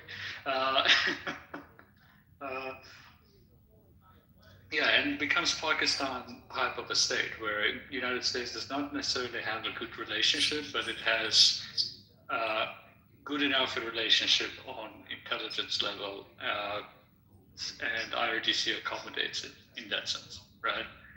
Because it's maybe in their best interest, and the only problem for that is the nuclear weapon thing, right? Become more of a reality than not. Because the person blocking the nuclear weapons development was the fatwa by the supreme leader. Did? can you imagine Trump's legacy if him killing the Ayatollah leads to a world where the IRGC invests as much as they can to developing nukes and they get a nuke in 15, 20 years?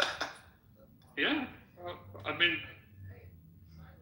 whether it is Ayatollah or not Ayatollah, isn't that like what every state is currently thinking? But neoliberal, what's stopping them from becoming more like maybe Saudi Arabia as well, and maybe some of those other countries that are You mean more friendly? You mean Yeah, more monarchist?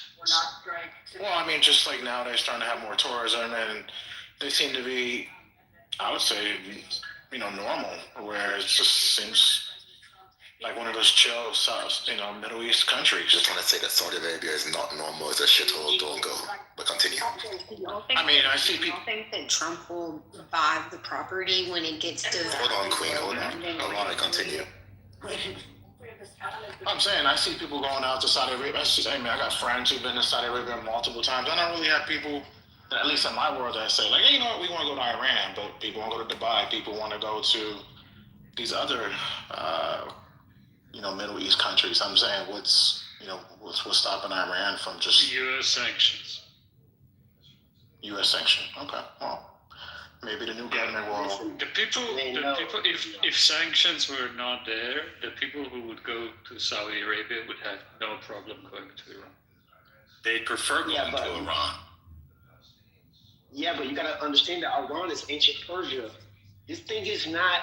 I think a lot of people's hands are hurting at this conversation because it's like, what are you really even talking about? This has already been prophesied about. Iran is actually Persia. And the Persians. Can you explain the exonym and endonym differences between Iran and Persia? Not the exonym in the linguist. Yeah, we're not gonna do all that. Go ahead. What I'm saying is that please. What's the difference? All of this stuff is already been prophesied, right? The people who read the stars, whatever your religion is, if you read the stars and you look at the sun, the moon, the stars, whatever. Yeah, at the end of the day, we got to understand that war is inevitable because war is profitable. Okay, so if it's all foreseen, then we shouldn't do anything. Like, we shouldn't talk about it. It's all this is going to happen. Yeah, I wanted to ask a question, if you guys don't mind. And, the sun and the moon. And it was some good words by banning you. I enjoyed listening to you, bro. It sounds like you got a lot of knowledge on your shoulders. I want to ask just anybody, and you can have a discussion or I'll just listen. Do you think this really would start World War III? I know a lot of people have been saying things like North Korea may jump in, but I haven't seen anything.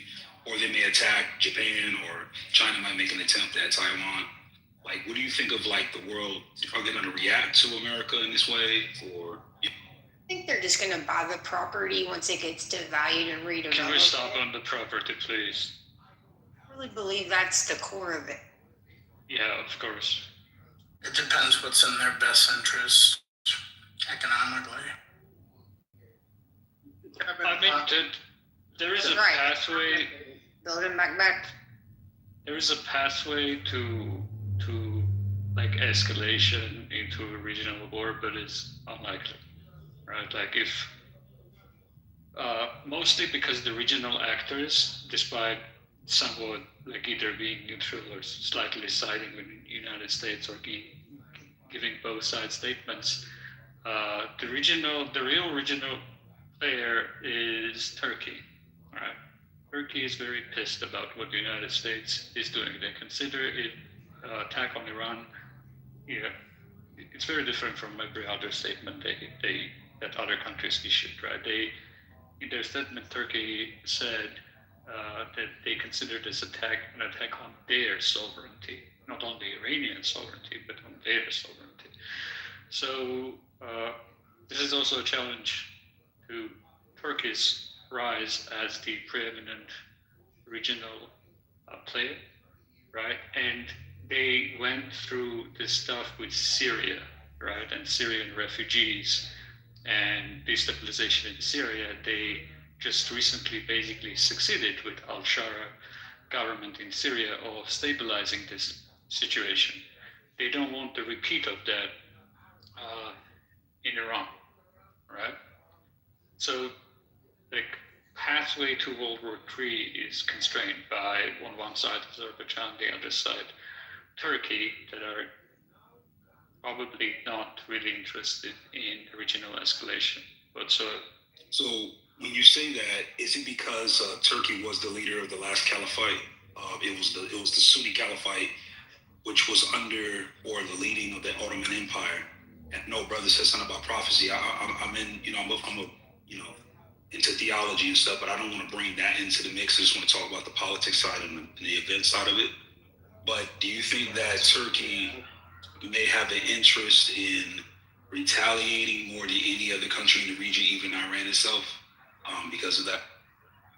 Everybody other than Israel and United States are interested in regional stability. Yeah, I didn't think Turkey would,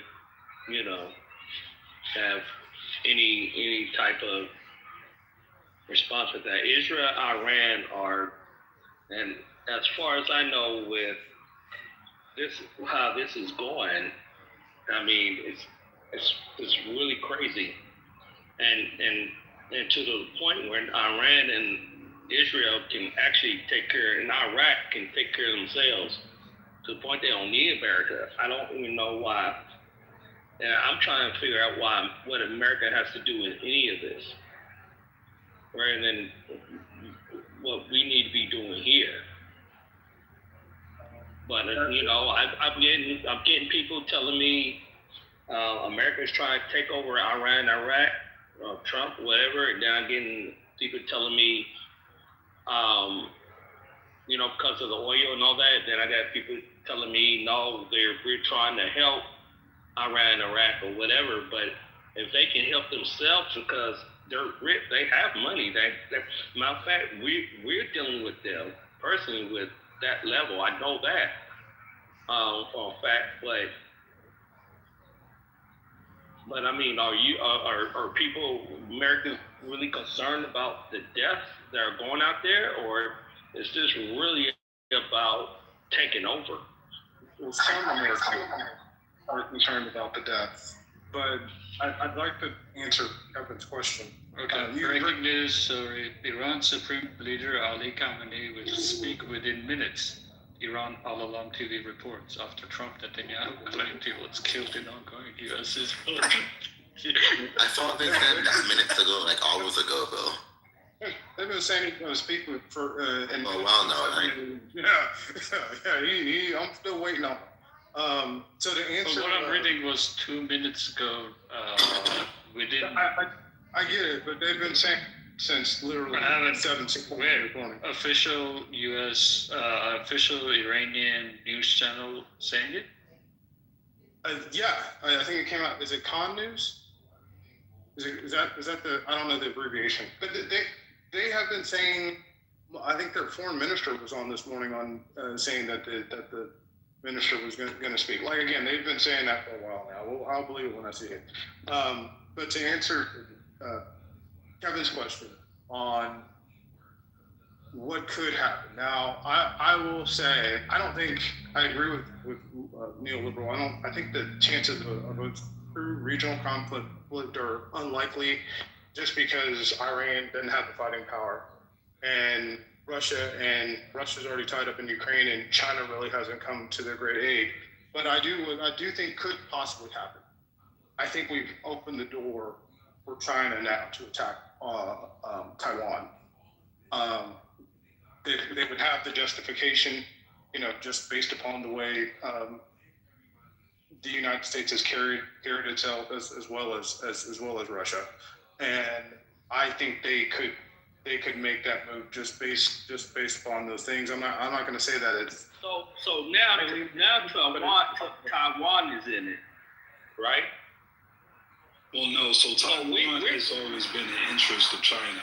Oh my God! So we're just creating World War III, basically, right?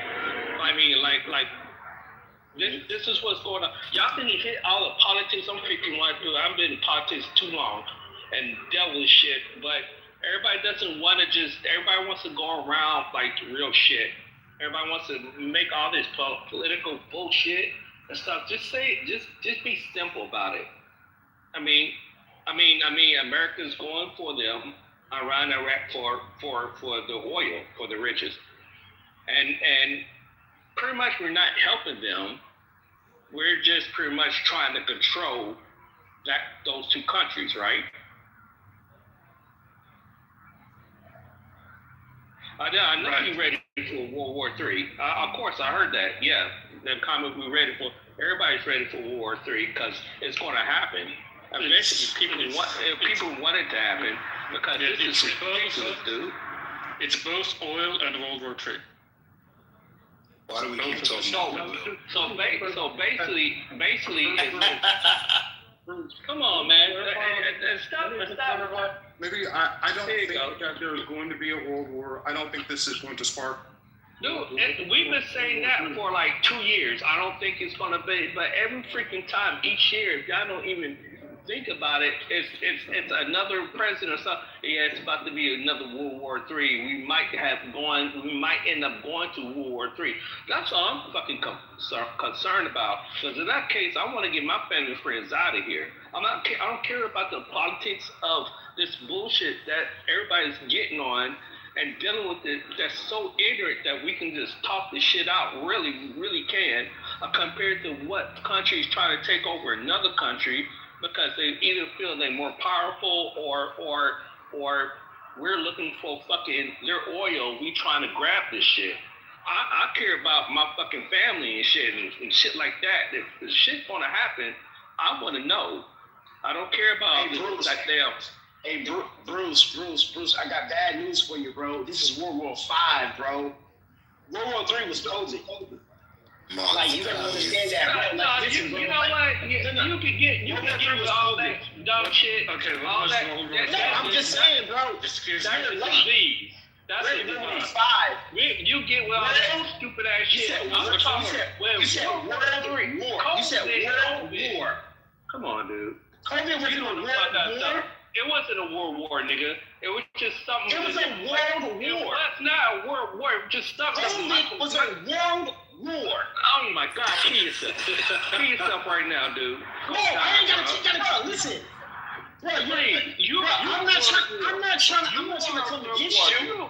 I'm not trying to come against you, bro. I just think that you're late. World War III's already been passed. Come on, man. We're in World War V.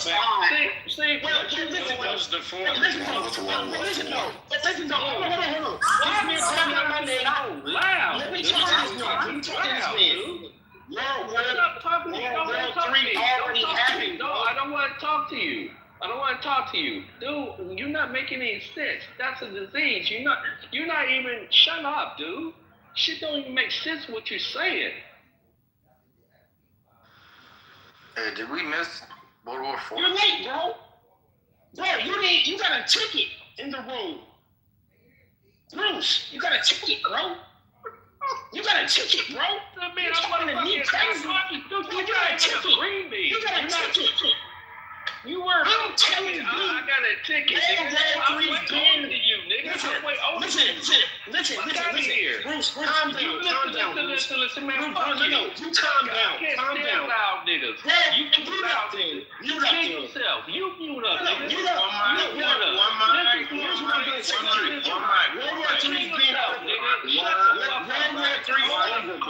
We're not in World War III. Y'all got ignorant ass niggas, bro. I know you hear me saying one mic. Yeah, go die. One mic. I'm gonna drop you. All right, Bruce and Galen. Yeah. All right. Okay. Y'all gotta go one at a time, bro. We don't want to. Okay, I'm talking. I was rocking with Bruce. I'm gonna drop you. Please, sir, respect them. Trying to maintain order. Please. Go ahead, Ben. Neoliberal, some breaking news in the chat. Looks like we have the new leader of Iran. Neoliberal, you want to break that? Yeah, president is assuming power during the wartime. But again, still no confirmation of the Supreme Leader either way. What about the president? You know, they have the government president. Yeah, that's the question. Where is the Pezeshkian currently? Also unanswered. It's so funny too, because I remember the Iranian president, even with sanctions and everything, used to have a pretty visible presence in the West. I don't know if y'all remember Ahmadinejad.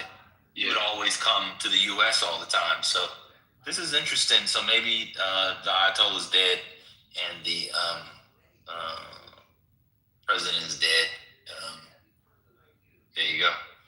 Man, I got a question. So just another. Go ahead. I'm sorry about that. Yeah, Ben, I was going to tell you in 2006, I prayed at the same masjid with Ahmadinejad and got my ass whooped for calling out a soldier because he walked into the masjid with his shoes on. He was one of the representatives for the AU summit that was held in Banjul. And you're not used to seeing them, basically. Not his people, I'm talking about Gambian soldiers. And I almost got my ass whooped for that because I had the audacity to tell the guy, take off your fucking shoes, you're walking by stuff. And immediately after that, it didn't take long. His regime went away. But one of the things he did was actually, from that region, was help some of those so-called friendly governments to get training, military training, to Iran. Now, I don't know what their rationale behind it was, but I don't think it's kind of produced any sort of benefit because I don't think any of those so-called militaries will come out and help them. But that was some funny, weird thing. You brought up his name and I just remembered that thing. Sorry. Yeah, so I just want to confirm with you guys. Is it true that Israel got hit as well? Yeah, they made a ton today. Can I put my 2 cents in, if you guys don't mind? I believe it's about China. The war is about China becoming powerful and Russia. I mean, if you're saying that. Wait, let me give him some change. Hold on, neoliberal. Because if he thinks that was 2 cents, that was no more than a cent. Here's a penny back, bro. Your 2 cents weren't even worth the 2 pennies, bro. Like, that's all you got? It's about China, it's about Russia, that's it? Like how, in what way? Explain how it's about them. Like, Iran is giving a lot of resources. All right. Okay. Can I get my 2 cents on the issue? Well, China and U.S., they've been in a war. They've been to, technology war. They've been to a lot already. And then they're both using each other. Russia already defeated the NATO. They're defeating them on the other side, No. America understands. Russia's not fighting NATO. Hold on. Russia's not fighting NATO. What do you think in war in Ukraine? Is it defeating NATO? It's they're not defeating NATO America. because there are no NATO troops. Hold on, bro. Calm down. There are no NATO troops involved. Now, there are NATO countries and non-NATO countries China's like that are taking giving over weapons America. and money to... China's becoming #1 country in this earth, No, bro. I think you're so disconnected from geopolitics. It's power. No, it has nothing to do with that. So the situation with Russia and Ukraine it goes back historically, because Russia actually started with the native land, Rus Kiev. So, and it's also about the former USSR and the former surrounding and border of countries that actually separated, because Russia's not good strategically from a military standpoint. They're landlocked, and pretty much like any invasion from what they would call the threat of Western Europe was very easy. Russia historically under the USSR was under the comfort of having bordering countries that actually kept them from being invaded or having to deal with the politics, but the loyalty was still to Russia. So when the Ukraine war actually got started, which really goes back to 2013, 2014, it was to obtain those 3 territories in Ukraine. But then eventually there's this historical claim back to Rus Kiev, because Kiev, which is the capital of Ukraine, used to be the center of the Slavic empire, if you want to call it that. So that it's just trying to get back to a form of USSR, a form of loyalty with bordering countries like Uzbekistan, Turkmenistan, Latvia, Estonia. Latvia, Estonia, and Lithuania already switched over to the NATO. I mean, Russia didn't attack them, so then that theory kind of goes out the window that they're at war with NATO. So what it is more so is just getting back ground and an advantage back in Western Europe. And Russia doesn't like the sphere of influence of the Western Europe to be that close. That's just pretty much it on that. Yeah, Kevin, that's a great assessment. If I can chime in, because to neoliberals news, is he still here? Oh yeah. And Ben, I think you're gonna find this interesting because Trump just made a very telling statement saying a lot of the Iranian leadership is dead. We know, we don't know it all, but a lot of it is. It was a very powerful strike. But we have a very good idea who the next leader will be. Which I don't want to read. Well, I'm gonna read into that because I know Mossad thinks far ahead. There may be a possibility. The reason why this vice president was spared, but we'll see. Trent, it's very beautiful to see contorting that you do with any use of information. Wow, okay, so this is some type of a 3D chess plan, and this vice president specifically is Delcy Rodriguez. Okay. Well, what do you know about what do you know about RF? I don't know anything about it. So how are you making that judgment? How am I making that judgment? Yes. I don't know anything about Iraq, but I know about Trump, and Trump he just makes statements that, like, you kind of his hints. He drops hints because he can't keep his mouth closed. And when he says we have a very good idea who the next leader will be, I would not put it past them to have gone in, to have infiltrated the government and tried to find a friend. It's basically what they did in Venezuela. That could also just mean that they know how power's going to flow. Well, they could know the success. Yeah, I'm with you. They could know the succession plan, but I think if you do this, you don't do this without having somebody that you, either a general or somebody in power that you can look to gain control.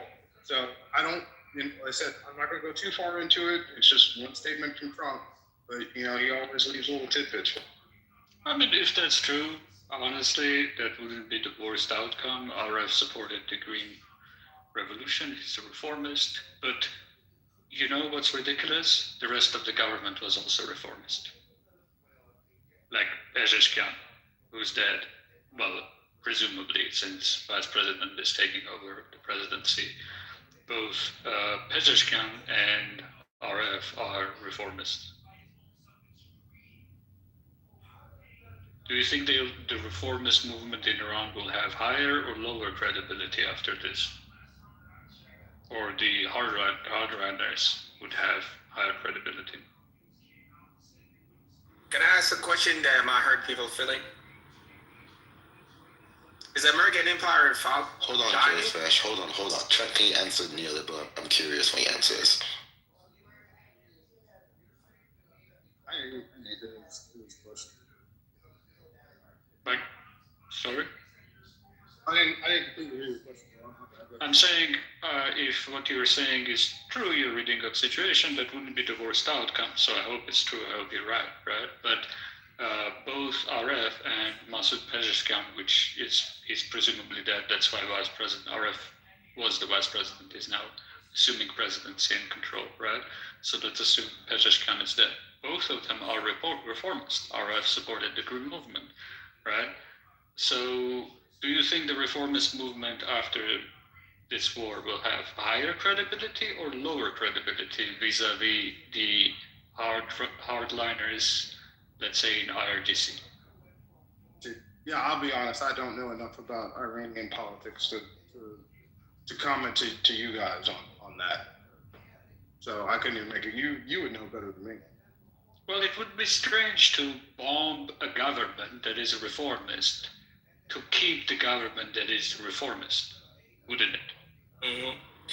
I mean, there's a lot that happened. There's BRICS. There's something that's against dollar. You know, there's a lot that happened. Please, brother, please. The petrodollar.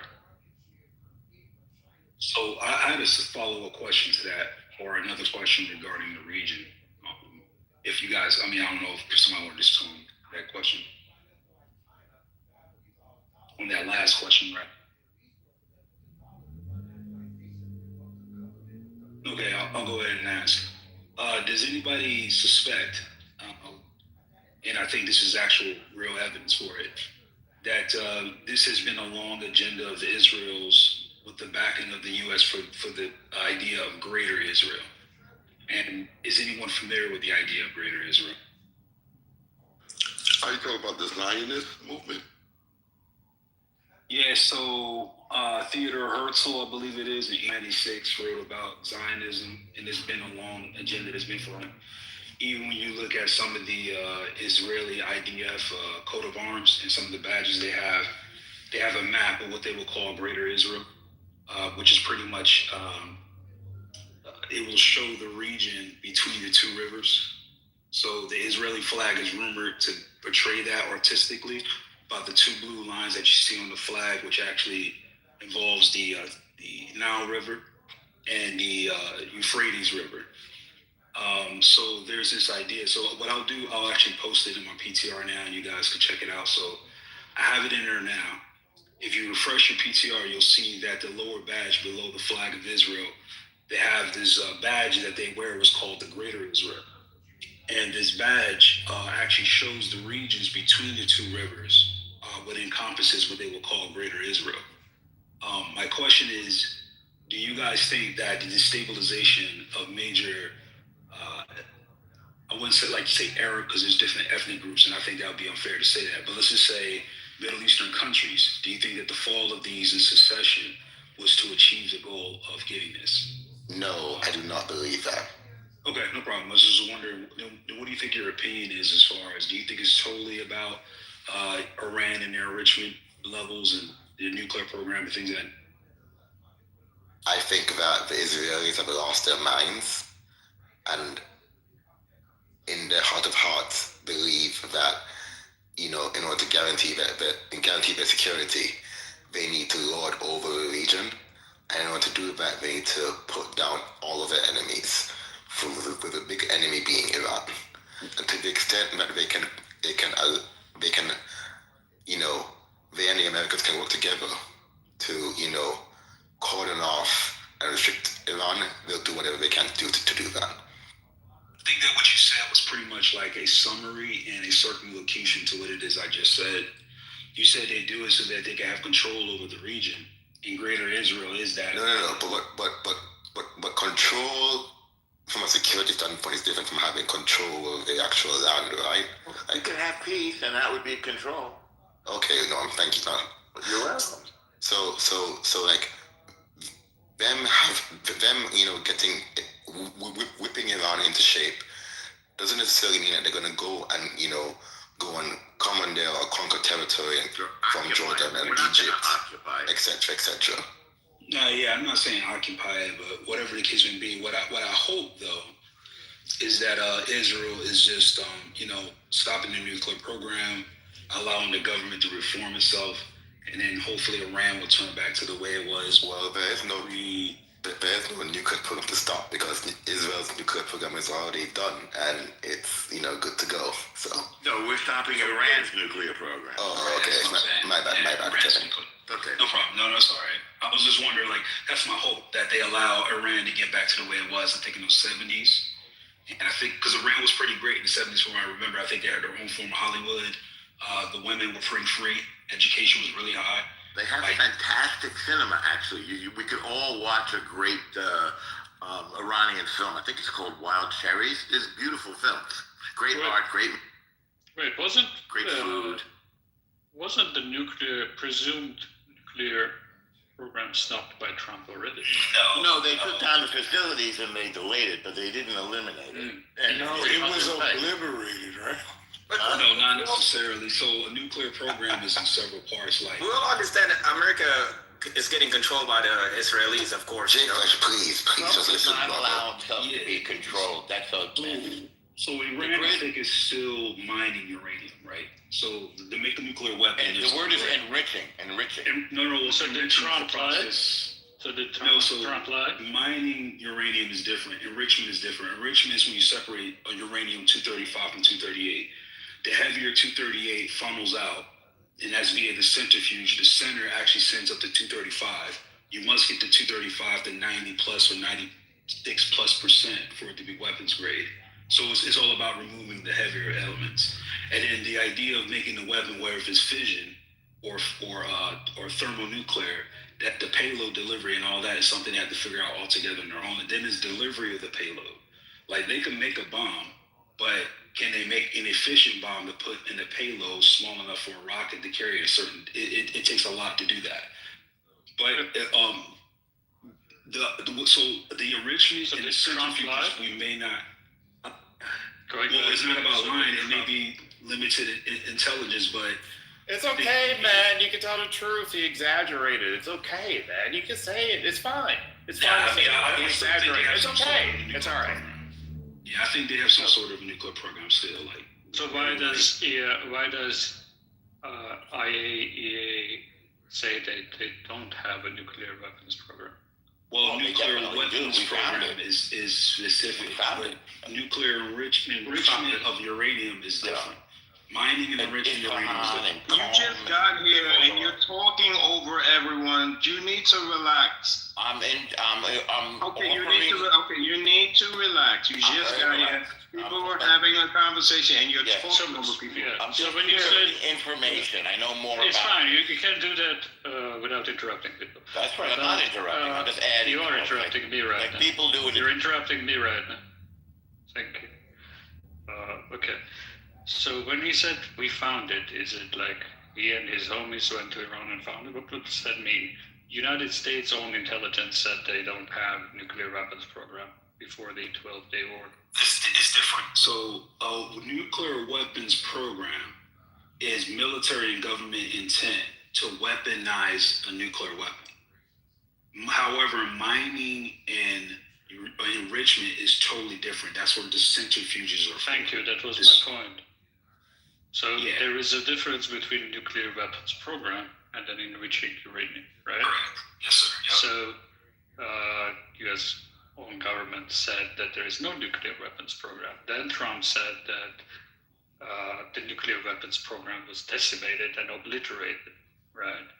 No, he said the facilities were decimated, which is true. Whatever. Obliterated. Whatever. Well, whatever. The facilities of what? The facilities of what? Facilities would be like centrifuges, so that's what you need, right? So, okay. Yeah. Yep. So if they were eliminated and decimated, then what is happening right now? They reconstituted it in what time period? In the period since June.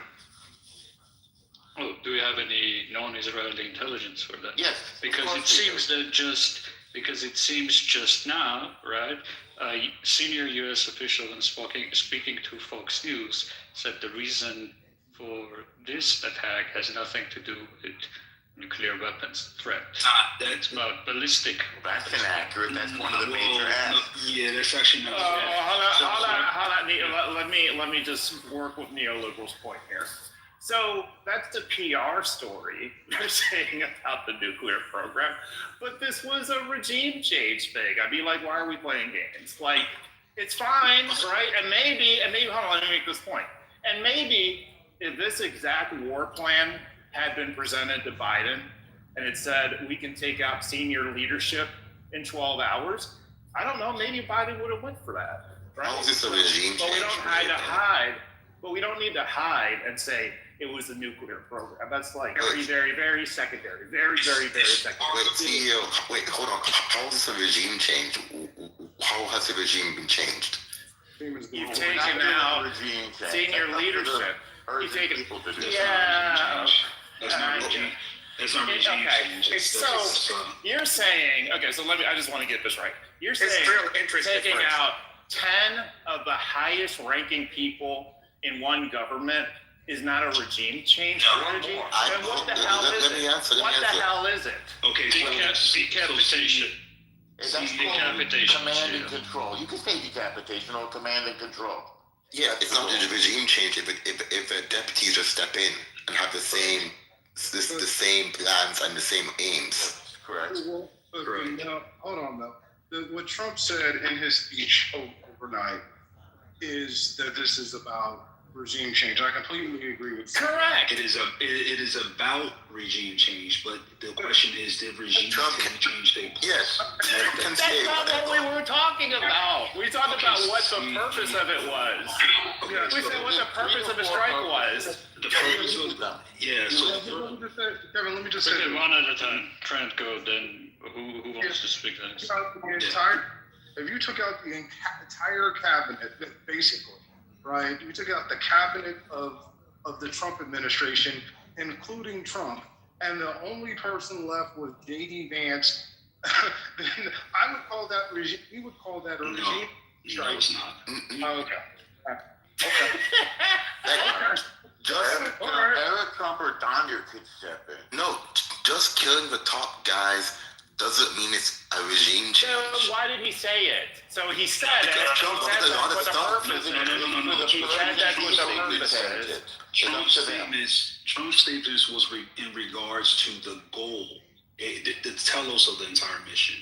The airstrikes and everything is not the thing that actually brought regime change, but it's the start or the mechanism to bring a future regime change. Correct. Correct. Oh my God. Oh, you're just being semantic. No, bro. I'm not disagreeing with you. Everyone is being semantic right now. Yeah. Okay, I don't disagree with you. You don't even have to make your point. I don't disagree. No. It's not about that. I just wanted to say to Trent's point is that when you take out, let's say, the whole cabinet, for example, in 1947, we have the Presidential Succession Act, right? So it's not like things are not in place that if, let's say, a whole cabinet or leadership were to be eliminated, that all of a sudden now the government will fall apart and that'll be it. There are succession plans. And to act as if Iran does not have one would be kind of like it. Well, Trent, can I just say why? Can I just say, Trent, hold on one second, Trent, 1 second.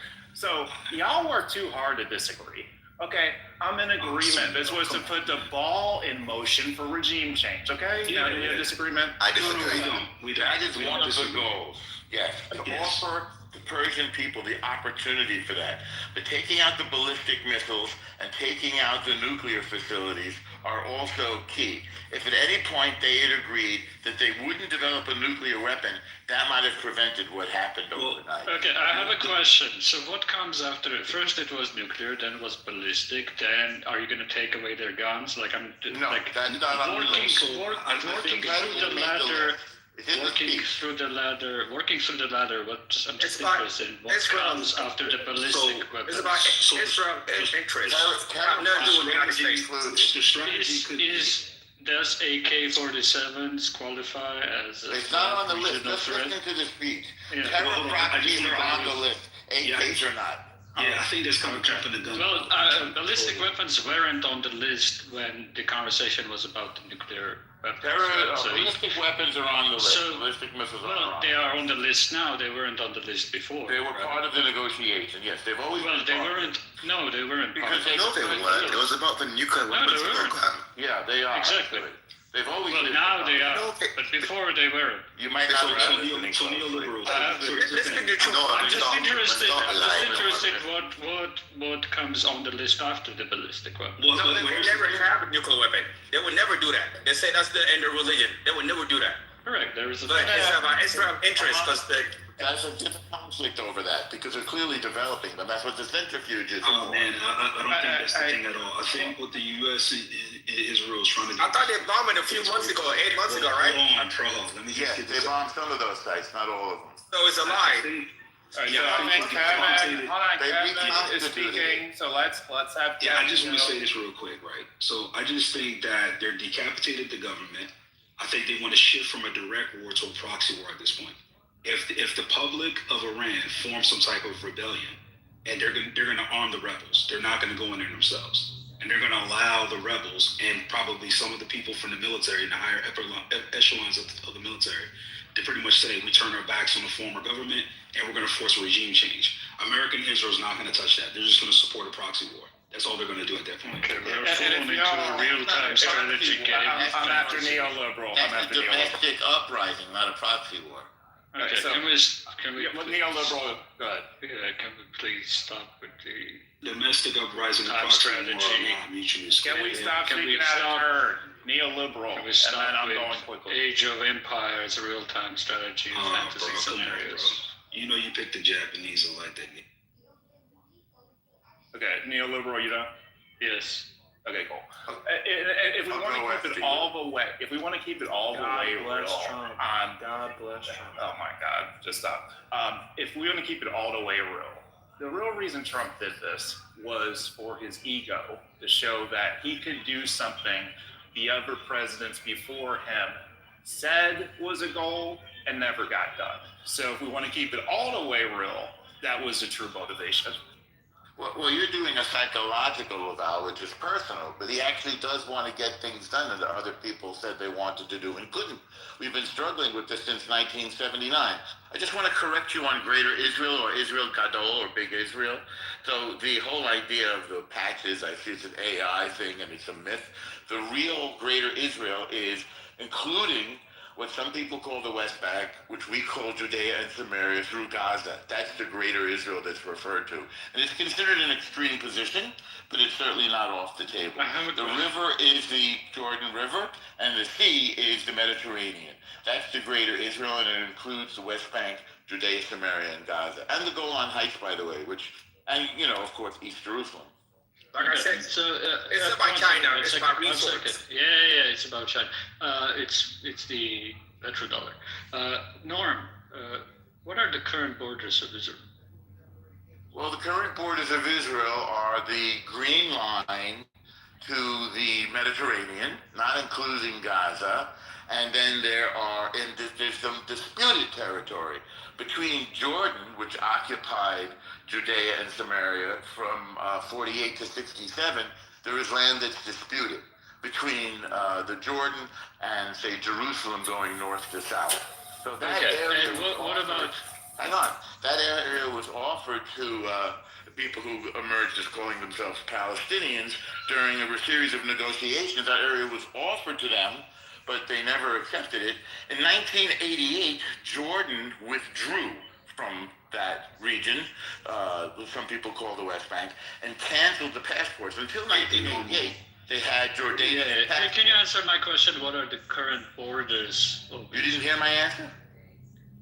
well, you didn't. You went through a historical soliloquy. I want to answer. What, you didn't hear the you very answered first on the sentence? Gaza side.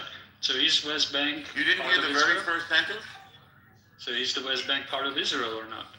Parts of the West Bank have been settled by Israelis. They're not officially part of Israel, but because it's disputed, What about you may have Golan heard, Heights? You're interrupting. You may have heard, yes, the Golan Heights have been annexed. That's officially part of Israel. But you may have heard me mention that disputed area we've offered to the Palestinians, they have not accepted it, except in Oslo. So under Oslo I'm just interested. I don't care about the history. I'm just interested in the That's current not the borders. history, that's where the borders are. It's the geography. Literally question. telling I'm you not where the borders are. interested in the You don't really Israel want to thing. know because you're cutting me off. Because I'm literally giving it to you. So East You're giving Jerusalem. me an historical lesson. I'm not. No, I'm not interested giving in you historical. I'm telling you where the borders are, unless you have the map. So where are they? So where are they? You want me to start over? Start from the beginning again? Well, just point as if somebody's at a gas station and ask for directions. Don't give the history about it. It's not the history. You have to understand what I'm referring to. So, for example, Isn't it hard to answer the question of the current borders of the country? it's only hard because you cut me off 4 times. It seems it's hard for another reason. No, it's easy if you don't interrupt. Are you willing to not interrupt? I'm happy to give it to you. Since you asked, the person I'm talking to. Since you've asked, I'll try again. indulge your slowness or unwillingness to hear. I'm very slow. I need a map. Very slow. So Easter it is most capable as we observe. Israel is the U.S. most capable ally. Yeah, the only democracy. You're insane. So this is what Trump has said. You can disagree with him. Israel is the most capable ally of the U.S. in the world.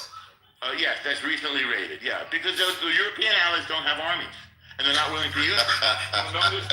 Okay, no. Okay, no. So anyway, Golan Heights have been annexed. So East Jerusalem. So if Golan Heights was annexed, how is that to the question about Greater Israel? Right. So why is Golan Heights annexed? Right, good point. And the thing about it is, I was going to ask him, can you read Hebrew? I can a little bit. The badge there on the bottom, he says, oh, that's not talking about the two rivers. It's not true. The badge there on the bottom literally says Eretz Israel Ha Mishivkat. Or if I'm not pronouncing that correctly, somebody could just correct my pronunciation. But Ha Muftakat actually means the promised land of Israel. That's literally what it says. That's the little translation of the badge below that. It says the promised land of Israel, right? So now, why do soldiers have this flag or this badge that shows from the Nile River all the way encompassing Iraq, even going far as Iran, and then it's called the promised land of Israel? If it's not, that's why I asked the question. It's just a question. It's not anti-Semitic. It's not anything. It's just I've seen this badge. I recognize this symbol a lot, and I'm just asking about it. Well, there's an argument that the symbol is anti-Semitic, but whatever. It's very strange when people crash from a simple answer of what are the borders of the country. Not crashing. He literally was trying to answer your question. Okay, Trent. Yeah, he wasn't answering that. That was a problem. I'll say this. I'm hard pressed to find a more formidable ally past 25 years. The Canadians. What? The Europeans. The Europeans? Which country? I don't know, France, the UK.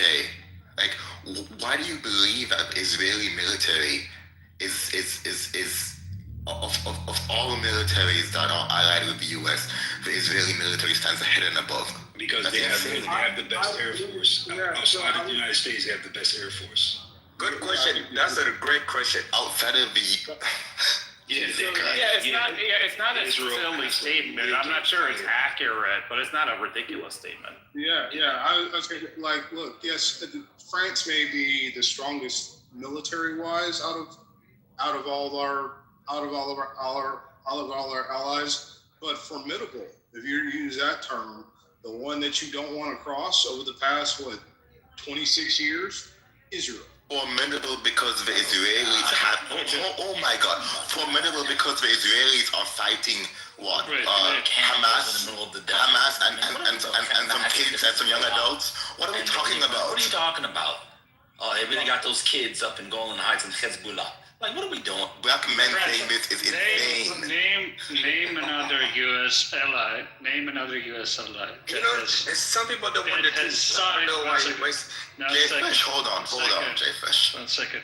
Trent, name another ally that has a regional conflict at its border, that has signed a deal that has internationalized that conflict with its own enemies. Right? Egypt, Turkey are not friends of Israel, right? Name another U.S. ally that has signed a deal that has internationalized a conflict at its own borders, on which the guarantors to that deal are its own enemies or adversaries.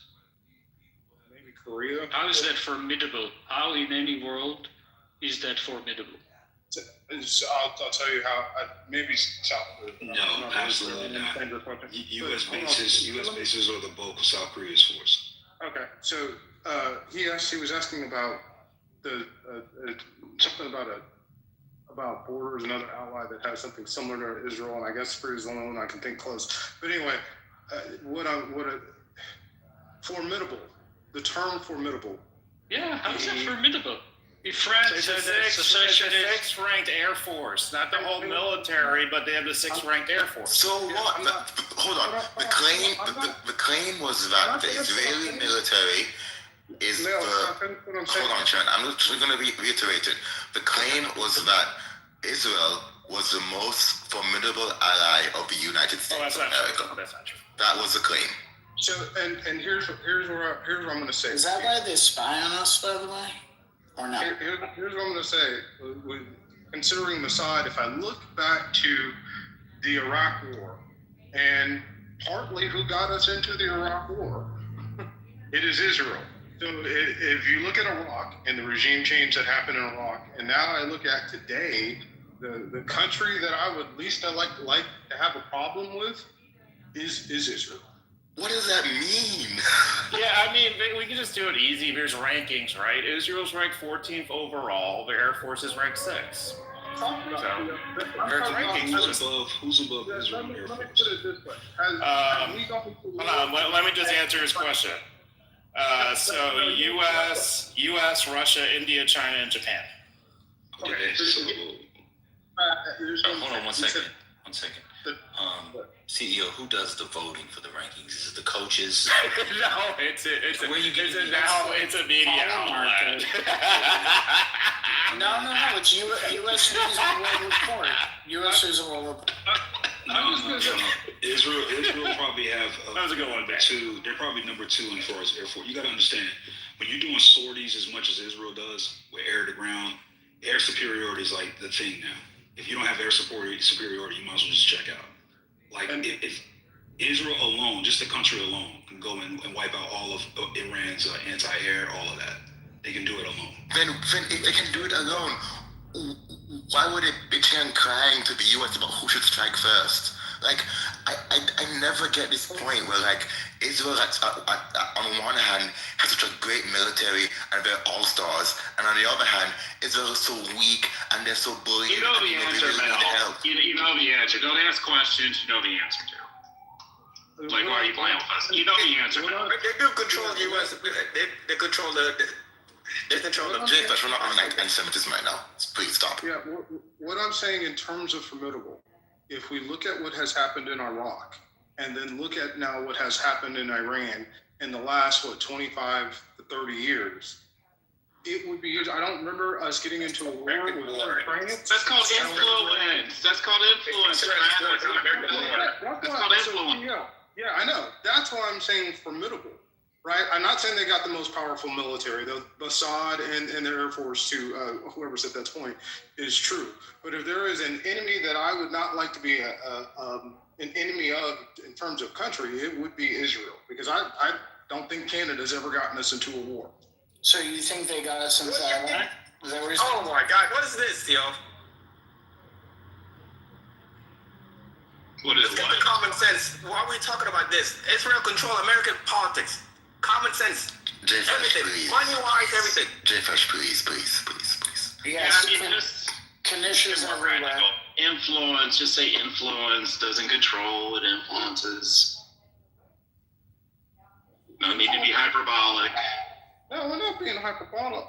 The formidable is a great term. Now, yes, I think France is probably the most powerful of our military allies, but who had the influence and capability to push regime change in Iraq and partially Syria. I forgot about Syria. Basically, our entire Middle East strategy over the past 25 years has been heavily driven in conjunction with Israel and Mossad, and today is probably the culmination of them.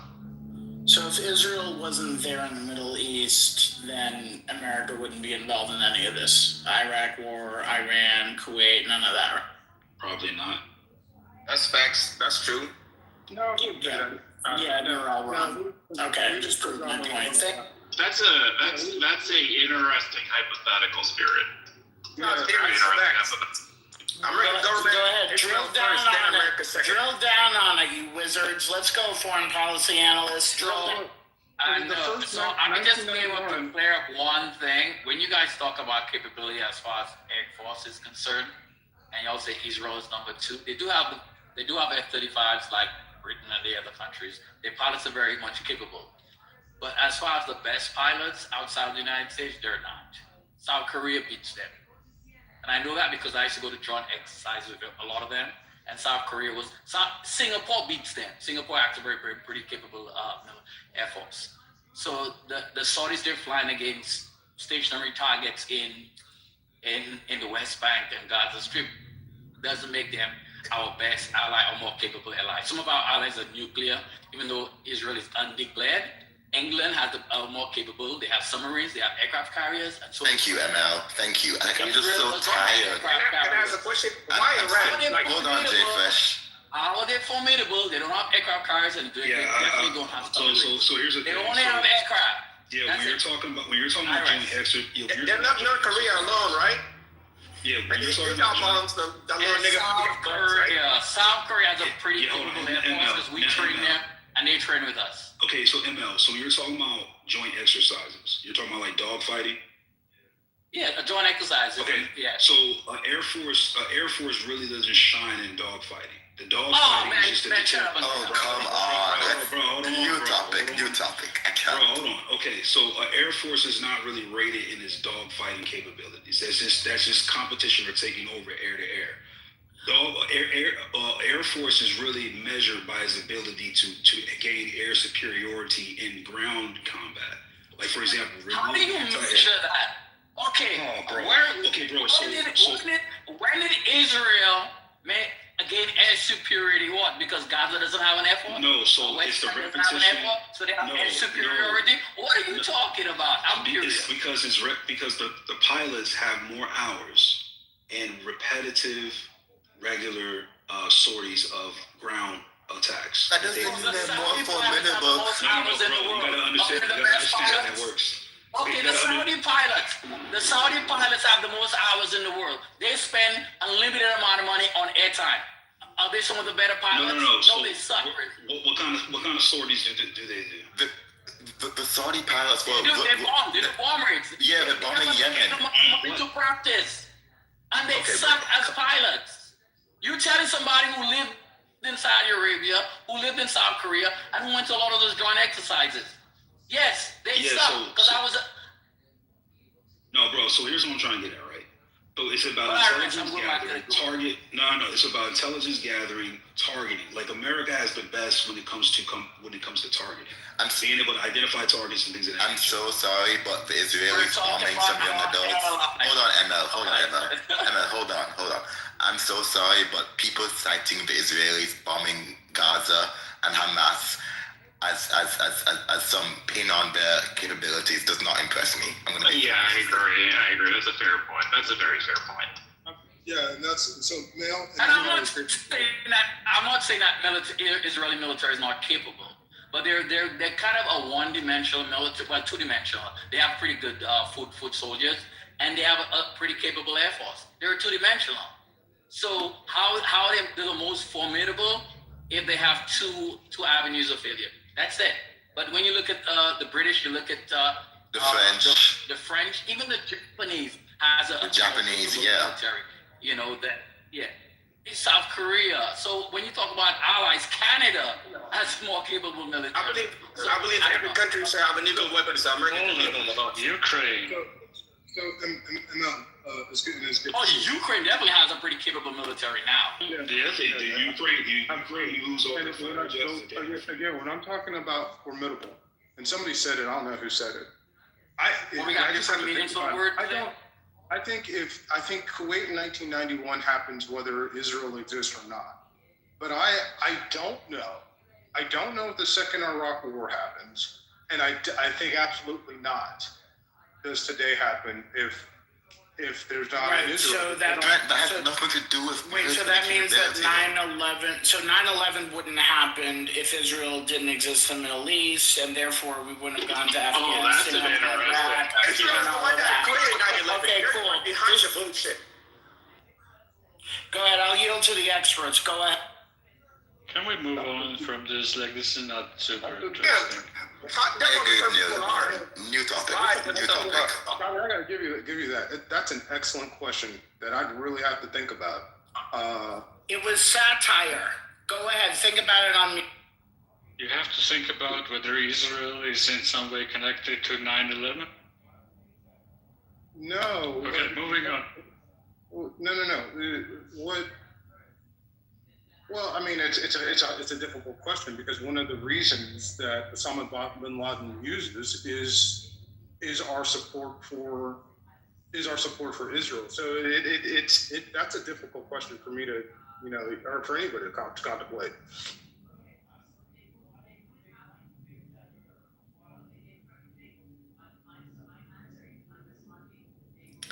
Are they still striking each other?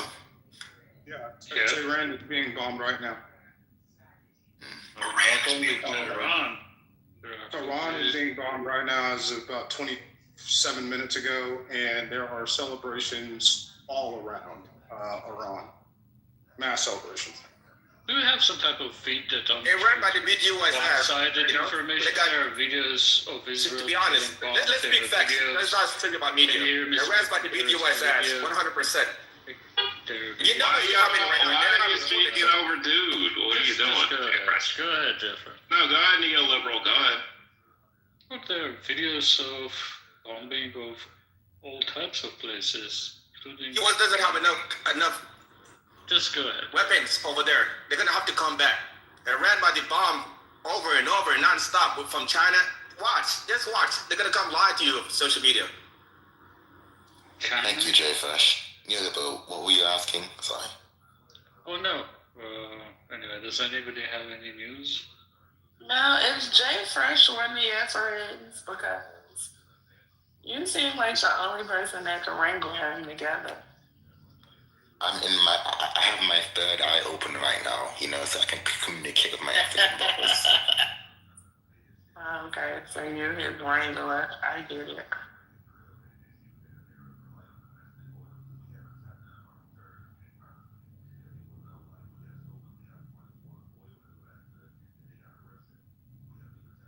Now y'all could continue. Y'all was worked up today. Finish it.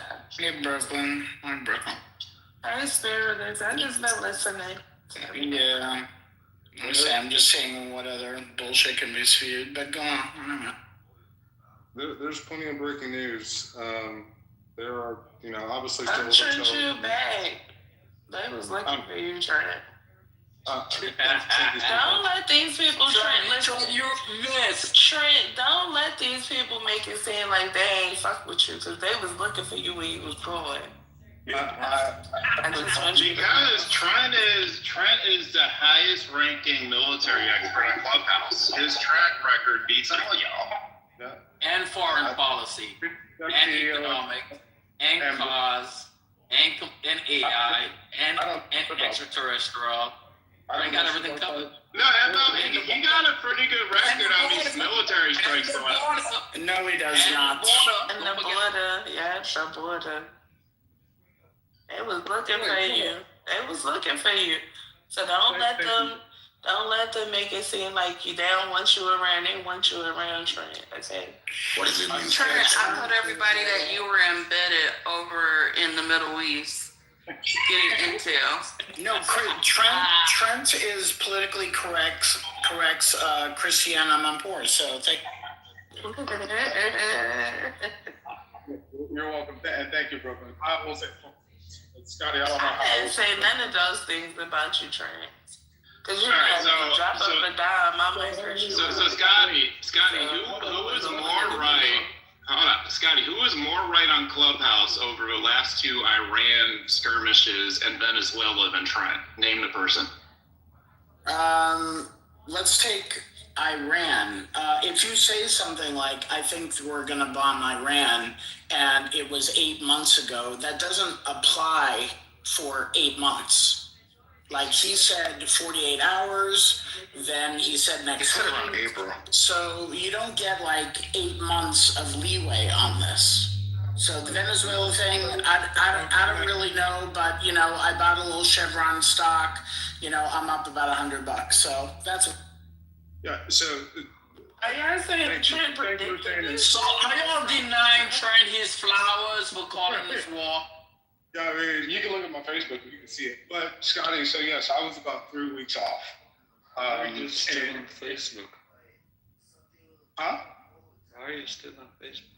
You don't got no Facebook account, neoliberal? Like, you actually don't have Because one? this is why he neoliberal. This is why he makes his predictions. No, Facebook is not allowed in his country. You know, that time when Trump bombed Iran 8 months ago, Israel got 12 days of work of non-stopping. They will never report the truth. They're going to lie to you regardless of what.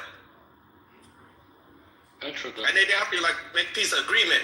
What the fuck are you talking about, Brooklyn, if you can figure it out, let us know. Will you be his translator, I Brooklyn? don't even know what the fuck. CEO, you're Trump's translator. Come on, you should be able to translate this dude too. No, Mel is his translator. And I don't know what he's saying, Mel. What is he talking about? Yeah, I don't know what he's talking about. So when I say this, Israel got the work. America could drop the bomb and dip, but Israel got the work for 12 days straight. Yeah, okay. The tower down. Hold on, let me translate. Jay Fresh is saying that the Americans can go in and spank Iran on the butt, but Israel has to deal with the consequences. And that's what happened. That's what happened 12 years. It's called 12 Days War. Israel, they run out of weapons, because America provide Israel with weapons. They run out of weapons, and they have to sign agreement for not to do it again. They just lied to you with social media. They lied to you. Hey, Jay Fresh, what country are you in right now? He's in the People's Republic of Minnesota, I believe, right? Is he? You trying to kill me or something? You trying to kill me? I'm in my way to Arizona. I'm going back home. I just wanted to know the country. I didn't ask you where. I didn't say drop your fucking pen. Y'all kill me. I don't care about y'all so much to be trying to stop none of y'all. Just know that. I pay attention to politics. I do have a degree in political science, and I pay attention to politics. I know, but when bully become bully, it's too much. I don't understand why they're doing this. Yeah, so to address Scotty, you are correct. I was 3 weeks off on the strikes in Iran. Chinese flowers. You really want credit, Trent. That's okay. Let me. You got it. It's all you. Thank you, Richard Engel. I really appreciate. Wait a minute, so if you allow me to, you predicted it. He predicted both Iran's and Venezuela. Brooklyn, you better go check his news. He didn't predict them. That was in the news. Well, I didn't predict them. I didn't predict them. I just looked at. Sorry, he had the best analysis. My bad. No, what are you talking? So what I was wrong. What I didn't take into account was the second aircraft carrier in the Gerald Ford that would have to come in. So that's what made it off. But if you had, the reason I'm saying this, and I don't bet on war. I don't agree with betting on war. It's just like a thing with me. But if you had taken the poly market today on no. Just listen, man. Why are you so amped up? You're the most powerful. If you'd have taken that poly market that had commodity going out of power, I think earlier this month, it was like at 17%. I fucked up. You dropped 500 on that. I fucked up on that one. Yeah, you would be making some money. So I'll just land right there. That's why I'm looking at Kim Jong. This is why it's not funny. Because you guys report and gleefully come on stage and talk about numbers and this amount of people died and these places were hit. And it's the cavalier attitude of this that, for me, is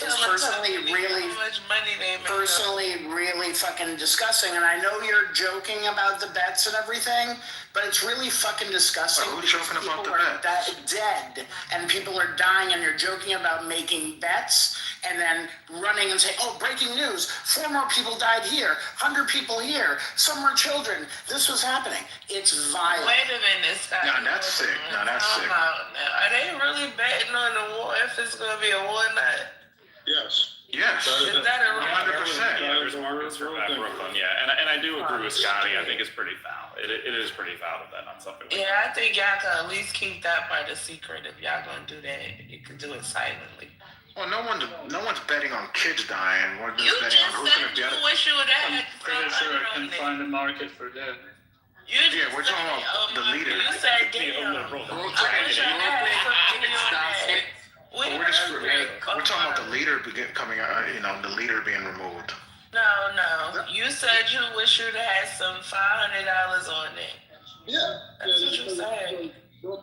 So just the bet is would Kamani still be in power through 2027?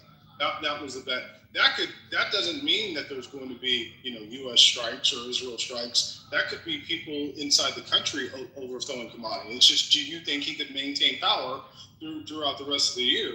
And had you put that bet, actually, I have no problem with that bet. Had you put that bet that he would be out, I would have made a substantial amount of money today. I do think it's one of the great signs of how society has evolved that there is even a market like that and people wager on Shit it. is sick like back in Roman times when they used to bet on who gonna die in the fucking arena. That is a good point, actually. Yeah.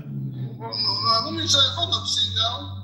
Let's not act like that hasn't been happening for years. You just haven't had access. We, as regular people, haven't had access to that market. But that has been happening through the stock market for quite some time. Okay, but how do I? Trying to tell us But how do about I? But hold on. So one, even if that's true, I kind of expect it from like a small group of people. But the fact that it's gone mainstream and people are comfortable with it, that is my issue. The fact that the elites can benefit, but regular people can't. Okay. Benefit from No. It's But you understand that word continue. It's that those people are pigs. I expect them to be pigs. There's always going to be. If that pigs, word continue, right? America will fall. Inflation is coming. As long as a pigs is a small group of people, I'm good because there's depravity in society, right? But the fact that that is now mainstream, that is a problem. I have to agree.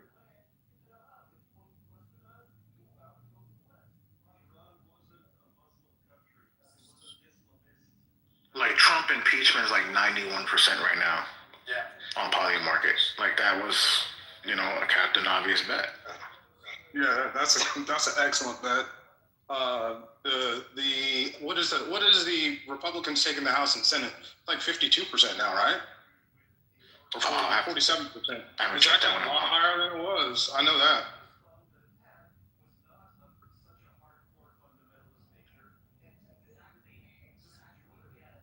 The crazy part, there's no point.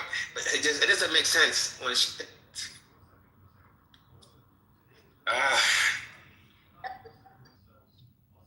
Shit, they got Trump. It's up 14% that Trump will be impeached by before the Democrats take over. It's crazy. I don't think we need to be on that person. Trump is evil. He already invested in all these countries. Him and his family, they already invested in these countries, in Arab countries. He's doing it for his own interests. They're saying I don't think he really cares about he should have been impeached before. What about removed? Where that bet at? Who betting on that? Nobody. Y'all scared. See?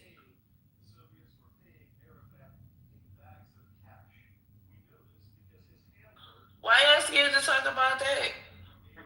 Why y'all quiet now? I'm trying to see that I have one, but where Trent, I think you may be. I don't know if you're wrong or not, but on the issue in regards to Venezuela, I think you said by April they're going to come out and announce that it's all about the oil.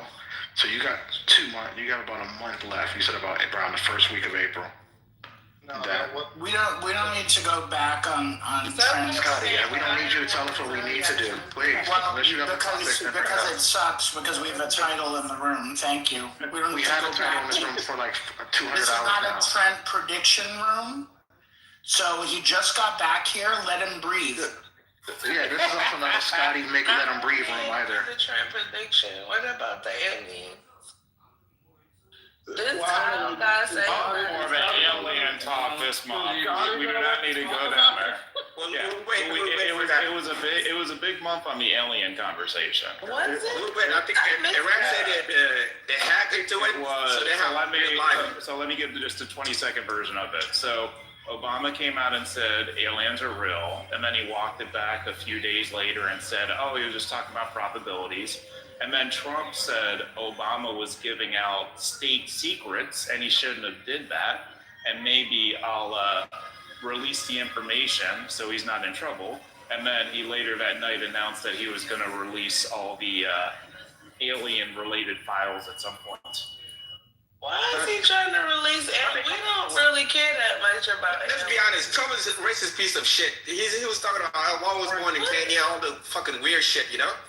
Jesus Christ, Dave Fresh. He have no morals. Obama have no morals. I mean, not Obama. Trump have no morals. Do you have political Tourette's? Yeah, can I? Sorry. Can you I'm hear just me? speaking the... See, Jay Fresh, can you hear me? Can you hear me speaking right now? Yes, I hear you. Yes, I hear you. I can't really get CEO's commentary about aliens. I want to Trent. So go ahead, Trent. Thank you, Brooklyn. And let me just say one thing to Amari. It's not whether or not I don't know what you said. Take over oil. It was because they've already told you it's all about oil. It's whether or not a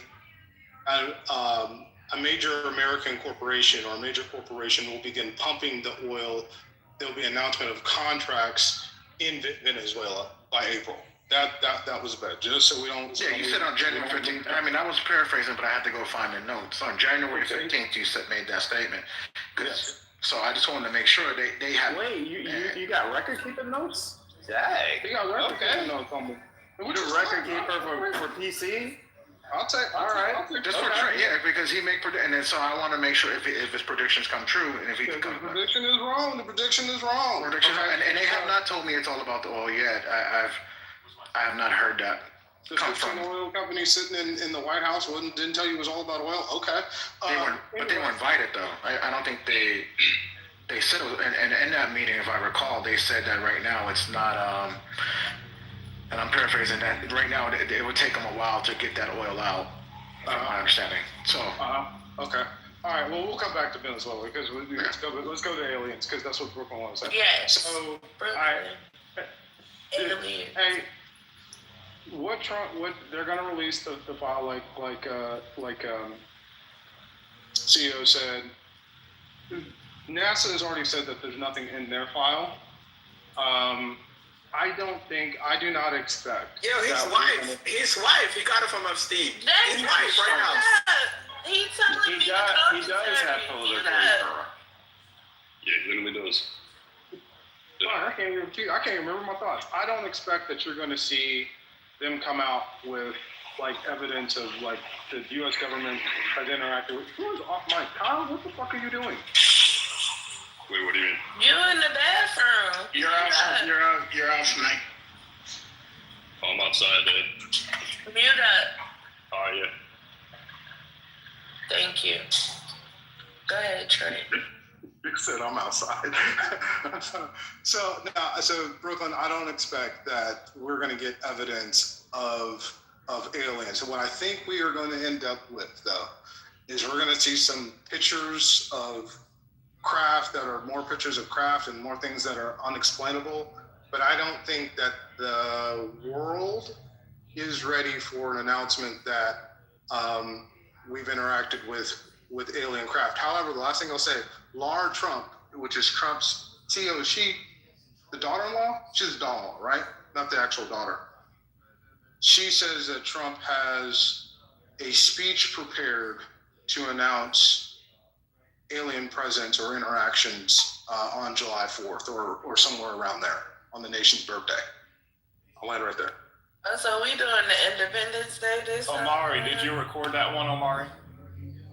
I did not. Oh my God, because I'm doing a change request on the project. But what did he say? He said the alien announcement around July 4th. Okay, on the birthday. Gotcha. Yeah, Independence Day. And to be clear, you don't mean like illegal aliens. You mean like outer space aliens, right? Yeah, we'll go with that. Got it. All right, cool. Just want to check. Why? Thanks. All right, Mari, write that down. All right.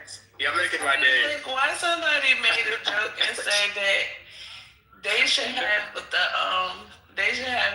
illegal aliens go after like child predators and name the series Aliens versus Predators.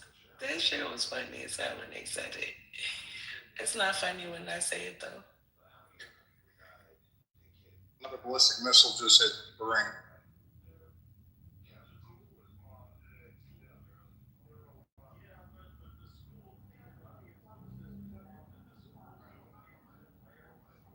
Sleep most of the time though. Love you guys, man. You guys making my day. I was smiling the whole time, you know. Why? What did we do? Hey, Fresh, you that bastard man that yelled out nigga in the middle of the thing? Because you just keep talking for no reason. We know Trump. We know, I can't say nothing about it, but it just, he's funny.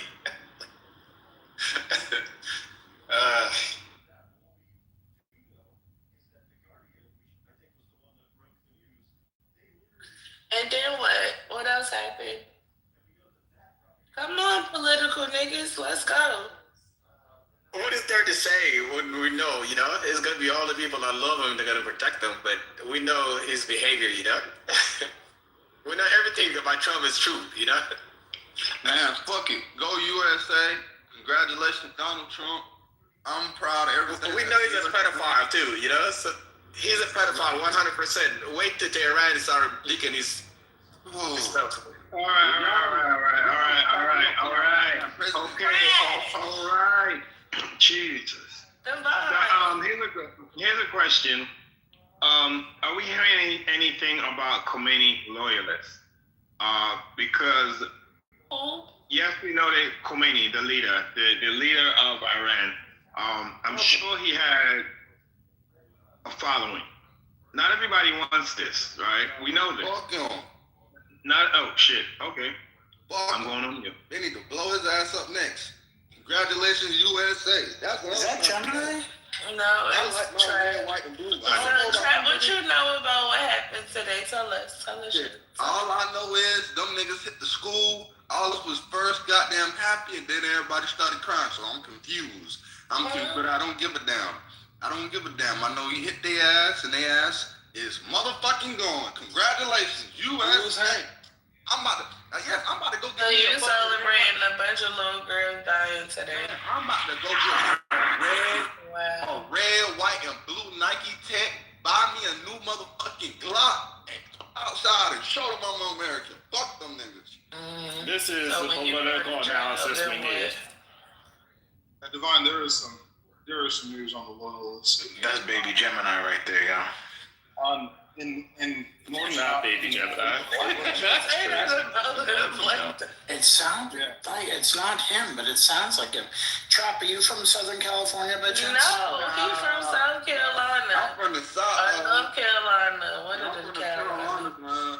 Fuck that. Trump come down to the Carolinas, you know what we do? Brooklyn, this is your boyfriend? No. Nigga, what? That nigga my son. Come to the Carolinas. We all get motherfucking crab and motherfucking shrimp, and we got down, set a table up, and wait for him. And guess what? When he come across, we all start clapping. Everybody, hands all in the air. Go Trump, motherfuckers! Yes, Lord. Y'all gotta stop. That's that white wife. You speak. That white wife be talking through you, boy. I swear to God. Why would you say that? That's just crazy. And he got a white wife too, Brooklyn? I am American. And y'all not American. Y'all must be from Iran. Trump is the only president that actually has the black community's best interest in mind. Nigga, you better shut up talking to us. Thank you, Kyle with zero friends. Because I let your stupid ass come up here now. You better shut the fuck up. What? I know why people don't like Trump.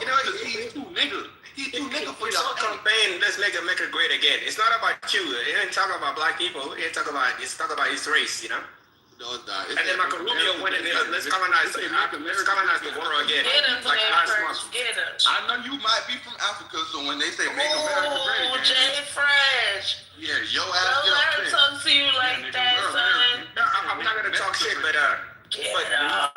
Last month in EU and Germany, what did he say? He said, "Let's colonize the world again. We're not gonna lose our civilization." Colonize. You still let him talk trash to you, Big Fresh? Our Western civilization. First, don't lie. I'm not trying to change Big Fresh, right back. But I have a question. I don't know. This dude's giving me like love while locked up vibes. I don't know something about it. What? He a warehouse worker. Just wait. No, I work with a DJ. I work with a DJ. I'm literally a white collar worker while most of y'all. All right.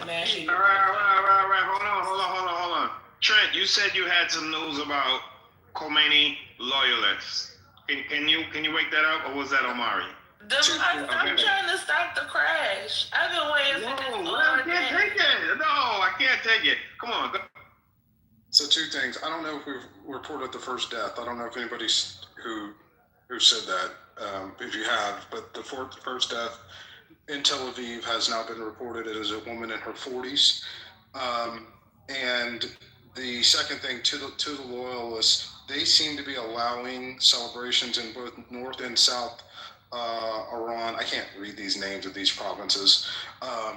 One's called Fars. That you can see the celebrations. They're pretty massive, and the police are not anymore trying to stop them. Yeah, I literally just came here and said that. I told y'all that they was happy. Like y'all are more upset than them, realistically. Yes, you were as specific as Trent was. You're right. You gave us all those details. I'm saying, but who's upset? We get information. Americans more upset at what happened to Iran than Iran. So let me ask you a question, Trap. Because maybe you don't worry about it in the warehouse. I don't work at a warehouse. I work with a DJ. Like if you have a house, if you have a house, Brooklyn, I can get you a house. Are you concerned that Iran will try to get some retaliation? No, man. Listen, see, look, the way I see this shit is when blood gets shed, the niggas get upset. So why you not concerned and the government is concerned? I'm not concerned because listen, if it happens, guess what's gonna happen? That red, white, and blue that I'm over here telling y'all I love so much is gonna put belt to ass. So at 20, so you're 21, right? So you know you still in the age range to get drafted. He a sellout. He a sellout. Be drafted. Wait. At 21, wait. At 21, you in the age range to be drafted with 22. So Brooklyn, you a Cooper with that? Age range to be nigga. Would you stop, CEO? Mute up. Yeah, they draft me, Brooklyn. Yeah, they draft me, Brooklyn. They got you ready to fight? You ready to go to war? Yeah, they draft me, and if I decide not to go, guess what? I'm a citizen. No, you can't. It ain't no decide not to go. Yes, you can, because you a citizen. What you gonna do? How you gonna do that? You would sit in a jail cell for a little while. You think you gonna go to jail? Yeah, go red, white, and blue. You rather go to jail than go to fight for your country? Go red, white, and blue, sitting in the jail cell watching their ass on TV. Hey, Brooklyn. What's my name? This is Orlando. Somebody that fought for this country. I was a sellout. I was a sellout. This somebody that did fight for this country. That's an interesting question, because I do hear him with the Tell us, Orlando. Tell us your take. Go ahead. But he too old to go back. You might have to wait a minute, because he done did it already. So he gonna tell you what to do when you have to get drafted. They not calling him. No arthritis. But young man. Not calling him. Young man. He ain't old. When the bullets, when the bullets. Yes, sir. Young man. Old man. When the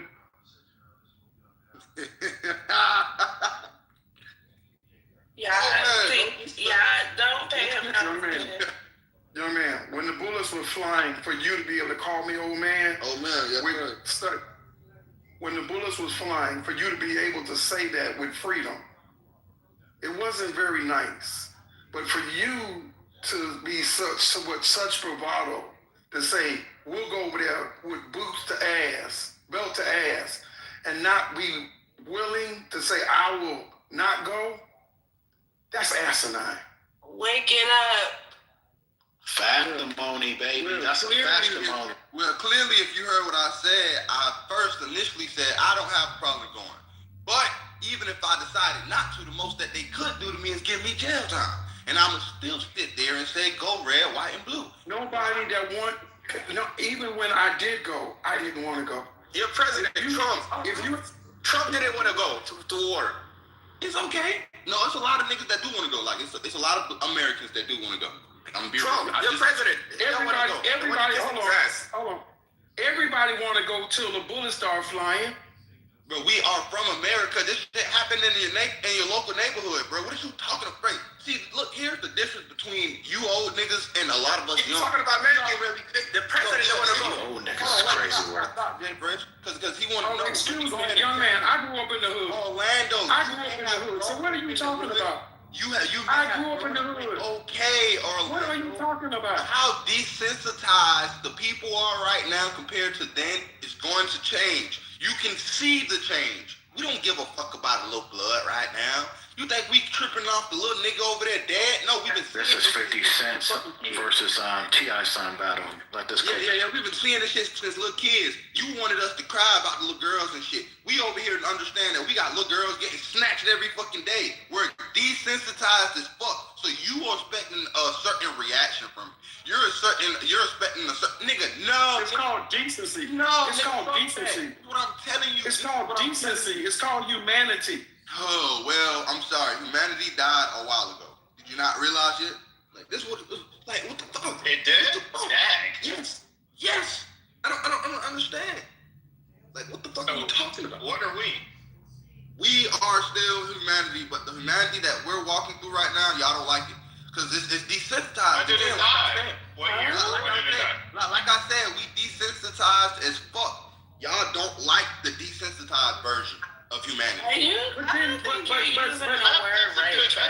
I think you're using the word. But when it comes, I hear the bravado. But when it comes to putting some skin in the game, I don't hear that. I hear a lot of bravado. Bruh, oh my God, this man saying bravado because he don't hear me saying, hey, I got a medal for shooting 40 niggas. I ain't hear me say that I'm a Purple Heart or something. Nigga, nobody talk. I don't give a fuck. I don't give. Hear whichever you're hearing. You probably ain't even been to jail, let alone done anything else. Oh my gosh, bro, nigga, how you know what I? He done did at least a night in jail. Even if I haven't, that don't stop what I'm saying from being true. It's niggas. You ain't been to jail, you ain't been to war. You still got some of that around your mouth, but you got all this bravado. Okay. Yes, sir. Now, again, like I said before, you continue to keep talking about still got Similac on his breath. What you talking about? Brooklyn, you ain't too much older than me, Brooklyn. I ain't older than you. You could be my son. You could be my son. Literally, you could be my son. Brooklyn, you're literally not too much older than me. Calm down. I'm so young. I'm really not. But good. So again, the state that America is in, we're watching these crimes happen, even if it's not on this extreme scale. We're watching these crimes happen all the time. Like niggas in New York, a nigga in New York right now is going to hear about this shit that happened and just be like, don't let the top left person here talk about New York. You don't get the Gemini treatment. Yeah, nigga in Chicago gonna hear this shit and say, like, Florida niggas gonna hear this shit, some of them might smile and smirk a little bit, cause like, nigga, what part of Florida? What part of Florida? Cause I'm from Miami and I was raised in Miami. So what are you talking about? So either way it goes, I don't give a damn. Miami has been Miami for a while, and it's only increasing. So when Miami had the cocaine situation and all that, I was in the midst of that. So what are you talking about, young man? You've been in the midst of a couple things. You're a veteran, and that's okay. You're an OG vet at the game, but the game has changed. And I'm telling you, when you walked outside... When are you trying to change the game? When you walked outside scared vet, a lot of these... Scared of what? A lot of these new rookies walking outside smiling and cheering don't give a fuck. Clutching on the motherfucking guns, smiling. This is what I'm telling you. You walked outside. Just because you strapped don't mean you know how to use it. You walked outside scared. Orlando, being from Miami... You lost your everlasting mind. You a young man with a lot of talk. Oh man, well I'm telling you, it's a lot of the young niggas out here with the same shit. And not only do they got talk, a lot of these niggas got guns. And not only do they got guns, a lot of these niggas got heart. When you put all three of them bitches together, ooh, that sounds like a motherfucking problem to me. That sounds like a motherfucking problem to me. Bro, you sound kind of weird, bro. Like, respect the OGs. You don't sound good, you know? Don't fight. You African, so that's the reason why you hate the fact that America flexing their muscle right now. Sit back. Oh, don't let us talk to you like that, Jay Fresh. You know you're wrong. I am African, but you know you're wrong. You know. No, you're African. Just listen to people that know better than you. Listen to OGs. You know. Africa and y'all motherfucking people will flex y'all muscle like this. No, we're Americans. He ageless. He think we all old and stupid with his dumb ass. Brooklyn, I don't think you're old. Like, Nigga, I am old. Trap, do you mind if I give some facts before I? Like, do you mind if I give? Let me go ahead, Trent. Thing about the wonderful American military you're talking about. So Devon, I just put it in the chat, but it is very telling. There have been 137 ballistic missiles. This is from the UAE Defense Ministry. 137 ballistic missiles launched by Iran on the Emirates, and 132 of them were destroyed by their air defenses. 5 went into the Gulf, so it's basically saying none of them hit. 209 attack drones were launched by Iran. 195 of them were intercepted, and 14 fell into the Gulf and a few into the UAE territory. So, that's about like 98%, of their munitions not making it into these territories. So the reason why I'm bringing this up before I go, the reason why that's significant is, first of all, the air defenses are working, and Iran is depleting its munitions. Instead of firing, they have tried to hit, U.S. bases, but instead of trying to overwhelm American defenses like the aircraft carrier, they're wasting their resources trying to fire at targets like the UAE and soft targets. And I think that's been a huge mistake by them in doing this. And this is why I think this regime's going to fall apart, because they're going to run out of missiles at some point, quite soon. And I'm going to put, Mark, you want to write this down? I'm going to give this less than a week. And I think there's full regime change. You know what's going to happen? We going to rush back in that bitch. Less than a week? Okay. Somebody in the chat asked, did you have on yoga pants in your PTR?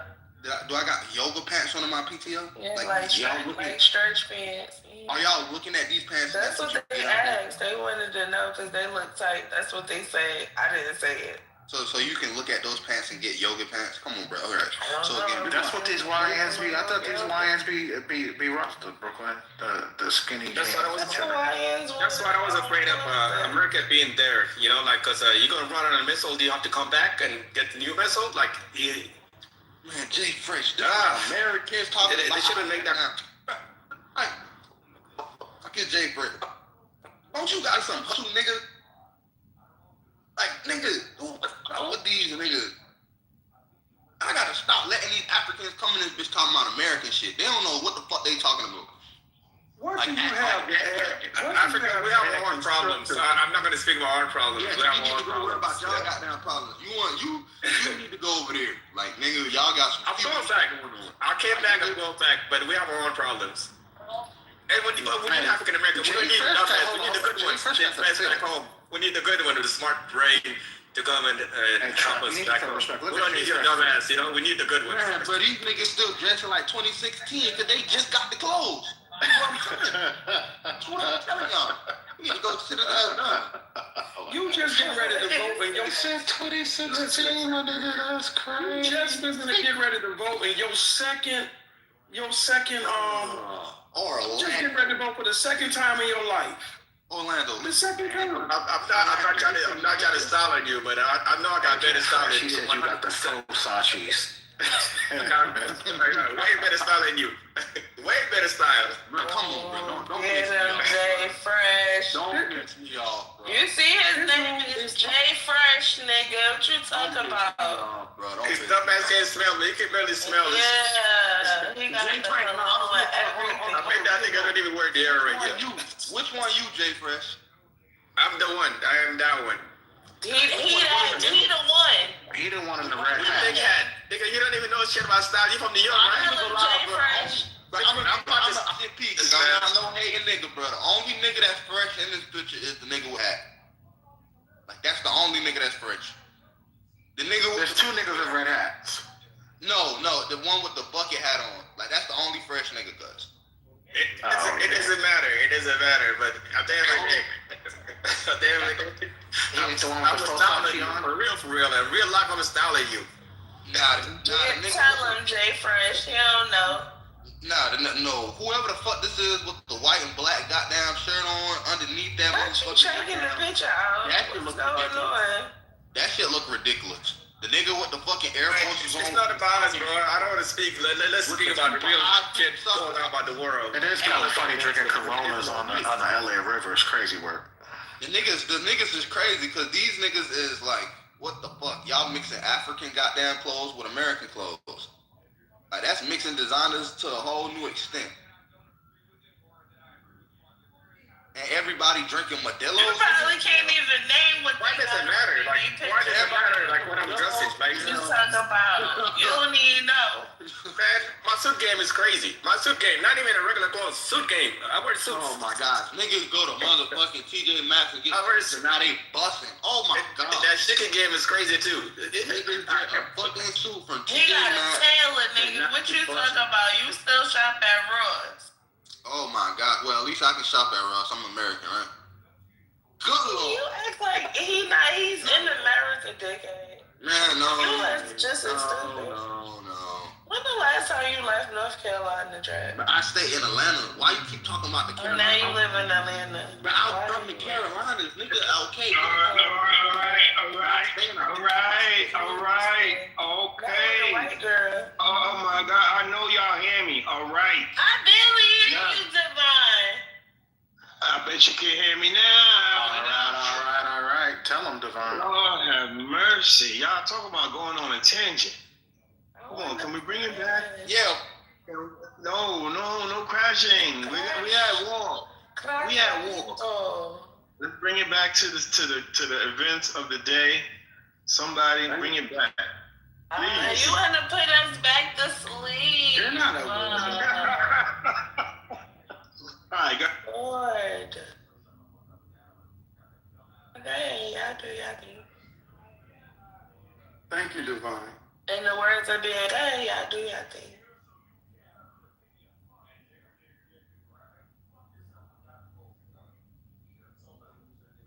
Find this thing. Let me find it. Where is it at? Hold on. Okay, Devon, were you out protesting with Mamdani? Hell no. I was out taking care of my mother today. Being a motherfucking American. Ain't nobody know about that, man. Let me read something. Hold on. You got what he was protesting for, Scotty? Oh, there you go. Hold on. Let me read something real quick. We don't want to talk about Mandana. Wow. We're going to be all right. I don't want to focus on New York. Never heard them more. And plus, I got the Obama walk, you know? All right, brother. We heard about enough of you. All right. I got the Obama walk. Jay Fresh. Oh, my God. Not too much. Yes, Jay Fresh. Shout out to you. So I'm gonna read some of this. We know most of this, but I'm just trying to put the train back on the tracks. All right. U.S. and Israeli forces have launched large-scale coordinated strikes across Iran, targeting leadership, missile infrastructure, and naval assets in what President Donald Trump termed a major combat operation aimed at regime change and elimination of Iran's missile and maritime capabilities. Explosions and reported Tomahawk impacts have hit multiple sites in Tehran, with satellite imagery and initial U.S. claims indicating severe damage to compounds associated with Supreme Leader Ali Khamenei, whom Trump has publicly asserted was killed in the strikes through independent verification and remains incomplete and contested. Well, it seems a lot of American news are saying he's dead. It says this is incomplete, so I don't know. Don't know what to believe. Iran has responded with ballistic missile and drone attacks on U.S. and allied targets across the Gulf, including the U.S. Fifth Fleet facility in Bahrain, Dubai, and Kuwait City, prompting wide-scale airspace closures and the evacuation of key civilian infrastructure such as Burj Khalifa. Damn. France has called for an emergency UN Security Council session while regional and European actors warn of systemic risk to global energy markets, maritime security, and non-proliferation governance arising from explicit U.S.-Israeli pursuit of overt regime change objectives in Tehran. So, seeing that that's U.S. and Israel, the rest of the world seems to be chiming in. The UN is meeting. Like I said, let's try to discuss today's events. I'm going to pass the mic. Let's go. That shit sound amazing to me, man. That shit sound like music to my ears. Keep going, Trump. Go U.S. fucking goddamn military. Do something. Goddamn. These. Oh, that's probably. Look at that. That's probably my brothers and them trying to tell me about the war. Let's hear it.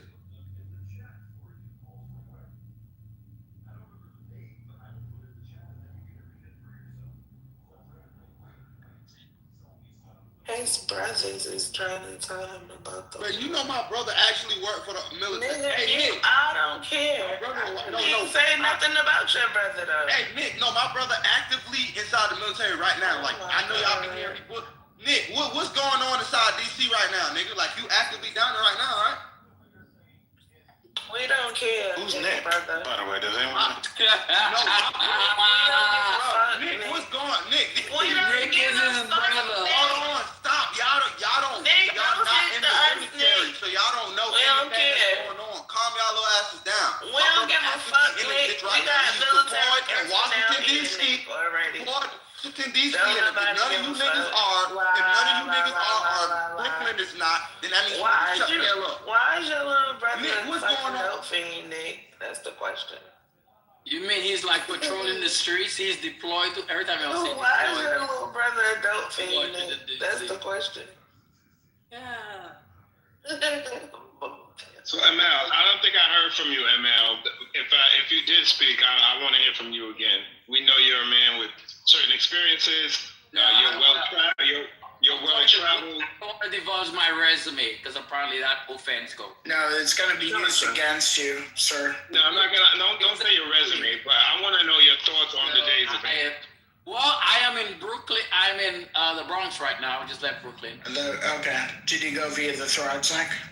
The Frogs Neck Bridge, yeah. I avoided the Frogs Neck today. That's only when I have to go to Long Island. Right. Take the Frogs. That's right. That was a test anyway. I don't know if you saw that. Yeah, I'm learning the city day by day.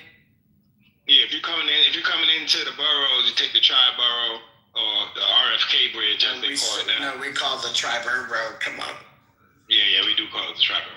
But no, ML, what are your thoughts on today's events, bro? I mean, militarily speaking. I mean, we always knew Trump was bustering to attack Iran, and it happened. I mean, y'all think when Bibi flew down to Mar-a-Lago and was talking to Trump, you think they didn't hash out a plan? Because Bibi's been trying to get us to take out Iran for a while now. And Trump is just the right patsy to do that. Yeah, he's just the right patsy to do that. And hold on, Jay Fresh. ML, what do you say to people that say, they don't need the U.S., Israel has a strong enough army, they can take out Iran 1, 2, 3, no problem? Israel could bomb the shit out of Iran. That is a fact. Because they have advanced, they have fucking awesome intel about Iran. The thing about Iran and Israel is that there are a lot of Jews that lived in Iran. So therefore, the intel the Jews have on Iran has always been so fucking exact. So they could bomb Iran to oblivion. They could take out all the leaders of the different factions of the military leadership because they know exactly where those people live. They know all their family members. Israel is good at that. The intelligence service in Israel is exactly one of the best in the world. But they could bomb the shit out of them, but they could never take Iran. The only country who could take Iran is us, and that's what they need us for. But I don't think Trump is going to put boots on the ground because he needs Congress's authorization for that. So I don't think that's going to happen, and that's my 2 cents. One more question. What do you say? That's not 2 cents. You're 2 shekels. Get it right. Israel controls America. One more question, ML. What do you say to the fact that the rest of the world is kind of like looking at us side-eyed for doing this?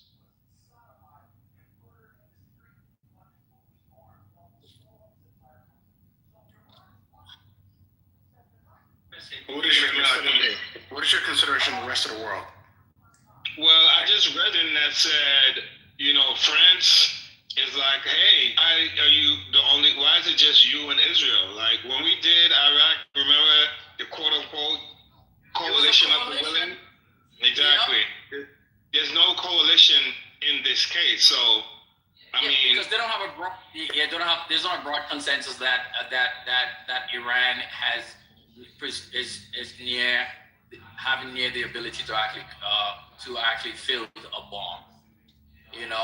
Anything about Israel, obviously that's the arch nemesis, and Israel is like, fuck it, this is a perfect opportunity. We've been trying to take those motherfuckers out to be king in the region. But the thing about the other Arab countries and the other Middle Eastern countries, they're fucking hypocrites because they all want Iran to bow down too. So don't just blame Israel like Israel wanted this. Israel wants this as much as fucking Saudi Arabia wants it. And I think Saudi Arabia even wants it a little fucking more than Israel for the regime to fall in Iran. So there are a bunch of fucking hypocrites in the region. They're all kneeling down with Israel against Iran. And that's the coalition right there. The fucking countries that have military bases in American military and they're bombing, those are all the co-conspirators in all of this. They all colluded to actually to make this happen. And they all pushed Trump to make this happen. Come on, MBS was probably in Jared's and Trump's every other fucking week to make this happen. But Israel is the one that's gonna take majority of the backlash for this. Thank you, brother.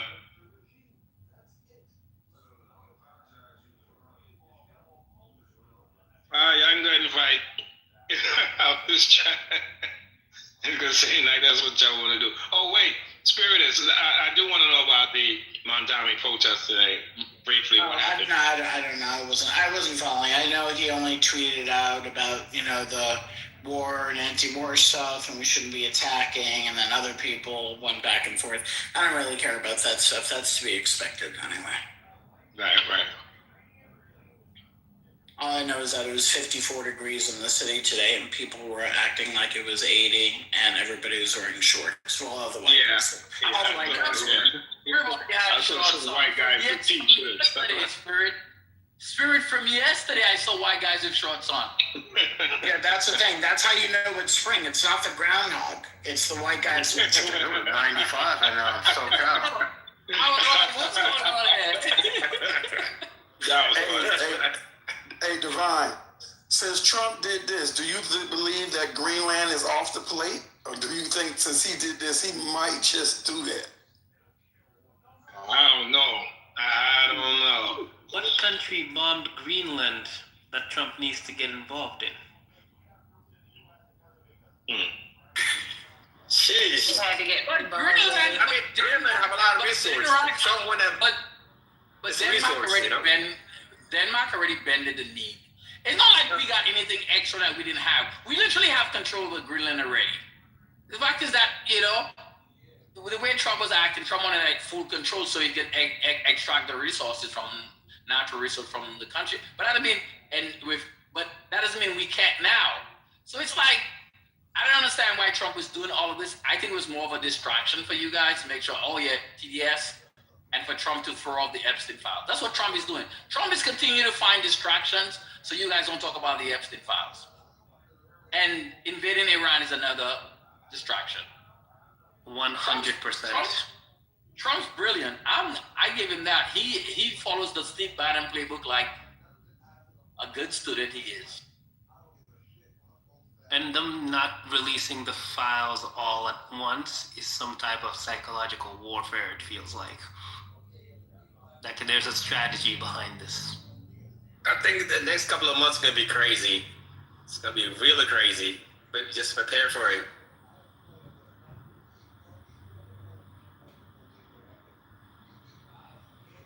Well, maybe it's time to leave America because that's what everybody's doing now. There's been a huge Man, so many people, like, there's an article last week about it. So many people actually leaving America and actually moving to other countries. They're like, fuck it, I'm done. I mean, did you hear about, you probably know this because of what you do, Europe had something with Visa, like they no longer accept like Visa card readers or something. There's something going on that I came across. That would make me want to move to Europe personally. Wait, why? What? Oh yeah, He said it's moving to Europe. Oh, he's They're moving to Europe? canceling their they're gonna make it where you can't use Visa and MasterCard in Europe. Like they cancel it, whatever. Oh, I thought you meant traveling visas. Yeah, sorry. No, Visa and MasterCard. Visas. Wait, what? Yeah, they got their own. What's the beef with Visa and MasterCard? The Euro card? It's something like the card or something like that. Wait, is it going to be? Was it going to be a charge card or revolving credit Diners card? Club again or what? We're back to Diners Club. I mean, they're getting kicked out of Africa. They're not making money no more. Hold on, let me try to clarify. So they realized that the U.S. kind of had a corner on the market when it came to Visa and MasterCard. And also that we had the ability to kind of sanction individuals, just like we sanction Russia, right?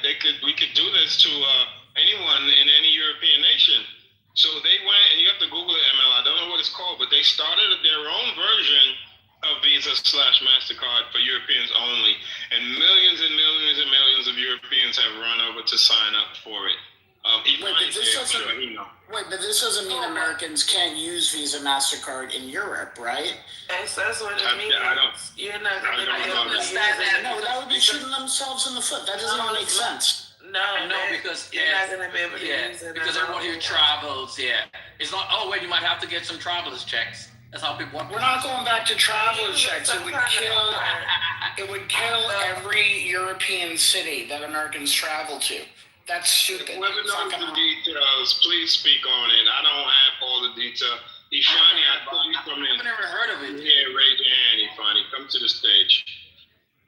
We're not going back to traveler's checks, guys. That was the worst thing in the world. I don't know if anybody had to go through. I hated traveler's checks. Hey, we like aging ourselves. Yeah, traveler's checks are a hassle. It's not fucking 1980. It's cool. I think we can still use ours over there, but they're going to have their own version of it. I didn't hear that they won't take it. They're like, we gonna make them, instead of paying you guys all the money, we gonna come up with our own version. Is that what they're doing? That makes more sense.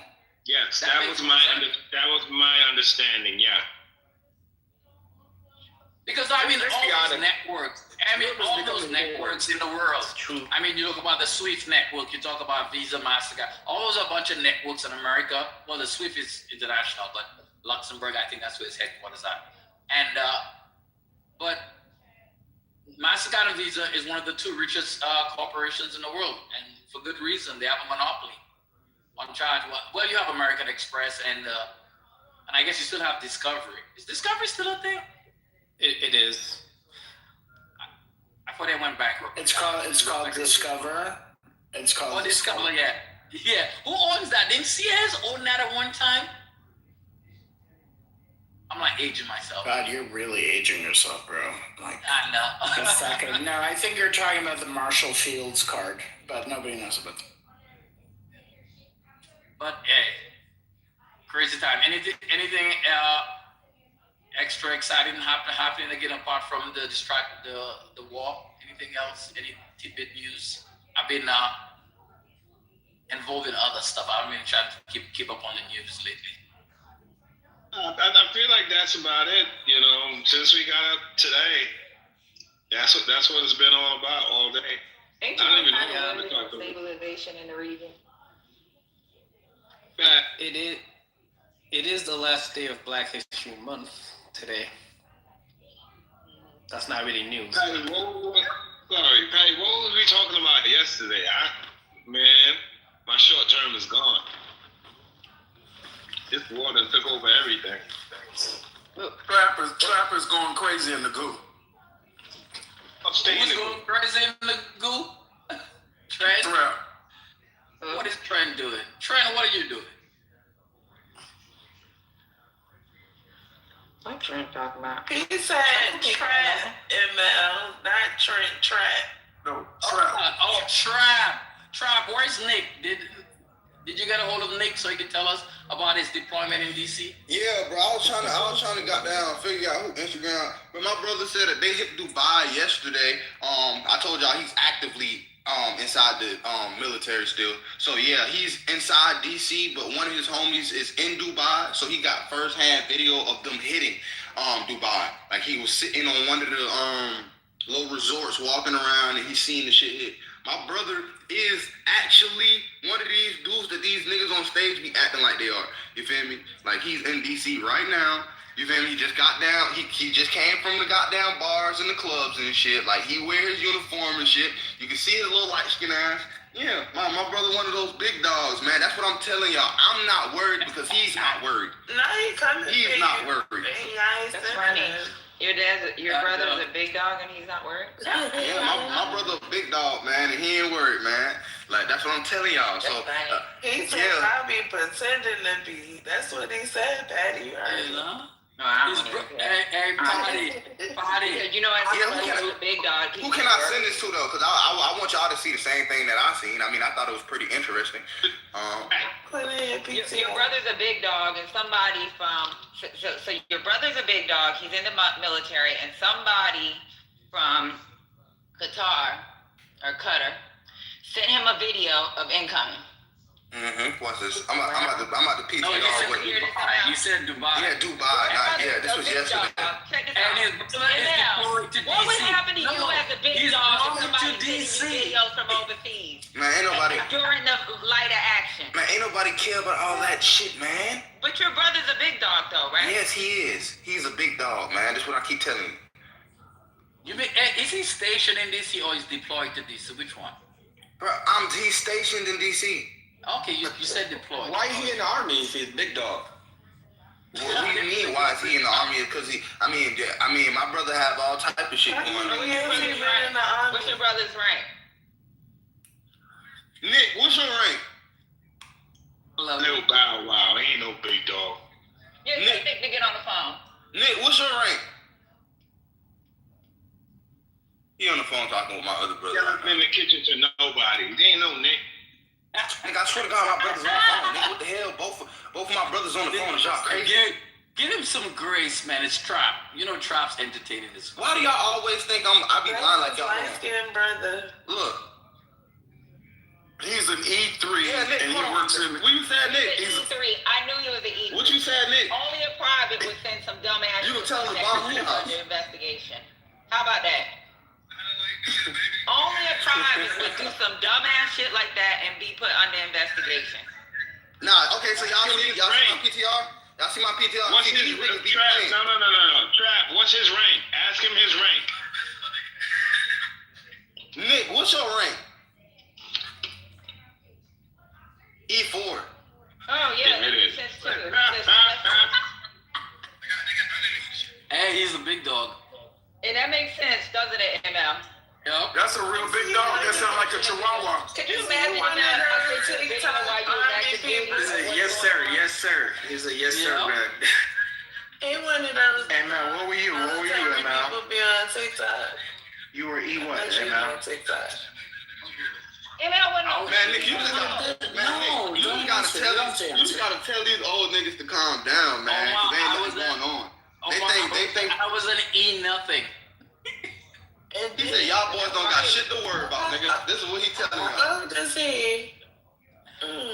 He an E4, that's why he said you ain't got shit to worry about. Yeah, exactly. I'm sorry, Dubai? Because they have no stripes to take Patty. I'm sorry, was Dubai bombed yesterday? Is that what I heard? Yes. He acting like he telling us something we don't already know. Y'all don't got the video. Y'all ain't seen it. Did y'all see how Dubai got bombed? I'm about to say, let me see one bomb that y'all had. That y'all see. Bro, it's on Twitter, bro. It's on Twitter. You ain't got no top secret information. The Twitter video look like my video? Divide. It's a different video. Why y'all can't give Trump his grace? Come on. Exactly. The Twitter one look like Trap for the shit. Patty, when the last time you had to consult an E4 for some information? But what is an E4? What is All an the E4? time. The E4 is equivalent to a corner boy. It's like E4. What is an E4? Like, I'm listening to people who are not inside of the military right now saying what it is. E4 is nobody. E4 is not even a commissioned He came out of being a officer. private. He hasn't even been boarded. Like And what are you? I mean, eat. You ain't shit. Which one of y'all E2? She ain't a motherfucking thing. She's a civilian. She's a civilian sitting at home getting ready to go to Walmart or some shit. Sit your ass down. What the You hell? are content. You know you are content and you don't even know that you're content. This shit is like... Man, y'all talk about content. I'm over here learning this shit. Trap, she's a civilian. She's a civilian that if she knew your brother's name, he'll be in the brig before the night is out. Man, no, he won't, bro. Y'all don't understand. Y'all slow. Yeah, don't be putting that out there like that, Orlando. We ain't slower than you. Yes, y'all is. Yes, y'all is. Yes, y'all is. Y'all see my PTR though. Y'all see I'm not playing. I'm not playing around. Y'all need the one over here trying to get the information. I just got to pick up a phone. Get to school. Get to real education. Instead of you don't know shit. Y'all don't know shit. That's get going to on. real education. Y'all only think y'all know. Y'all only think I actually know. Vicariously through his brother. I actually know. I don't even got to do shit but pick up the phone. See? Congratulations, me. Aww. And he actively inside DC right now. Yeah, he's in probably DC. cutting grass or he's probably He probably my brother just was with the president not too long ago, literally. He probably mopping up the captain's office right now. Nah, he was my brother actively with the president less than 30 days ago. And so Trump, when you gonna visit him in DC? I can go visit him anytime I got down once. So why y'all worry about my motherfucking brother? Like, what did y'all worry about him for? Y'all don't want to go see my brother. My brother, although he's in the military, Not your brother, What branch is he? What branch is his brother in? He's in the army. Thank you. In the reserves, please. Yes, I'm a very proud brother. Yes. Man's active duty, man. Give the man his flowers. Yeah. Yeah, active duty. Now I'm not one of them niggas that's sitting on the couch. Wait a minute, so who get the congratulations? Not one of those dudes sitting on the couch because he got arthritis. Who get the congratulations? You or your brother? Shit, both of us. Hold on, breaking news. Breaking news. Breaking news, man. Breaking news, Trent in the chat. Bahrain airport with a direct hit. You know he got the inside track. I know. Trying to get started. Nobody knows where Bahrain is. We know China is watching everything. Like it's Trent there. It's gonna get ugly and ugly. Trent there. He there. Hey, tell Iran, don't be fucking in Bahrain. That's one of my favorite places to go drink. That's where I used to live. Hey, Patty, it's lovely. Man, I used to cross that bridge and I'm like, yes, freedom. Man, one flight a week. That shit used to suck. How you say Bara? I mean, I wish American gets get to the point. China's the one providing all the fucking. Jay, Fresh, you an African, bro. I done told you a million times, calm down. All right, Trav. What does that mean? The trap show is over now. What does that mean? Yes, I am African. What's that mean? The trap show is over now. Who's that? The Jay Fresh show is over. My brother Rambo is here. We gotta catch him up. Man, look, I'm hearing the analysis. I mean, I know what it is. And so I'm just chilling, listen to the conversation, man. I promise you, I'm just listening. He don't know shit about politics. He's not even in that level. He's just... So anyway, yeah, I'm chilling, y'all. I'm just listening. Rambo about to crash. Nah, I ain't going to. I'm just chilling. But earlier the room, I love that trend. I love that what was pointed out earlier about neocons. Like, because MAGA has written, first they rode the coattails of the Republican Party, then they were doing their own thing, and then now the neocons have splintered off from them. So this is very unique. But I know a lot of MAGA dudes, and I put it in the chat earlier. They are upset for two reasons. Number one, global strife. They're against that. And number two, the Epstein file. That's another thing. So yeah, they're not happy right now. So I'm just gonna sit back and watch this unfold. This shit is a mess. Rambo, you mean the Democratic hoax? That's for sure not real. Well, I didn't say that, but I said what I said. But yeah, I'm just funny. I'm sorry, man. Yo, ML, man, I'm so chill right now, man. Like, so part of me. You had a puff session. No, I'm just chilling. Yo, man, hey, everywhere I go in New York, people just be lit off. Marijuana chilling everywhere, yo. If you what? What did you say? If you what? Everywhere I go in New York, people just be smoking. You can just smell the weed, yo. You're driving. Where do you go, bro? Everywhere. Yo, when I'm in the Bronx. No, when I'm in the Bronx, even in Manhattan, when I'm down in Manhattan, I smell it too. I like, it smells like weed. Bro, we gotta do lunch next week, ML. Hit me up, man. Let's go. Well, I don't go to the office because my job is 100% remote. I only go to the office for end of monthly, end of month. So the next time I'll be in the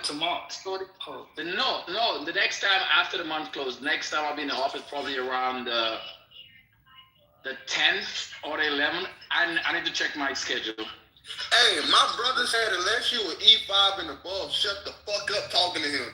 You want to know who the fuck is this telling him that he is not who he is? Like, hey, tell him it's Rambo. First blood on me, cuz. No, because y'all tried to say he was a little nigga. Y'all tried to say he was a little nigga, and I had to relay the message. He said unless you was an E5 and above, shut the fuck up. I'm just telling you. He's an E4. So he's an E4. That's nobody. Trap, can you speak for yourself, though? He's somebody. He'll work with me. You can listen. He's somebody. He'll work with me. You go in the military as a young man. He makes shit happen. He the one that shoot movies. Who want to go tell another man that, yes, sir? They act like they're in the military. Yeah, man.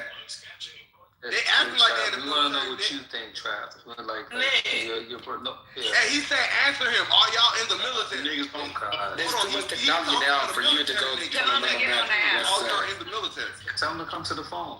A serious question. About to lose that clearance. Tell him I'm a W1 in Call of Duty. You can't hear him with multiple people talking. Tell him to download the app and come in the room. Tell him come on over. Download Clubhouse. Let's go back. Study science. Study science. Study something that's gonna change the world. He said he ain't getting on it. Yeah, I got a serious question. Tell him to get on yours real quick. Mr. I got a serious question. They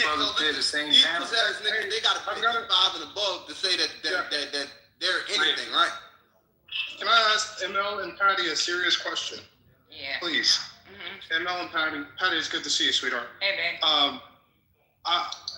What in the fuck do we have that could drop 30 bombs and not be detected in broad daylight? How did that happen? Where'd you say? I'm from your. Wait, hold on, Iran.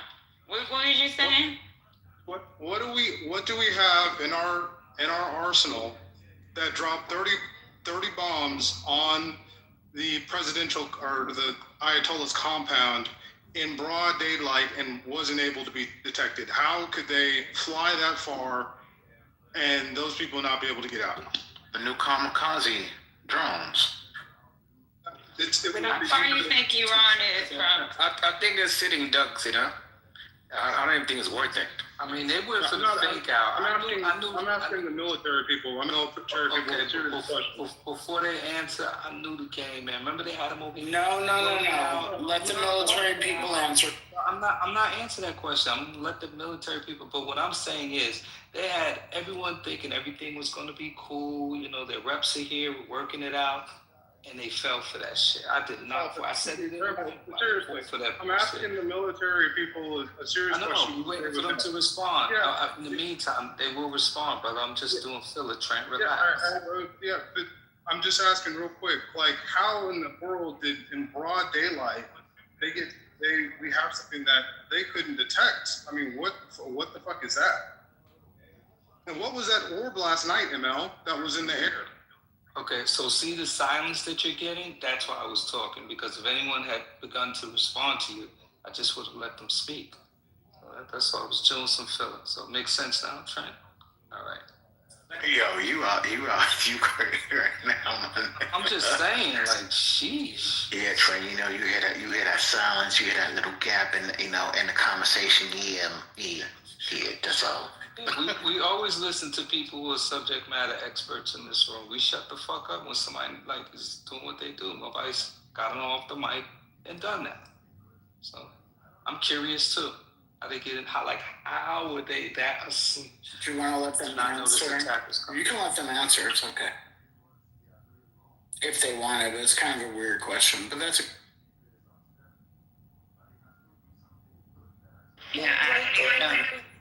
Go to silence again. Well, Patty opened her mic. Hey, Patty. Hey. You gonna answer Patty or no? Because it seems like you don't want to. I missed the whole question, so I don't even know. I try to gauge like that. There's no such thing. Said there's no such thing. So that's the response, Trent. I don't know if you heard her. She said there's no such thing. My app's not working. So there was no such thing that can't be detected? No. You talking about as far as missiles? No.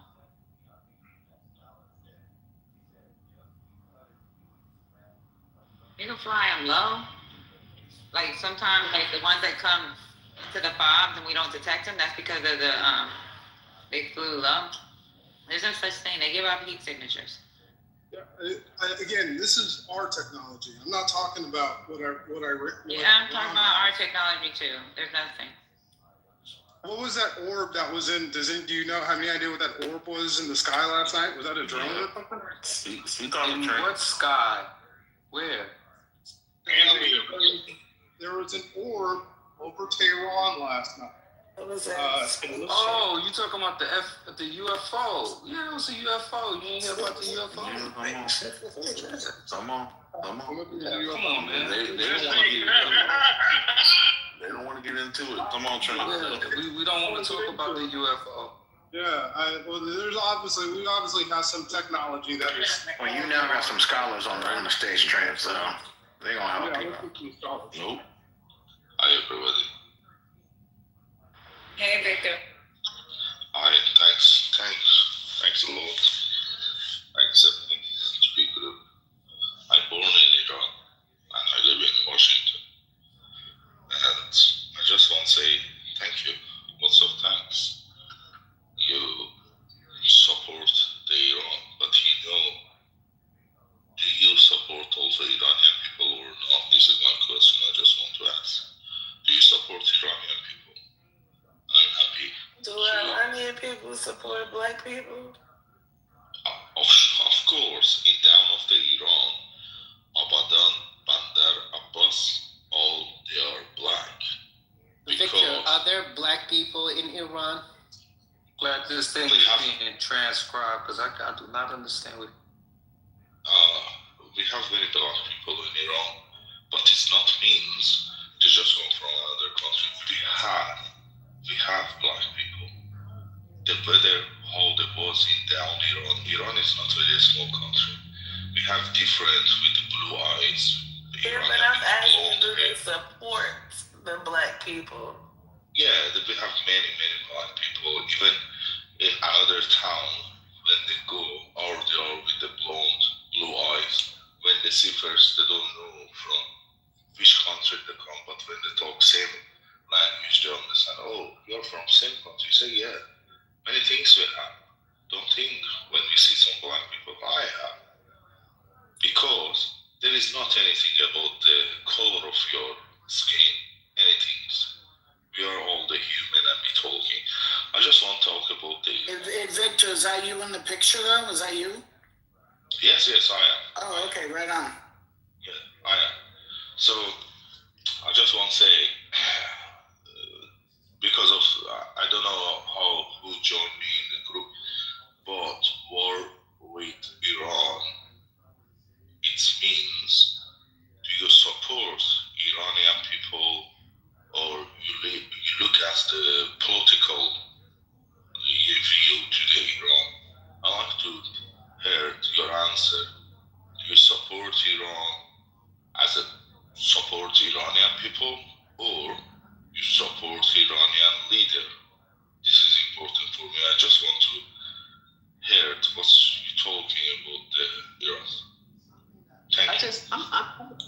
I'm a little nauseated by someone asking that question. So you're asking us? Come on, man. Hold on. I need some clarity. Wait. So you said, do we support Iranian people or do we support the leaders? Yes, exactly.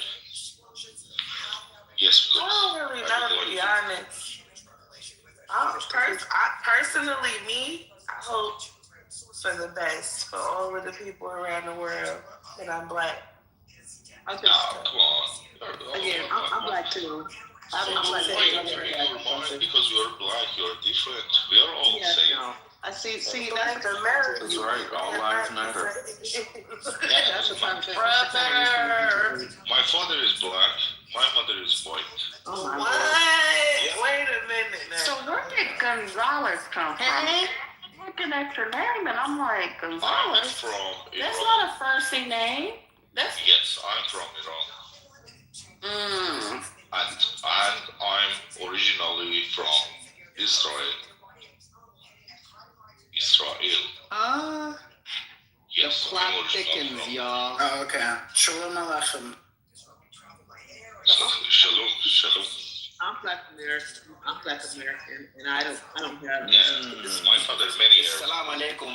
One mic on Chaya. Tell them, Chaya. What happened now? No, I think Iran is gonna win. You know, God sometime against. You know. If I could, I know God my works right now. That's the problem. My mic is She's right. spoken up, brother. Let that lady. Chaya, one mic on. Victor, hold on a second. Let Chaya's trying to speak. You're not letting her speak. Go ahead, Yes, Chaya. I'm sorry for that. I keep off the camera, the voice microphone. All right, hold on a second. Okay, all right. Kaya, is it Chaya or Kaya? Chaya is Kia. No, it's Kia. Kia. It's in my profile. Kia. I don't have anything. I don't have anything smart to say. I really don't have anything smart to say. I just was a little irritated by to support black people, but I really just came off mic and I'm like, in the midst of this Iranian war, it could be the beginning of World War III, but someone said that they saw a UFO, and I'm just like, black people, get ready, pack up, because they're coming to get us. Let the dumb shit happen on Earth, because we got some. How do you think that we should keep? we made space for that. We made space for that. That's what we made space for. Kia, wait, hold on. Let me ask that question. So, Kia, how do you think black people should feel during this time? Yeah, I think this is not. I think. I'm looking forward to World War III. I'm looking forward to World War III. Looking forward to it. Yes, yes.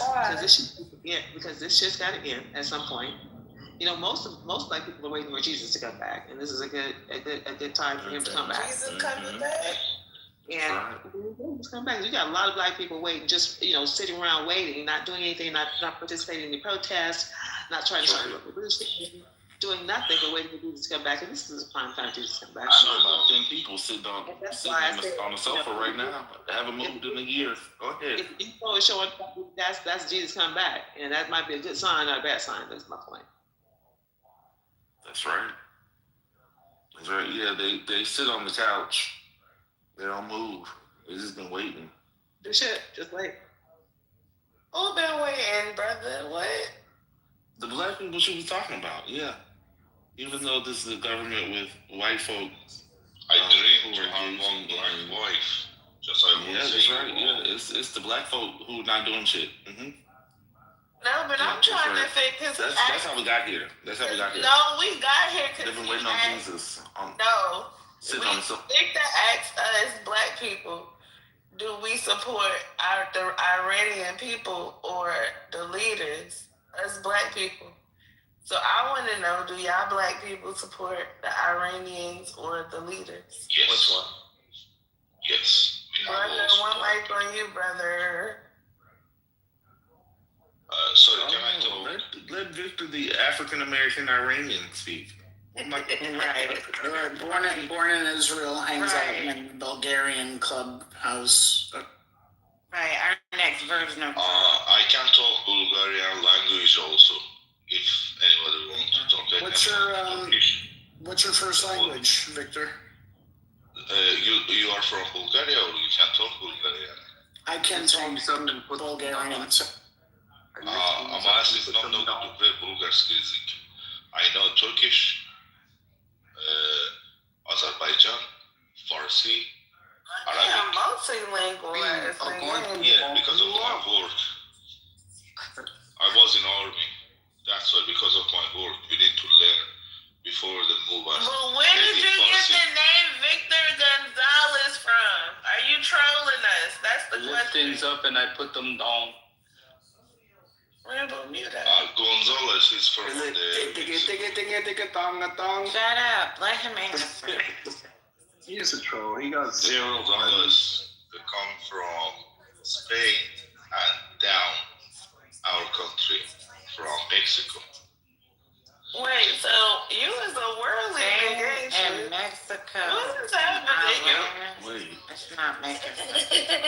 Well, he's talking about the Pangea land bridge. Let's ping in RJ. So we can talk about the Pangea land bridge. RJ's in the group. Yeah, also I can come on up, RJ. Pangea. Pangea, we respect RJ. And this man is a troll. He got one friend. He got zero friends on the app. How you got zero friends? Tell us about Pangea. What happened there? Take a picture of your wristwatch right now and PTR. I'm just here to give brother what he wants. God bless you. God bless you. Welcome, RJ. Yeah, I can't talk also. RJ, what you talking about Pangea now? Tell us. Can I talk Farsi? RJ, we don't speak Farsi. We black Americans. We are black Americans in this room, sir. That's not. We don't speak that. Rambo, mute, please. Mute up, Victor. Mute up. I dream to have black. Rambo, mute. Everybody just go on mute. I'm black African, South Sudanese. From South Sudan. The darkest. Fresh, we heard from you. Yeah, that's Jay. I am South Sudanese. All right, thank you, sir. RJ's on stage. Where am I going, RJ? How are you, sir? RJ. Excuse me, man. I am from Iran. Wait, what happened to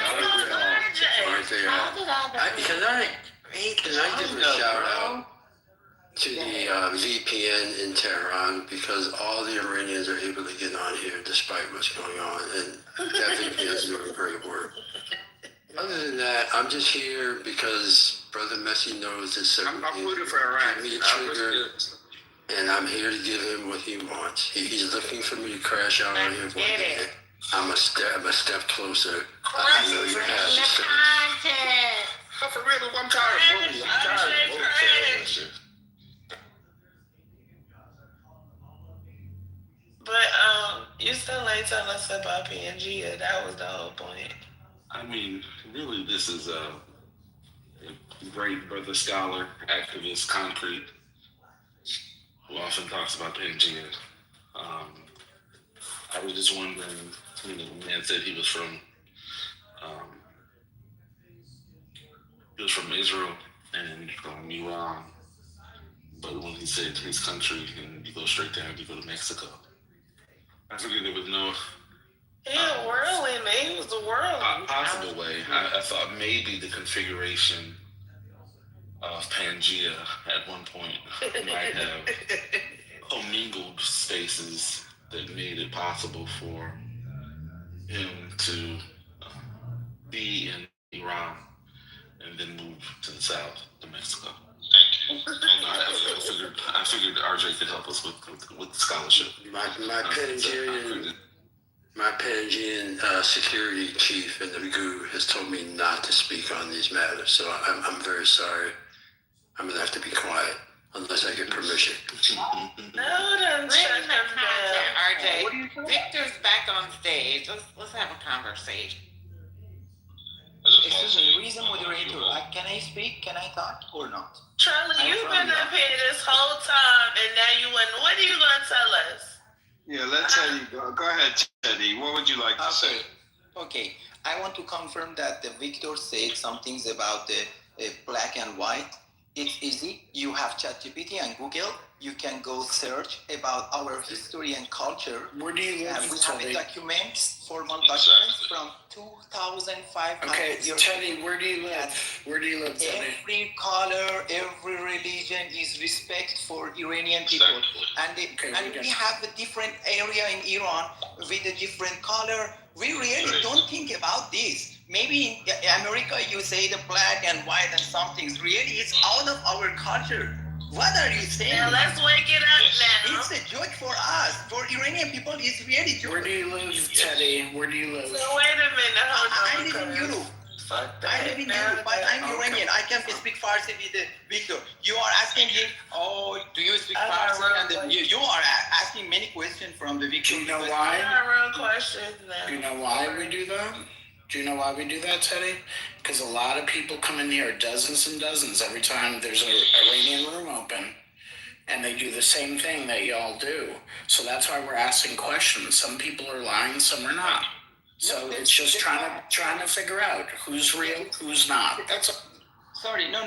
If you want to know about who is real and some things, okay, it's another issue.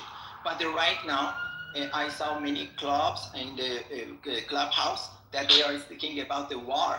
They don't know what is the facts because they don't live never in Iran.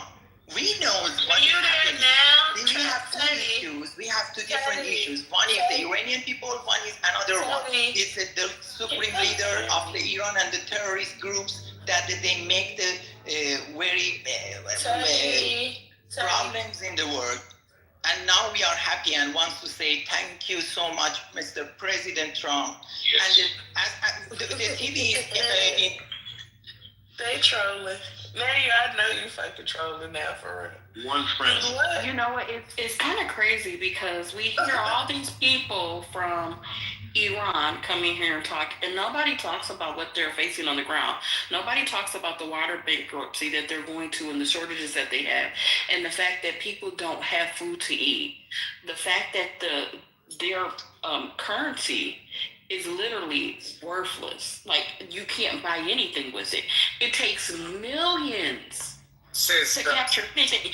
But we get to hear about how thankful they are for places to get bombed. Like, this is crazy.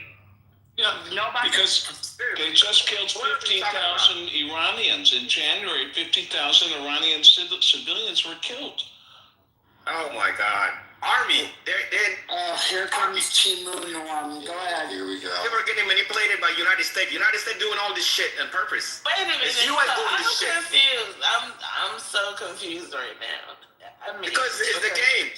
It's manipulation. It's all because of China. Hold on, Jay Fresh. Hold on, because now my wheels are turning.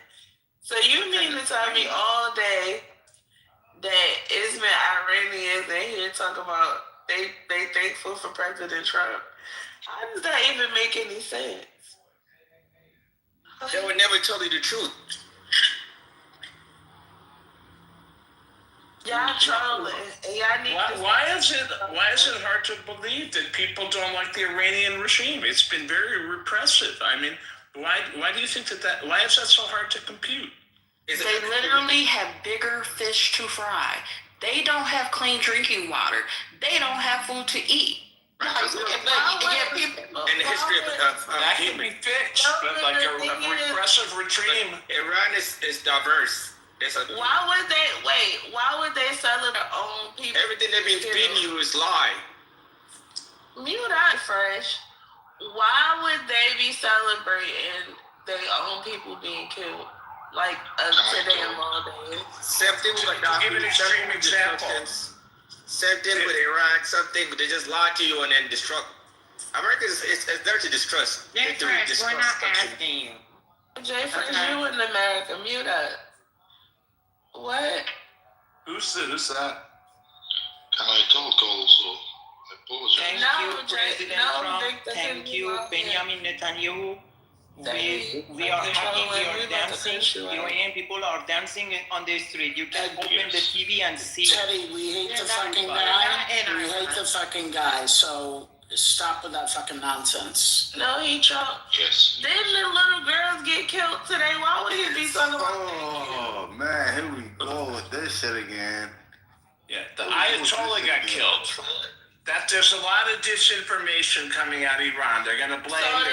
So the school didn't get bombed with the little girls, Randy. I don't have any proof of that, to be really honest. I know Iran wants you to believe that.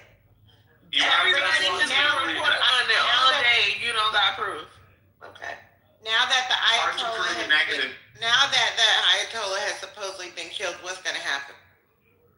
Hopefully the Iranians will form a new government. Hopefully. Can I talk, please?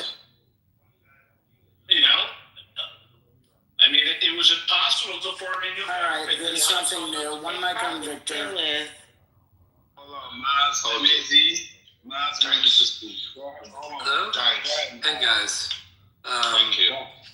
So, I can explain a lot of stuff. So I'm half Iranian, half British, okay? So the reason why the Iranians are happy that Trump has attacked the Iranian regime is that because the Iranians have been oppressed for over 47 years. Iranians have been held hostage. 90 million Iranians have been held hostage in the country. Thank you. People that are leading the government, they are the people that are the heads of the government, the regime of Iran. These guys are not even Iranians. If you look at Wikipedia, open Wikipedia, put in every single leader, you see that they've been born in different countries, not even born in Iran. So the reason why everyone's happy is because they want this regime to end. Yes, there's problems in the country, food, currency issues, but this will only be fixed if the Iranian regime falls, if that makes sense. How does what just happened change the regime or fix anything? They drop some bombs. Can I just say one thing real quickly? If I could just state the obvious real quickly. There are absolutely Iranians who don't want the regime to exist in Iran. I'm an outsider, I'm an American, I don't like the Ayatollahs. I definitely don't like the IRGC and their treatment of the Iranian people. However, I will say this, there are also millions of Iranians who do support the regime, who do want them to continue to exist, who do see Israel and the United States as their staunch enemy. To say that 90 million people are being held hostage and every single one of them don't want the IRGC or the Ayatollahs. I mean, their entire military. Nigga, whose side you on, nigga? Born in Iran. So let's say 1/3. 1/3 supported, 2/3 are against. 90 million, okay. Okay, Please, 90 when I million, finish, okay, that like, I'm about to see your ass over there. That might be nobody else. So that might, 90 million might not be say my point. a Why I definite number, interrupted him? right? But No, you the have difference to let between him Iran, You have to let him finish, and then. but let me see, the difference between Iran No, and no, the US. it's not your turn. Let him finish. Go ahead. Thank you. Not you, Victor. Yada. What happened to Yada? Oh, he in the audience. Thank you from you all. First of all, thank you. You accept me in your group. I appreciate. I know all of you. You have a sweet heart, good heart. You're welcome, Mr. Gonzalez. Thank you so much. Thank you so much. But I would like to listen all your words, what's going on, what you think. As I say, I'm also, my parents, they are from Iran. I live in Washington. And I would like to say, please, don't think we don't like black or whatever. I dream to have black boy, and I'm still single. I'm almost 40 years old. Never for these things. Now, if we talk about the politics and these things, believe me, there is many people in Iran that died because our country is full of the culture, it's full of the things inside, the petrol, the expensive things, but where they spend all, they go to Venezuela, they go to supporting another Arabic country. To what? We want to remove the America and Israel. And if I see someone from America support Iran, it means, come on, do you see the news, what's going on? Iranian leader, they say we want to remove the America. How you can remove the America? People live all over the world. This, like, we are in one town, and few child, they say, I won't kill you all. Come on, what's going on? What I do wrong with you? And if you feel that anymore, like politics, we understand. Because America say... Wait, hold on, Gonzalez. Mute up for a second. Mute up. Because let me address Agent Pete and Crystal in the audience. I'm the only reason why anybody is talking right now. You two simple ass bitches. Don't get me fucking started today. Because if you want fucking content, it'll be definitely content. I don't have time for this chat banging shit. The only bitch that can talk shit to me is motherfucking Maya, you simple ass hoes. Y'all better stop fucking playing or I'ma drag you hoes on this motherfucking app. Thank you. Bitches. Y'all talking shit, talking about Brooklyn. Mute up. I wasn't even fucking talking, you simple bitches. Brooklyn, you fine. Leave the chat in the chat. Leave the chat. Yeah, you fine, Brooklyn. I wanted to say it and not type it. Because I bang for real, bitches. No, even Brooklyn, I like even your dog picture. I have also golden retriever. And I born with the dogs from my childhood. I grew up with the dogs. And okay, Victor, get back on topic, please. Yeah. So, the thing is, Iranian people don't want freedom. Iranian people, they don't want some leader come, which they are not Iranian, from another Arabic country, some leader come, and they say we want to remove America. Come on, what's going on? All the world heard, because they say, he just bullshit. But now, when they want to get like an atomic bomb, you understand, no, this is going to be serious. So it's time to remove them. That was all. And now, the Iranian leader, Khamenei, is killed. Iranian people may celebrate. So we know all the world be going safe. How you can understand? Somebody come say, oh, we want to remove Israel and USA. Come on, for what? For what? And people even do not understand for what you want to remove. Some other country, people living inside, they want to remove because, you know why? Because they want to make their own bigger. Gonzalez, mute up. Enough of this. Enough half of this right the fuck now because we don't even know what you're talking about. And I'm in the chat reading these simple bitches keep talking shit. Y'all talking shit about me, but and I ain't even saying nothing. But this nigga Gonzalez is rambling and y'all not complaining.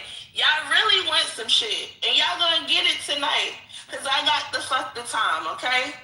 Don't let me tell you. You could have I'm not her.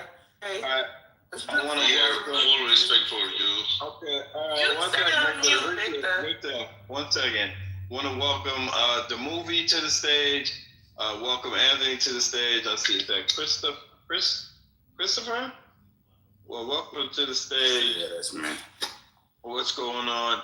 And the movie, what's going on, man? Or is that William? And welcome William to the movie. What you saw at today's events, brother? The movie, PAT. All right, Anthony, how do you feel about today's events? Oh man, listen, bro, I'm speechless, bro. Yo, they got Khomeini. They got him. This is wild, man. I really wasn't expecting that. And, you know, initially I was trying to give Iran the benefit of the doubt when they were denying it. But, yo, he's up out of here. You know, he piled up them body bags in the street with them protesters like it was all right, like it was business as usual. You know, like, listen, you can feel however you want to feel about whoever you want to feel that way about. Dude needed to go, and he's gone. I don't know what comes next. I hope it's not worse than him. I pray it's not worse than him. I have some breaking news. His family members are also gone as well, too. So they just confirmed that his daughter, his granddaughter, his son-in-law, and daughter-in-law are dead. What are your sources? Go ahead, Anthony. It's on BBC. It's on MSNBC. In one thing, let Anthony finish, and we'll go right to you. Yo, man. All right, cool. I'm gonna let it slide. I ain't even gonna go in. Yeah. So, listen, man. Ultimately, I'm in awe. I'm shocked. I'm like, yo, we have the potential for something great coming out of it. We also have the potential for something worse coming out of this. All right. But we got possibilities that we didn't have yesterday, that we didn't have last week. I have a question. What's the possibilities and what's going to come great out of it? They're never going to tell you the truth. Just be careful. No, seriously. What's going to come great out of it?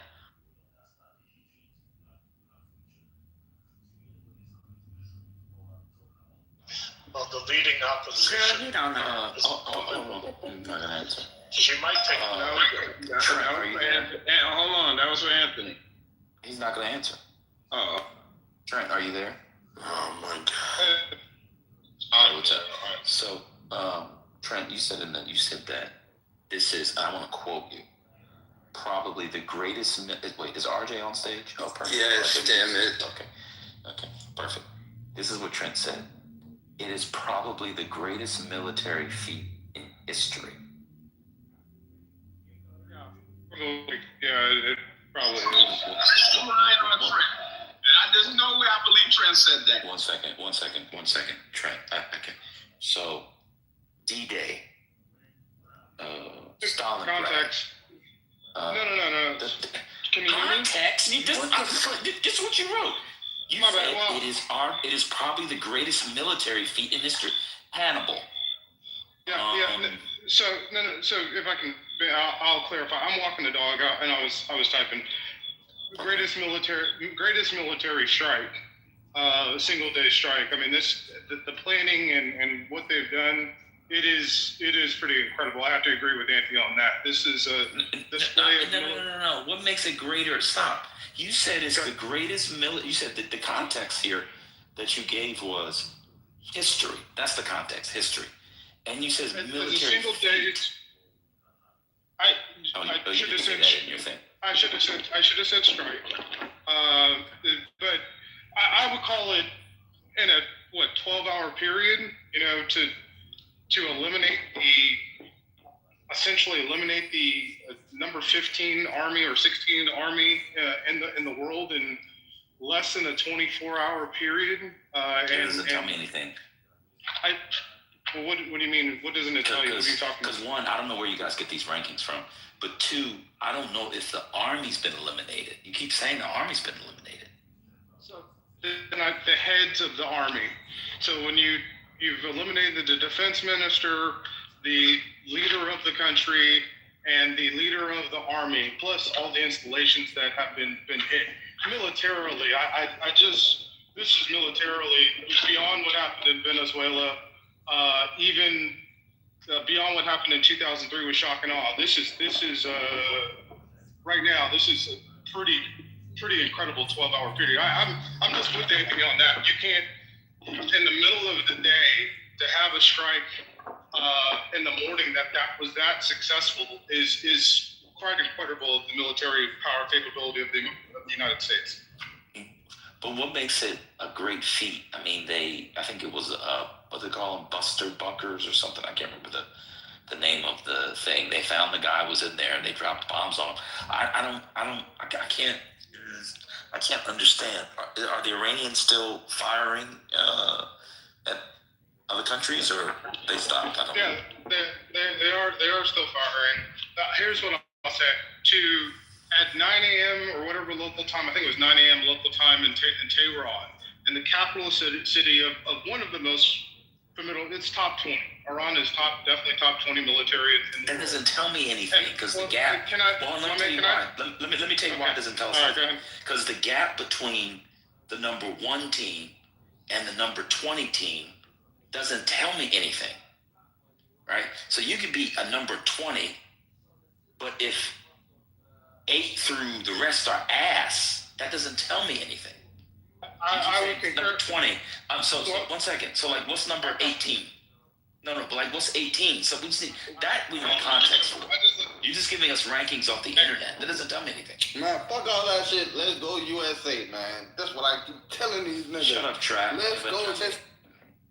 Go ahead. Go ahead, Trap. Trap, I pray your brother is safe.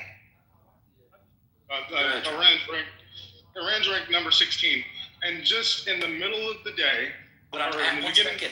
Contextualize that for us. What does that mean? So in the let me tell you what I mean. Hold on.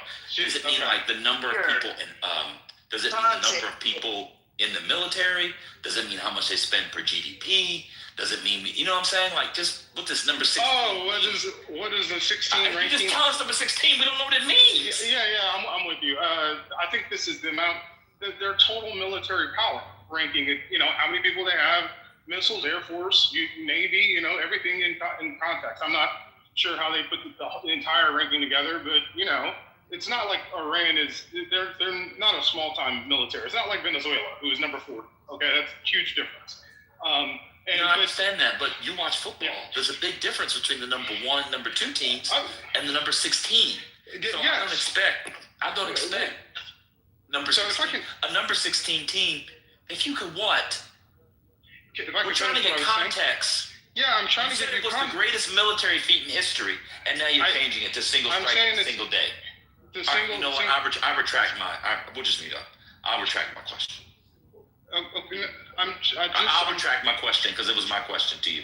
Because you just want to gish gallop and ramble. No, I apologize. Because I didn't understand what you meant. I'm thinking like, I can think of some battles in the Civil War. I can think of some stuff in ancient history. I can think of stuff in World War II. I maybe can think of some World War I. I have to think about it. I can think of something in lots of things. They killed some military heads through precision strikes. I wouldn't put that up there with the defense of Stalingrad that the Soviets did against the Germans. Now, RJ doesn't know anything about that. That's why he's here to learn from you, Trent. So we'll let RJ stay on me. I love having RJ on stage. And now you're saying they're number 16. A number 1 football team versus number 16 football team literally could be a 28-point spread. So you're not telling me anything. So if the number 1 team handles a number 16 team, no one will ever say, that's the greatest win of all time.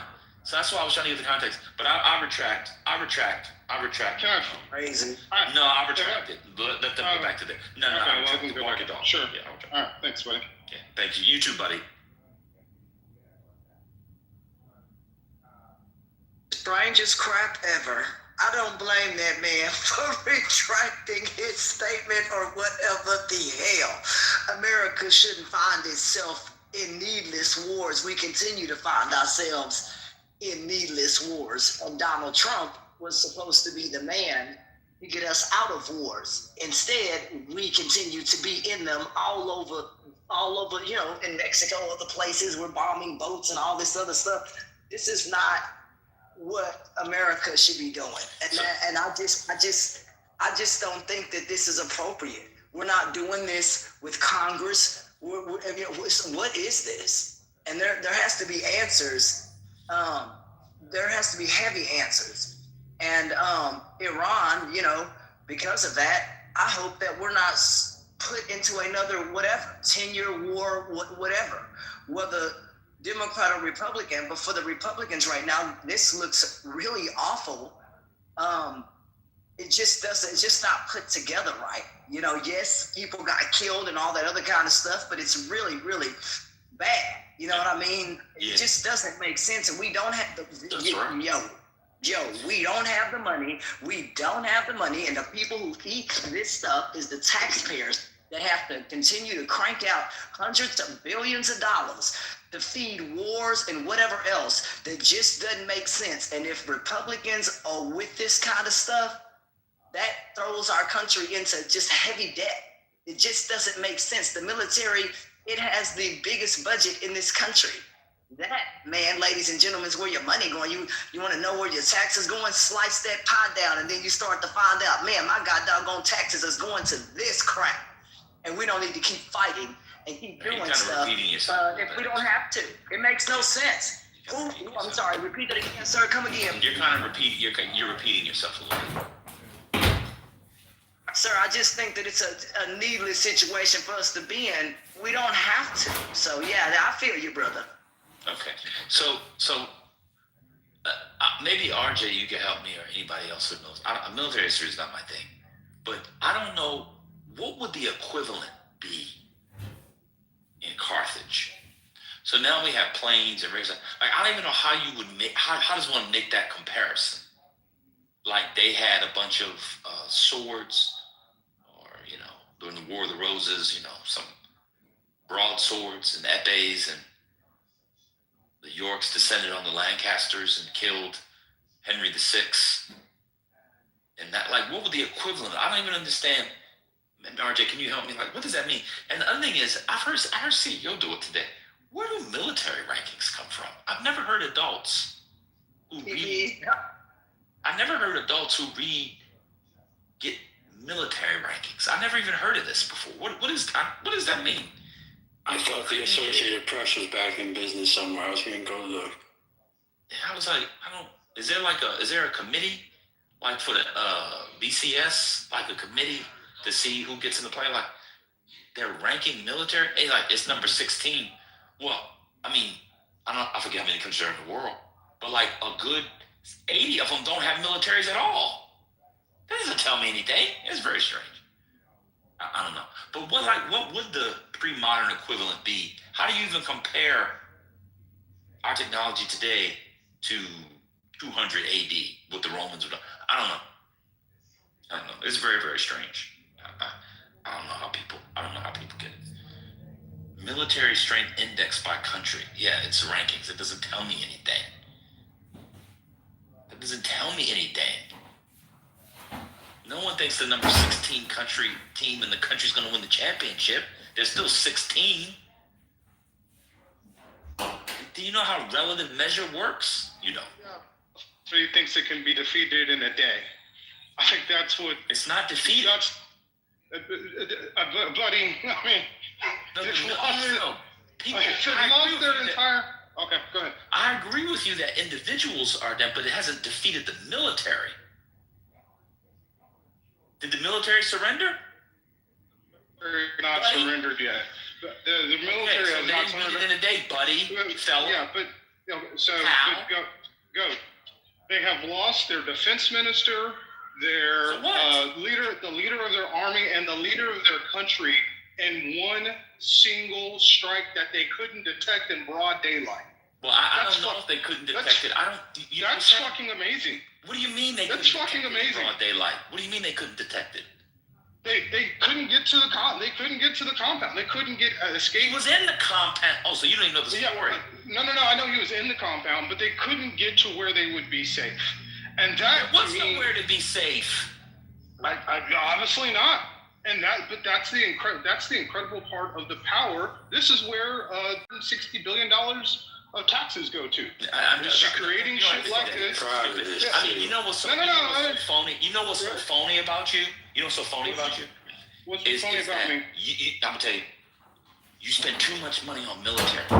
This is your whole point, how you hate all the money on military, and then you come on today and get the military such sloppy talk that your mouth is now dry and you need extra Gatorade to get some moisture back into it. You're so phony. Let me guess, are you a Trump supporter again or not?